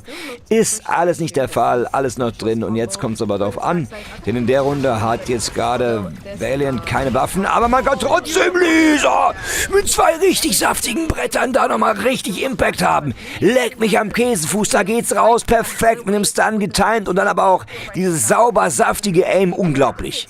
Was Lisa da rauszaubern kann, da sollte man nochmal irgendwie, wie sagt man auf Deutsch, consider, in Betracht ziehen, vielleicht doch irgendwie Schreiner, Handwerker zu werden oder was da für Bretter reingeballert werden. Unglaublich, unglaublich. Einmal so ein Aim und Timing einmal und dann in einem official wichtigen Match. Das ist natürlich der Punkt. Da so durchzuziehen, so cool zu bleiben und so sauber zu aimen. Da ziehe ich meinen imaginären Hut. Sprechen kann ich auch nicht mehr. Oh, und die holen die Eco. Die holen hier die Eco. Und das, lieber Chat, mit Recht. Die Bretter müssen belohnt werden. Krass. So, wenn man irgendwie belästigt ist. Man kann mit ihr ohne Probleme quatschen wie mit einem Kerl, ohne dass sie jemals cringe wird. Und ich sage immer liebevoll, sie ist wie die Schwester, die ich nie haben wollte. Ja.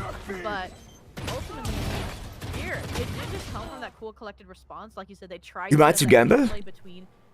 Wegen Stack? Es war ja kein richtiger Stack, war 3-2-Deckung.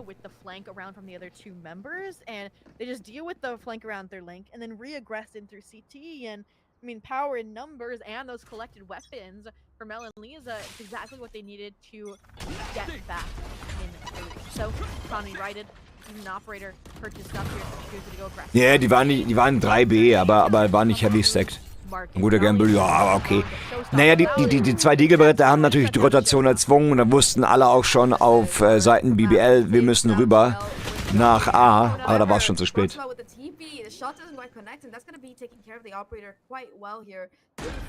Oh, ich sag halt Full Gamble in dem Sinne, aber ist ja auch wurscht. Und ist da. Die Deagle, Quatsch, die Sheriff-Bretter haben die Runde entschieden.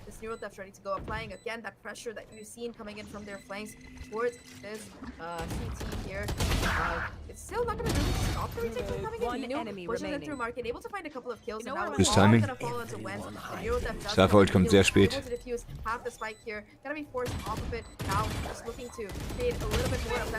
Nice try mit dem White Swing, gefällt mir. Ich mag so White Swings, gerade bei solchen Aktionen, aber in dem Falle nicht von Erfolg gekrönt.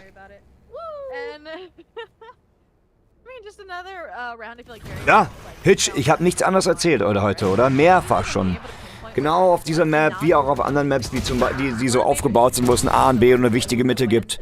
Die ist immer wieder relevant. Wer die Mitte beherrscht die Map mehr oder weniger und kann dann sehr schnell schieben. Ich kann es dir mal ganz simpel erklären. Was ich damit meine, ist, wenn du die Mitte hast, wir gucken mal oben links auf die Minimap, kurz Augenmerk. Wenn du die Mitte hast, ne, und jemanden vor A und vor B stehen hast, wie wir oft spielen, 1, 3, also 1, 3 Mitte, einer A. Einer B, einer A, 3 Mitte, 1, 3, 1 spielst.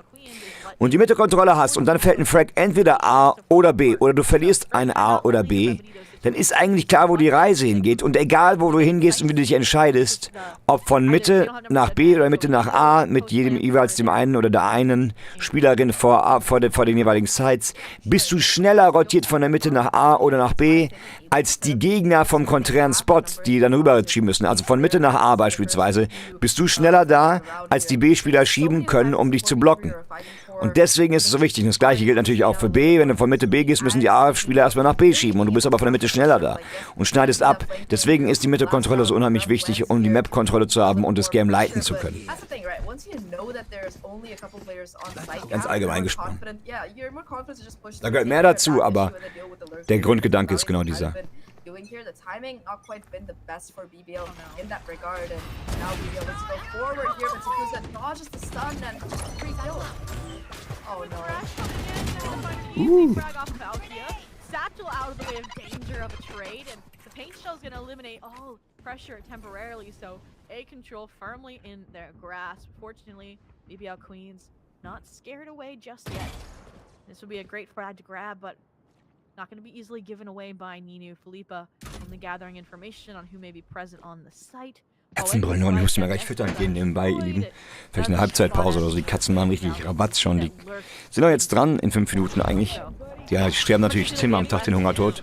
Weiß nicht, wer Katzen hier hat, aber dann kennt ihr das vermutlich. Oh, schönes Brett. Ach so, ich dachte, das wäre Mel. Oh, Valiant dreht jetzt aber nochmal auf. Können da die ganzen Goes und Executes von BBL gut blocken? Vielleicht ein Timeout? Wäre vielleicht gar nicht so schlecht, gerade von BBL. Um die Runde nochmal zu besprechen.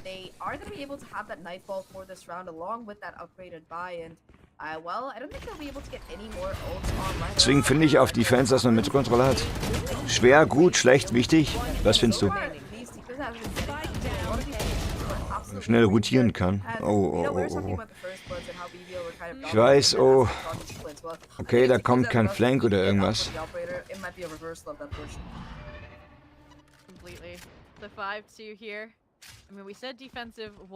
Das sehe ich so nicht, Hitch.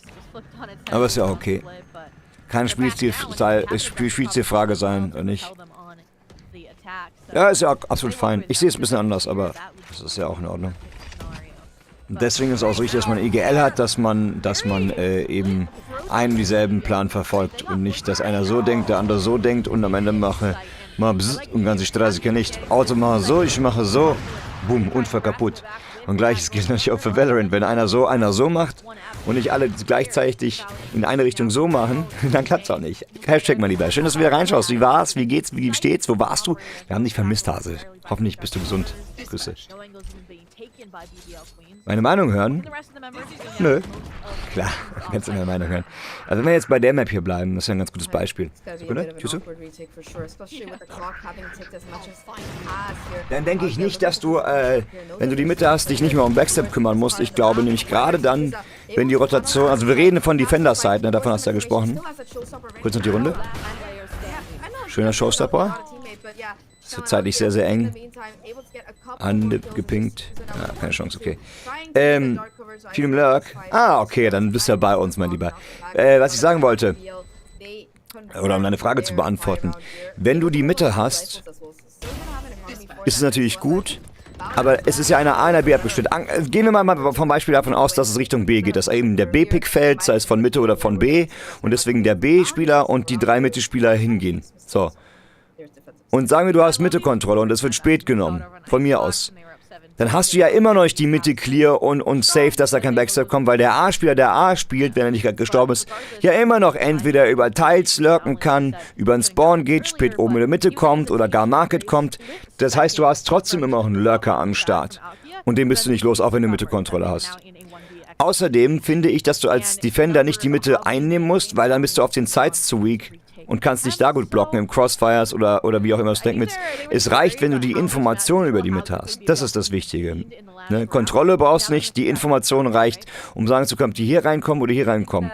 Und je nachdem, wo sie reinkommen, entweder Market oder Top Mid, kannst du dich dann entweder Heavy B anspielen, B Main einnehmen, wenn sie Top Mid einnehmen sollten, oder dich zurückziehen und dann retaken. Oder wenn du nicht die Mitte einnimmst und deswegen eine der beiden Sides A oder B Heavy blockst, also mit 3 Spielern, dann blockst du den Spot auch entsprechend. Ne?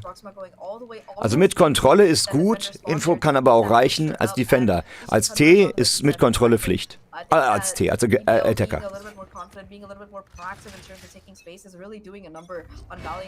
Aber es gibt natürlich für jede Regel eine Ausnahme und man kann auch mal heavy aggressiv die Mitte anspielen, das dann als, ich sag immer so einen Stich, einen proaktiven Stich machen, dass der Gegner auch Respekt hat und dann nächste Runde nicht mehr so schnell und einfach die Mitte anspielen wird oder dafür zumindest Equipment investieren muss, also Abilities. Das sind alles dann Feinheiten, Varianzen und Peripetien und Stiche und Pace Changes vor allem, die man einbauen muss, meiner Meinung nach. Aber das ist schon ein Schritt weiter. By BBL Queens in the last round. 2 members on market, even a paranoia in place to contest if they even get a glimmer. Aber natürlich sagt sich's in der Theorie immer einfacher, als die Praxis am Ende ist. Und das Ding ist, du kannst halt meistens, also ich habe es bisher noch nicht geschafft, aber innerhalb der Runde nicht genau sehen, was der Gegner treibt. Und deswegen basiert alles meistens auf einer Annahme, einer logischen Annahme und abhängig und auch vor allen Dingen darauf, was innerhalb der Runde passiert. Und genau deswegen ist Information, und die wird weitergeben durch Kommunikation, so verdammt nochmal wichtig in Valorant oder generell in 5 von 5 Team-Taktik-Shooter. Und das checken viele nicht und deswegen haben viele Leute darüber von keine Ahnung, von Map-Control und Zeitfenstern. Das sage ich immer wieder, gar kein Plan und labern blödes Zeug auf TikTok und Co. Und jeder, der die krassesten Frags macht, ist der King, aber jemand, der dieses ganze Geschehen für Minimap auf dem Schirm hat und ungefähr eine Vorstellung hat, wann die Zeitfenster sind, wann man gehen muss, wann man schieben kann, weil der Gegner wahrscheinlich woanders ist und bis der da ist, dauert so und so lange. Das heißt, du kannst jetzt gehen. Dass das jemand sieht, liest und callt, der sogenannte Ingame-Leader in den meisten Fällen, das wird natürlich nicht belohnt. Hauptsache der die 1000 Frags hat, da wovon 70% Exit-Frags sind oder die irrelevant sind und keinen Impact haben. Das ärgert mich immer so. Aber das sehen nur erfahrene Spieler und leider nicht die breite Masse, weil die falsch dran geführt wird. Oder um den Einstieg leicht zu machen, natürlich ein krasser Fragger immer wichtiger und besser ist als jemand, der mit Kopf spielt.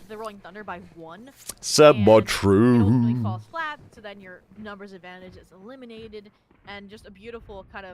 Und Smoker werden und es soll super interessant werden, wie man die Smoke setzt, aber ich habe sonst noch nicht viel gesehen. Und er hat einen Schmetterling oder so ähnlich. Einfach für die Info dann, ja. Fade hat super krass, also wenn du Lineups darauf hast. Das ist nämlich viel wert, ne? Ja, Bewertungssystem haben wir auch vorhin ein bisschen drüber gesprochen, Crash-Check.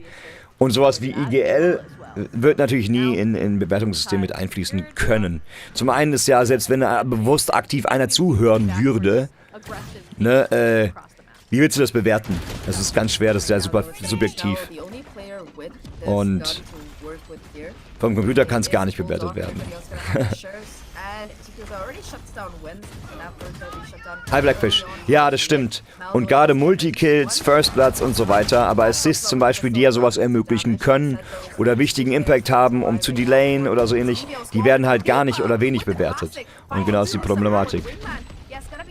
Aber das ist eine alte Hut, Blackfish, mein Lieber. Da können wir lange diskutieren. Oh, wie hier noch Zeit geschindet wird. Das war mega gespielt von Serena. Unglaublich. Mit der Flash da nach oben und so richtig, richtig gut. Also die Retakes hier von Valiant sind eine Bombe. Die sind echt top, oder?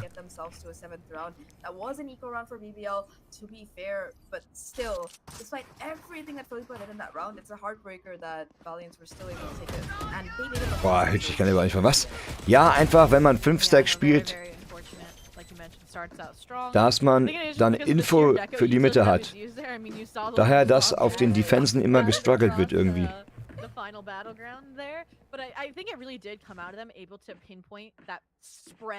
Wenn man so auf Defense hat man auch Probleme, wenn man keine Mitte-Kontrolle hat. Ja, ich sag ja, du brauchst keine Kontrolle, es reicht die Info. Falls du das meinst. Ich kann nur vermuten. Mutmaßen.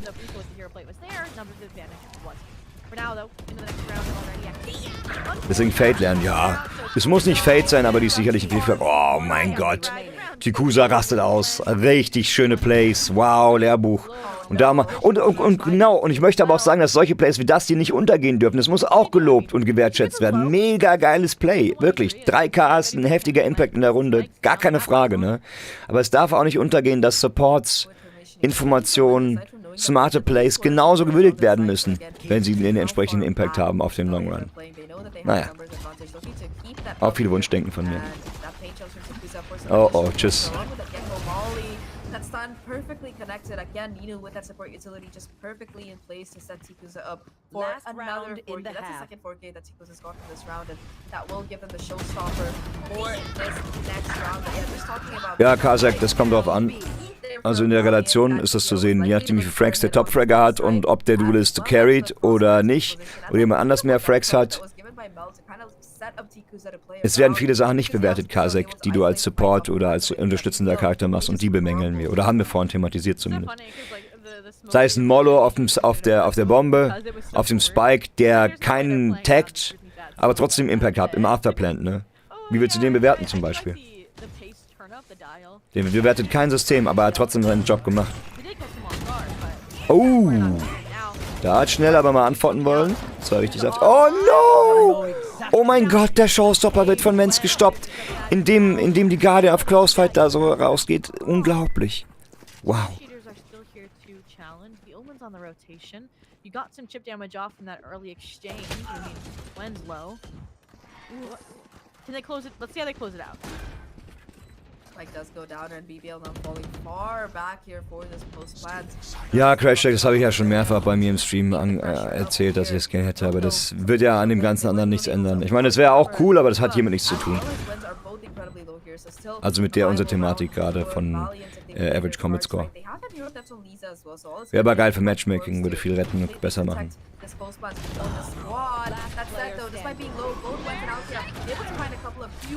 Ah ja, jetzt wird der Afterplay mal gut gespielt, aber trotzdem 8:4 Führung in der Halbzeit für Valiant. Und wir haben ja vorhin schon mal ein bisschen drüber gesprochen oder angeteasert zumindest, welches Team hier das bessere Line-Up hat. Ich frage nochmal euch, lieber Chat. Ihr seht's ja gerade. Was meint ihr, welches der beiden Teams das bessere Attacker-Line-Up hat? Valiant oder BBL? Oder weder noch? Was meint ihr? Ich bin mir meiner Meinung nach ziemlich sicher. Hab's auch vorhin schon gesagt. BBL sagst du? Warum BBL? Ja, also der einzige Unterschied ist ja im Prinzip Fate oder Gecko. Der Rest ist Mirror Match. Du findest Fate back besser als Gecko? Für die Attacker-Side?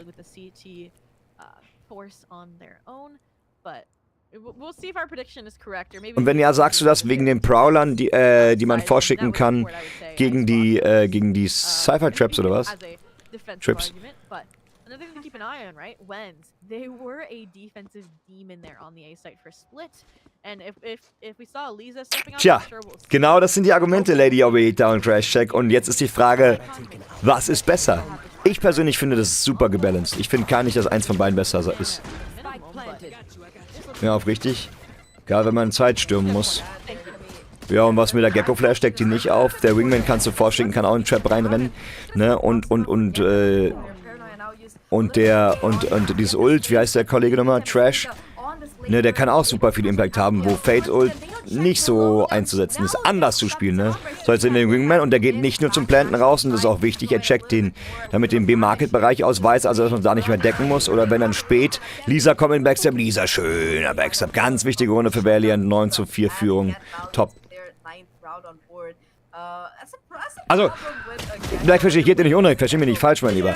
Aber ich finde es super gebalanced. Ich glaube, das nimmt sich, ein bisschen Spielstilfrage nimmt sich aber beides nichts. Also Fate kann man super proaktiv verwenden, Prowler vor, Reveal, vielleicht dann Cease, wenn man sieht, in der Kombination mit der Race-Nate, das ist natürlich schön. Andererseits kann man ja natürlich auch einen Wingman vorschicken und die Flash jemanden eben blenden oder zumindest die Position verraten. Vielleicht das Argument, dass ein Cease in Kombination mit dem Wingman stärker ist, aber da kann man auch sagen, man schickt den Wingman vor und schmeißt die Nate dahinter, dann muss er entweder in den Wingman rein, weil der Nate ausweichen oder so, also schwierig. Ich soll jetzt gestehen, dass es mir echt viel gibt, wenn mein Team Randoms einfach nur mal zwischendrin sagt, nice done oder thank you Breach etc. Ich stimme zu, dass viele Kills bessere Bewertungen damit auch einfacher für was? Ich stimme zu, dass viele Kills bessere Bewertungen damit auch einfacher für Punkte sind in der Regel und damit der Aufstieg einfacher. Now that they know that the Cypher is here, they had spotted that camera, they opt to go for a little bit of a easier part of the map, I would say. Allerdings So finde ich, it is just eine really richtig hanging geil around gespielte here, Runde with mit Comms going und back a Co. little bit so of macht. the aggression now that that B main Mit probably Comms has und been Co. so spotted. Spaß However, he's machen. out with that Vandal, ready for the peek, ready for the kill, Äh, and ready dass to man danach start eher the noch eine push Runde onto gewinnt. site. Das, So allerdings this is finde BBL slowly ich but eine surely richtig rotating over Alkia in geil particular. gespielte Is gonna be Runde. the first person on Mit site. Comms Still does und have a little bit of Co. resistance so here, but Spaß again, machen. the camera from Lisa Okay, ja. is so Aber das eine hat mit dem anderen ja überhaupt good nichts zu tun. for Und ich bin bei dir, natürlich. Teamplay ist A und O und alle, die das noch nicht gehabt hatten, nicht in den Genuss kamen, die wissen ja gar nicht, wie man es richtig spielt oder was sie verpasst haben. Da bin ich voll bei dir, aber das eine schließt das andere ja immer hier aus. Aha! Three-headed Affe. Dankeschön. Von euch denn den verdient? Der kam ja aus dem Nirgendwo. Ich werde mich mal rangieren und dir dann ein Follow da lassen. Schönen Dank. Three-headed Affe. Super nett von dir. Cooler Name. Unbekannterweise. Dankeschön und herzlich willkommen an alle Zuschauer und Zuschauerinnen. Ich grüße und begrüße euch. Max am Apparat. Im Internet sagen wir Fragstube oder Fragstube. Wenn ihr englischsprachig unterwegs sein wollt, gerne, gerne, bewusst so gewählt. Wir sind hier gerade in der Watchparty, Freunde. Der gute Leitung. Watchparty für die Game Changers. Map 3, erste Map, Best of 3 zwischen BBL Queens und Valiant, ihr Lieben. Und hier geht's auch nicht zur Sache. Wow. 10 Viewer? Ich gucke gerade auf deinen Kanal. Du hast 74 Follower, aber schon 10 Viewer durchschnittlich. Respekt. Hatte ich damals zu meinen Anfangszeiten auf gar keinen Fall. Da ist er. Abgefahren. Cool. Glückwunsch. Von einem Turnier zum nächsten. Ah, okay. Gerne. Was gab's bei euch für ein Turnier?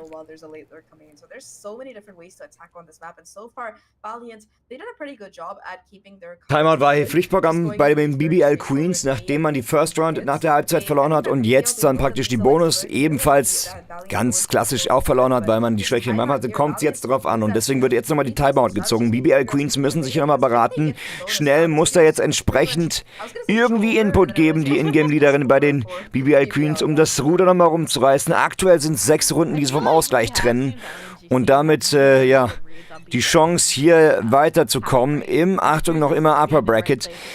Es wird eng für die BBL Queens, die eben gerade auf ihrem eigenen Map-Pick, nämlich auf Split, eine wunderbare Partie hingelegt haben, aber jetzt hier auf der Defender-Side auf der dritten Map auf Sunset sieht das Ganze anders aus und die Karten sind neu gemischt. Mal gucken, was Valiant hier antworten will auf diese ach so wichtige Runde aus Sicht von BBL.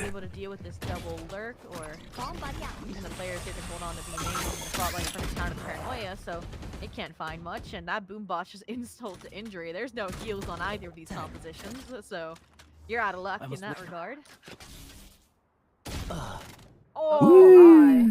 Brettchen. Alkia shutting down Liza, taking out that lurk pressure so early on into the map could be impactful here for this round. Gar kein Plan. Ja. Ich streame ja auch Game Changers und kein VCT und die darf ich nicht streamen. Ich streame Game Changers, dafür habe ich die Rechte. Someone to be caught peeking right now through this dark cover, but until that dark cover fades away, not going to be able to do too much here. And genau, so ist es, was Lumola sagt. Was er sagt. Was Lumola sagt, das ist korrekt. Ich habe auch von VCT angefragt, aber da gab es schon genügend Restreams und Watchpartys, deswegen gucken wir uns jetzt hier die Game Changers an. Die finde ich auch sehr, sehr gut. Ja, da gibt es Unterschiede. I mean, I don't like the strategy out of Valiant and GC personally, right? I mean, they're the team that has the worst weapons. They need to have collective effort. Instead of 30 players, when BBL is more of a passive defense approach is not the way, right? You're giving Alright, wichtige Runde für BBL. Da hat sich das Timeout nochmal gelohnt. Man hat sich hier nochmal besprochen. Der Gamble mit dem A, in Anführungszeichen Stack, mit Heavy A-Deckung ist hier aufgegangen. Wichtig. Was sagen jetzt die Credits von Valiant? Jetzt immer noch das Replay. Komm. Ja, man kann kaufen. Im Übrigen, ist euch auch mal aufgefallen, dass dieser Replay-Button oder diese Anzeige links super strange irgendwie aussieht? Ich finde, sie wirkt so unecht irgendwie. Ich kann es gar nicht beschreiben.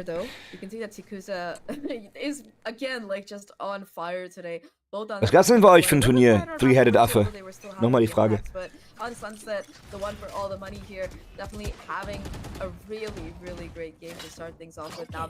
Nee, Diktator, die spielen überhaupt nicht schlechter. Dann brauchen sie nicht verstecken.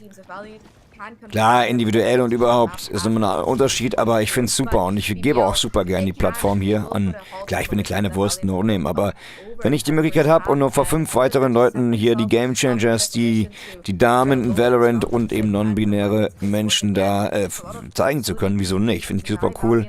Ich würde mir wünschen, dass viel mehr Mädels, sag mal nicht sagen, Frauen, oder haben wir vorhin gelernt, also Menschen weiblichen Geschlechts Valorant spielen würden und irgendwann es soweit ist, dass man gemischte Ligen hat, wo alle auf einem Levelniveau, auf einer Augenhöhe agieren. Das finde ich so geil, weil gerade E-Sports, Gaming am Rechner ist doch einer der einer der Sachen, wo man keine physikalischen Nachteile hat aufgrund von Körperbau, Muskel und so weiter, sondern da ist alles ausgeglichen und deswegen ist es doch so ein geiler Sport und man kann sich so gut messen. Ich hoffe, dass wir irgendwann ja die Wege zusammenführen und deswegen muss man sowas wie den Game Changers, finde ich, eine Plattform geben, denn das ist so der Grundgedanke, die Grundwurzel, die man da sieht, oder diese Grundsamenwurzel, der Grundsamen, den man sieht, um dann irgendwann daraus vielleicht eins machen zu können. So würde ich es mir wünschen. Ich weiß nicht, wie die Pläne aussehen, aber auf jeden Fall ist das schon mal eine gute Plattform für alle Frauen und non-binary people.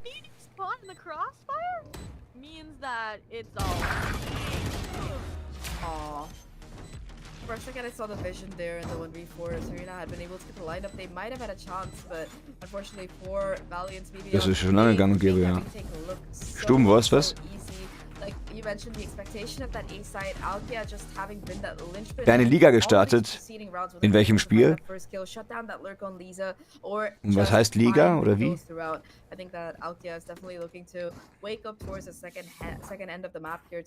Was ich will, Lady Rita, jetzt hast du mir was ins Ohr gemacht. Mädels sage ich nie wieder. Also jeweils nicht, wenn du da bist, Lady. Mal kurz ein bisschen Tony Hawk-Vibes, wie man das ja ansieht, oder? Kennt auch jemand Tony Hawk? Oder? Das ist was für alte Menschen, vergesst. Na, super. Ich hoffe auch, dass irgendwann einfach ein Sport für alle wird. Ja, wieso auch nicht? Von mir aus könnte es jetzt schon sein, aber das ist eine Thematik, die finde ich so bescheuert, warum das nicht der Fall ist, dass ich da gar nicht drüber reden möchte. Sehe ich genauso. Ich finde auch immer die Ausreden, wie zum Beispiel, man ja keine Männer und Frauen in ein Gaminghaus stecken, etc. Absolut schwachsinnig. Wie gesagt, ich will darauf gar nicht eingehen. Ich bin aber grundsätzlich, glaube ich, auf deiner Seite, Diktator, und deiner Meinung. Du kennst Tony Hawk, Lady Rita, du bist doch nicht so ein alter Sack wie ich. Oder Säckin. Oder eine alte Lady. Du bist doch keine Madam, du bist doch eine Lady, dann kannst du doch gar nicht Tony Hawk kennen. Weißt du, ob es eine aktuelle Liste Video zu den aktuellen Comps gibt? Und auf YouTube leider nur veraltete. Was ist mit Comps gemeint? Aktuelle Comps? Also welche Agents man auf welche Map am besten spielen sollte, meinst du? Oder was? Und Hallo Real Jakob Gamer. Ja. Nein. Weiß ich nicht und es gibt da auch kein festgelegtes Line-Up, deswegen findest du auch solche Videos nicht, weil das Quatsch ist. Ich würde dir empfehlen, die Pro-Games anzugucken, zu gucken, welche Kombinationen und Synergien und welche Agents die spielen. Und daran orientieren, aber nicht 1:1 kopieren, weil du nicht denselben Plan hast wie die Pro-Gamer haben und deswegen du besser das spielen solltest im Ranked, was funktioniert oder auch im Teamgame, ne, auf deiner entsprechenden Elo. Du kannst dich ja, wie gesagt, grob daran orientieren, aber nur weil, keine Ahnung, wer ist das gewesen nochmal, wie heißen die mal, noch gleich wie heißen die wilden Aimer aus Asien? DRX, nur weil die, Moment.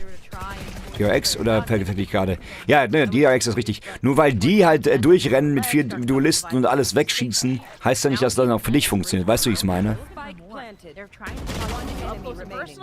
Und oft ist es auch abhängig davon, was Sinn ergibt, wie zum Beispiel, keine Ahnung, dass du auf Breeze eine Jet spielst, weil Operator stark ist, ne, wegen den Long-Range-Fights. Oder dass du Breach hier spielst, weil es viele slope-artige, lange Gänge gibt und der Stun halt stark ist. Oder das Ult vom Breach gut eingesetzt werden kann. Genauso wie es lange Distanzen und Weiten gibt auf Breeze und Lotus, wo du Viper spielen solltest, ne? Wegen der Wall. All solche Sachen muss man damit einberechnen. Aber ich glaube, das ist dir wahrscheinlich eh zu viel. Du willst nur wissen, ja, hier ist mal ein Video oder nein und sonst musst du weiter. Vermute ich mal, weiß ich nicht genau. Ich würde dir empfehlen, kurze Antwort, Pro-Games angucken und gucken, was die machen, wenn du es wirklich wissen willst. Es gibt aber kein festgelegtes, festes Agent Composition Roster. Natürlich Valorant, 8 Teams, 4 Spieltage in jeder Woche, jeder gegen jeden, Top 4 Teams spielen dann am Wochenende Playoffs. Okay, ja, dann viel Erfolg. Wir müssen aufpassen, weil Riot erlaubt keine eigenen Turniere. Je nachdem, ob da was da mit dabei ist, Sponsoren, Gelder etc. pp. Da würde ich an deiner Stelle mal aufpassen. Ein eigenes Turnier einfach so veranstalten ist nicht ganz so einfach. Gerade als Non-Riot-Partner, es sei denn, du bist es und ich weiß nicht, kann natürlich sein. Oder vielleicht hast du mit Riot gesprochen. Pass auf. War wegen 5-Stack. Ah, okay, du bist ja noch da, Jakob. Nett von dir. Ja, wie gesagt. Also, du hast ja alles gehört. Deine Frau genau Tony Hawk spielt sogar. Deine Frau ist ja auch eine Kennerin und Tony Hawk ist Legende. Ja, gleich den. Aber auch damals die Spieler bei einem Freund gespielt. Du hast Tony Hawk gespielt, Edobita? Gibt's ja gar nicht. Agent-Lineups sind generell nur sinnvoll, wenn jeder mit seinem Agenten klarkommt und seine Util fürs Team nutzen kann. Auf Zwang eine Com spielen bringt nie was. So ist es. Ich würde auch immer sagen, Personal Preference geht über Team-Comp. Und wenn du eine Team-Comp kopierst oder spielst wie ein Pro-Team oder wie jemand, der damit erfolgreich war, musst du auch wissen, warum sie wie gespielt wird. Also du wirst, kurz gesagt, du wirst nicht gewinnen, nur weil du die Agent Composition spielst, die das Gewinnerteam aus dein favoriertes Gewinnerteam spielt. Die gewinnen das, weil sie wissen, was sie machen. Und das ist das, worauf es ankommt. Oder wissen, was sie mit der Utility, mit den entsprechenden Agenten anstellen können und warum sie picken. Die haben einen Gameplan, eine sogenannte Strategie. Und das ist das, wo es eher scheitert im Rank meistens. Zumindest, ja, selbst auf High Elo. Das hat verschiedene Gründe. Zum einen die Erfahrung, das nicht vorhandene Teamplay in den meisten Fällen und aber auch die Absprache, die auch oft nicht gewollt und gewillt ist, gerade auf High Elo, weil der eine vom anderen meint, ich lasse mir doch von dem nichts erzählen und der andere meint, von dem lasse ich mir auch nichts erzählen. Und dann spielt jeder für sich und alle ziehen in verschiedene Ecken und Enden und dann kommt dabei nur Grütze raus. Und deswegen ist es halt auch so wichtig. Aber im Fünfer ist das nochmal eine andere Geschichte. Da kann man dann, wenn man das große Ganze versteht, super zu 5 Zusammenarbeit und Synergien schaffen. Und deswegen ist das Game natürlich auch so toll und so klasse. Und deswegen liebe ich Team-Taktik-Shooter und insbesondere Valorant. Die Auszeit hat ihnen richtig gut getan, Deno, da bin ich bei dir. Aber noch führt Valiant. Aber auch eben hat BBL schon Comeback hingelegt auf der ersten Map auf Icebox und am Ende hat Valiant nochmal aufgedreht. Oh, schnell, schöner Double, super wichtig, da fallen sie wie die Fliegen. 5 gegen 2 Situation, Lisa nur noch mit Spectre. Kann nicht viel machen. Mel findet Alkia. Immerhin 4 gegen 2, aber auch das tradest du nach Numerus Clausus einfach in der Überzahl runter. 4 gegen 2, da machst du nicht viel. Und vor allen Dingen, auf Attacker-Seite in der Unterzahl willst du natürlich nicht sein. Oh, Mel bekommt aber noch schnell. Das reimt sich sogar. Hell. Okay, aber 1 gegen 3, der Trade war wie von mir eben angekündigt da, abzusehen natürlich auf dem Niveau, da gehst du Frag, Refrag und deswegen ist es auch so wichtig, die Überzahl auszuspielen, ja, zack. Und den Solo-Fight, den Solo-Peak verliert Lisa auch nochmal an der Stelle und dann ist es der 9. Zähler auf dem Konto von BBL, 10:9 und noch eine einzige Runde trennt sie vom Ausgleich. Das ist wieder der Replay-Button, den ich so merkwürdig finde irgendwie. Irgendwas triggert mich daran.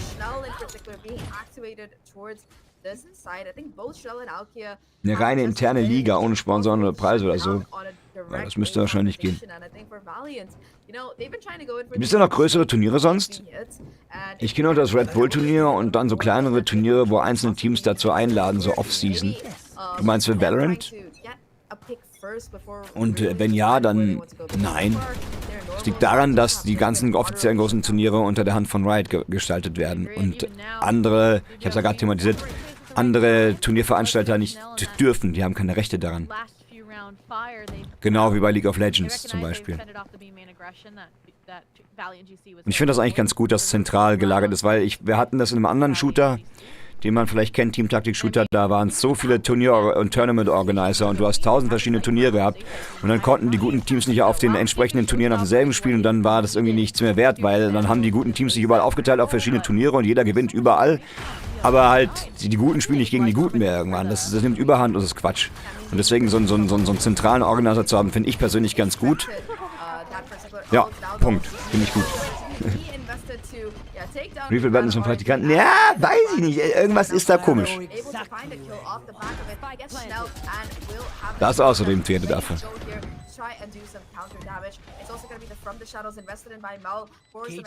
Bleiben wir nochmal beim Game, die Freunde. 9:10, es wird mal richtig eng.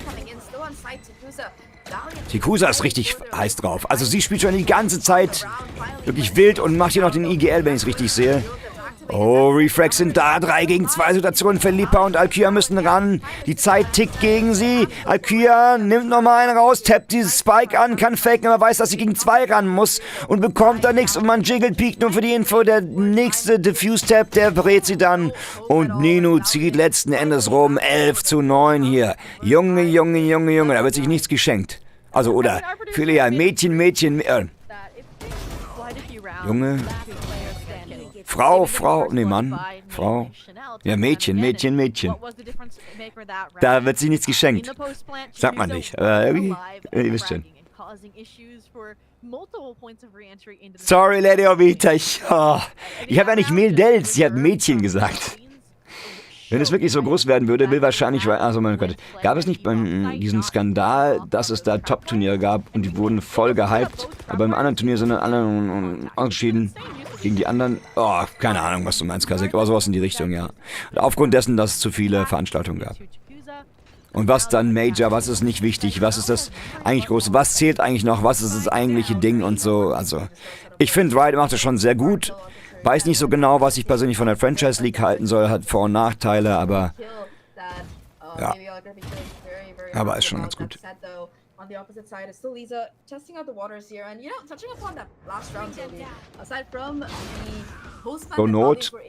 So Not kann man sehr sicher, So Not kann man ja sicher gehen. Zur Not kann man sicher gehen und sich einmal mit einem Riot Volunteer oder so zusammensetzen.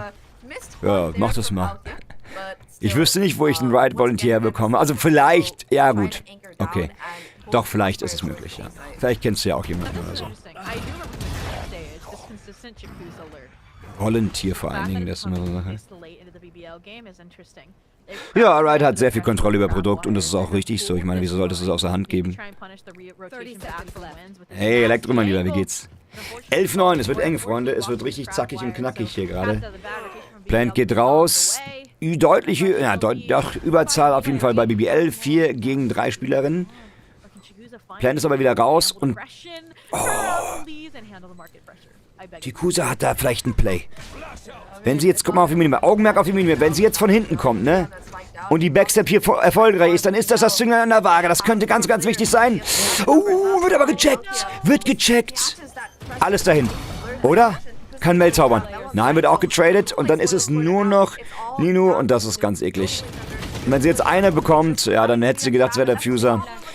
Ah, schade. Eigentlich gut gespielt von Valiant, aber am Ende sind es die Double Digits für BBL und damit trennt sie nur noch eine einzige Runde vor dem Ausgleich.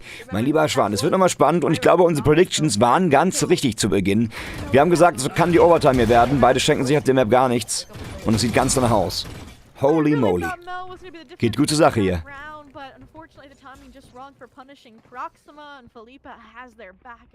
Hitch liegt richtig bisher, ja, ich bin dabei, Hitch. Oder wir haben nochmal eine Wiederholung von der ersten Map von Icebox. Am Ende kommt BBL ran, aber Valiant macht zu. Krass, was ein Kopf-an-Kopf-Match hier, ne? Jetzt noch, das ist noch nicht mal das Lower Bracket, das ist immer noch das Upper. Ja gut, egal, gibt man natürlich alles. Was eine dumme Aussage von mir.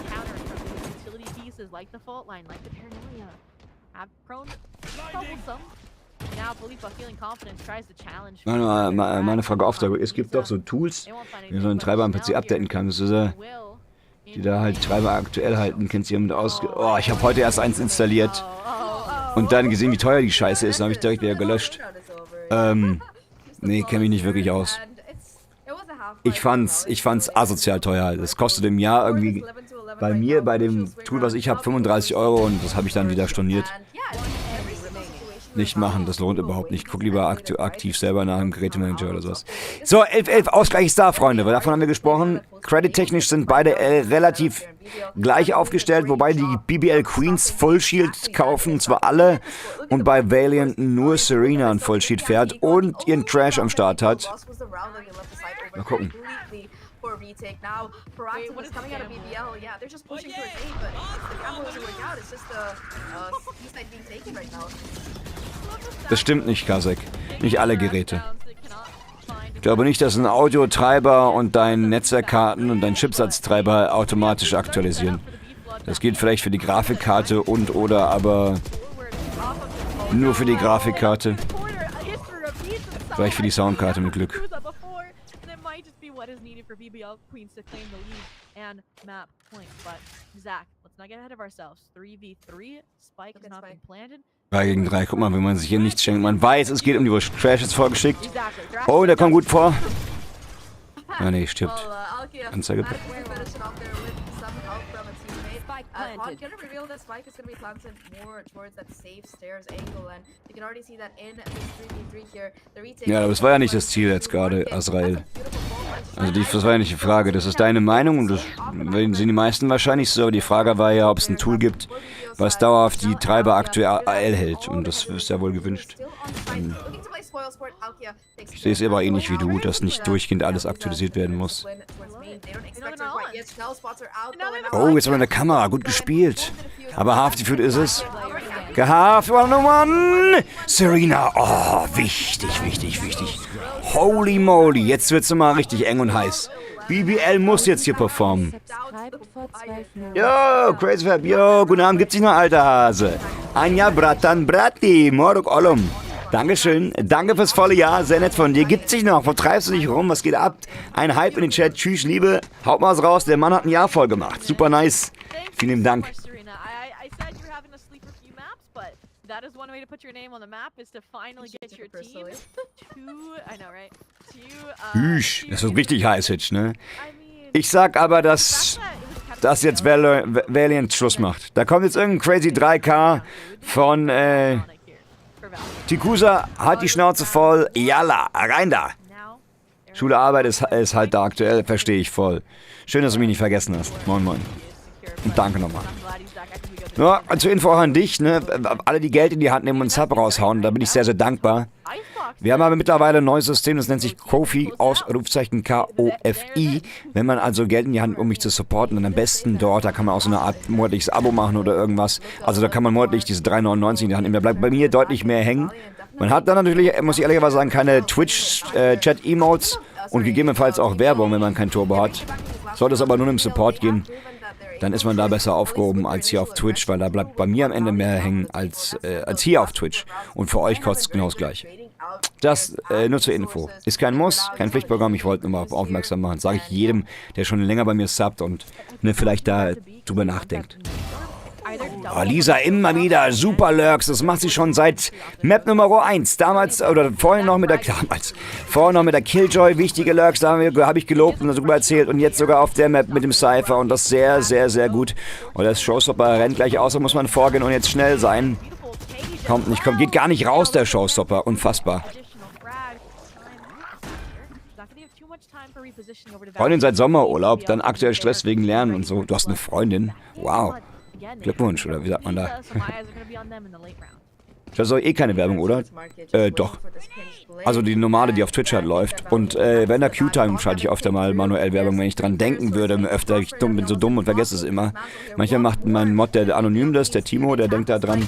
Eigentlich will ich immer, während wir Match suchen, Werbung schalten, weil das ist die perfekte Zeit. Dann kommt im Match keine Werbung. Soll ich erstmal kurz ein Match hier abstimmen. Tu. Das war's. Ich sag's euch doch. Valiant macht's klar. Ich hab's euch doch gesagt. Was für ein Kopf-an-Kopf-Rennen. Valiant gewinnt. Valiant dreht das Match hier um. Unfassbar. Wir gucken nochmal ein bisschen auf die Stats rein, aber Valiant macht's unglaublich. Aber BBL hat sich nicht unterkriegen lassen. Gut gekämpft. Verdient nochmal eine Chance im Lower Bracket, meiner Meinung nach. Abgefahren.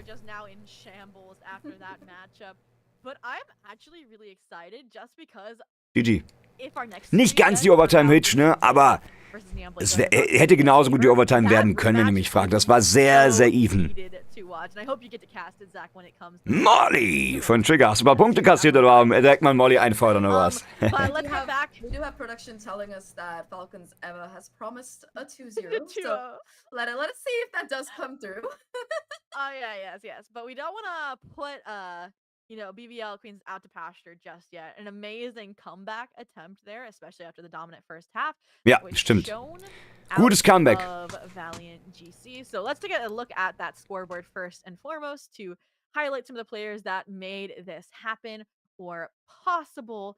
And I mean, who do you think we're gonna see at the top? I mean, Who du gonna sehen am Top? Wer ist es denn? Ist ja wohl klar. Tikusa war mega, aber ich möchte immer noch Lisa hervorheben. Ich finde, sie hat auch genau das, was wir vorhin besprochen haben. Die hat so starke Lurks gespielt, die gute Infos und entscheidende Impact-Tracks hat machen können. Am Scoreboard am Ende macht sie halt dann die 18, ziemlich average auch und so. Wie alle, aber sehr ausgeglichen. Trotzdem war der Impact für den einen oder anderen Frag, für die eine oder andere Info größer als vielleicht von dem Kill von einem Gecko oder einem Breach oder so. Wobei Breach wiederum mit seinen Stunts gut gearbeitet hat. Also das muss man im Großen und Ganzen immer sehen. Ne? Ich würde auch nicht sagen, dass jetzt Alkia und Tikusa die krassesten sind. Wobei Alkia war schon aim-technisch und utility-technisch sehr, sehr stark. Und trotzdem hat es nicht gereicht. Jetzt könnte man sagen, schnell im Vergleich zu Tikusa hat Tikusa einen besseren Job gemacht, sind am Ende 4 Frags. Ist das die Welt? Weiß ich nicht, ne? Aber das ist eine Story, die klären wir nicht hier und nicht heute und darum geht's auch nicht. Am Ende können wir eines sagen, wir haben gutes Valorant gesehen. Spannende Matches und zwar allesamt, alle 3. GG an der Stelle, herzlichen Glückwunsch natürlich auch an Valiant, die gewonnen haben. Ich bin jetzt erstmal raus, heute war es nicht ganz so lang, ganz so wild, ihr Lieben. Morgen gehen wir aber umso heißer, umso nicer, umso wilder, umso steiler in die neue Season mit dem Soft Reset. Um 10 Uhr bin ich morgen live und dann gehen wir richtig schön reinschwitzen, Freunde. Richtig schöner Valorant Grind morgen vom Allerfeinsten. Ich würde mich freuen, wenn ihr reinschaltet. Denkt dran, auf Social Media zu folgen. Twitch, Twitter, TikTok, YouTube Shorts, Instagram, wer es hat, noch Facebook. Überall da heißt ich Fragstube oder @Fragstube. Da findet ihr mich unter dem Handle. Und da kriegt ihr auch jeden Tag eigentlich neuen Content. Heute erst wieder, gleich lade ich noch was hoch. Gestern kam ein neues Up ins Oberstübchen auf YouTube und. Also lasst auf jeden Fall ein Follow da, wenn ihr Interesse habt. Ich schicke euch jetzt mal zur Becky rüber. Wünsche euch da viel Erfolg, viel Spaß.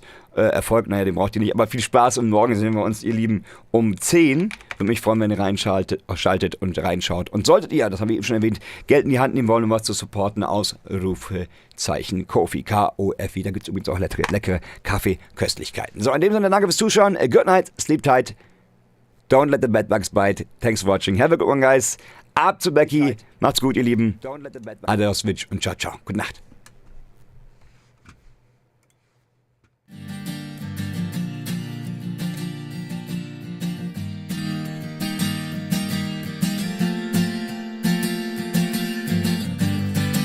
Open your eyes. We live in filth and misery. Listen to what I say. Do something that will last forever. What are you fighting?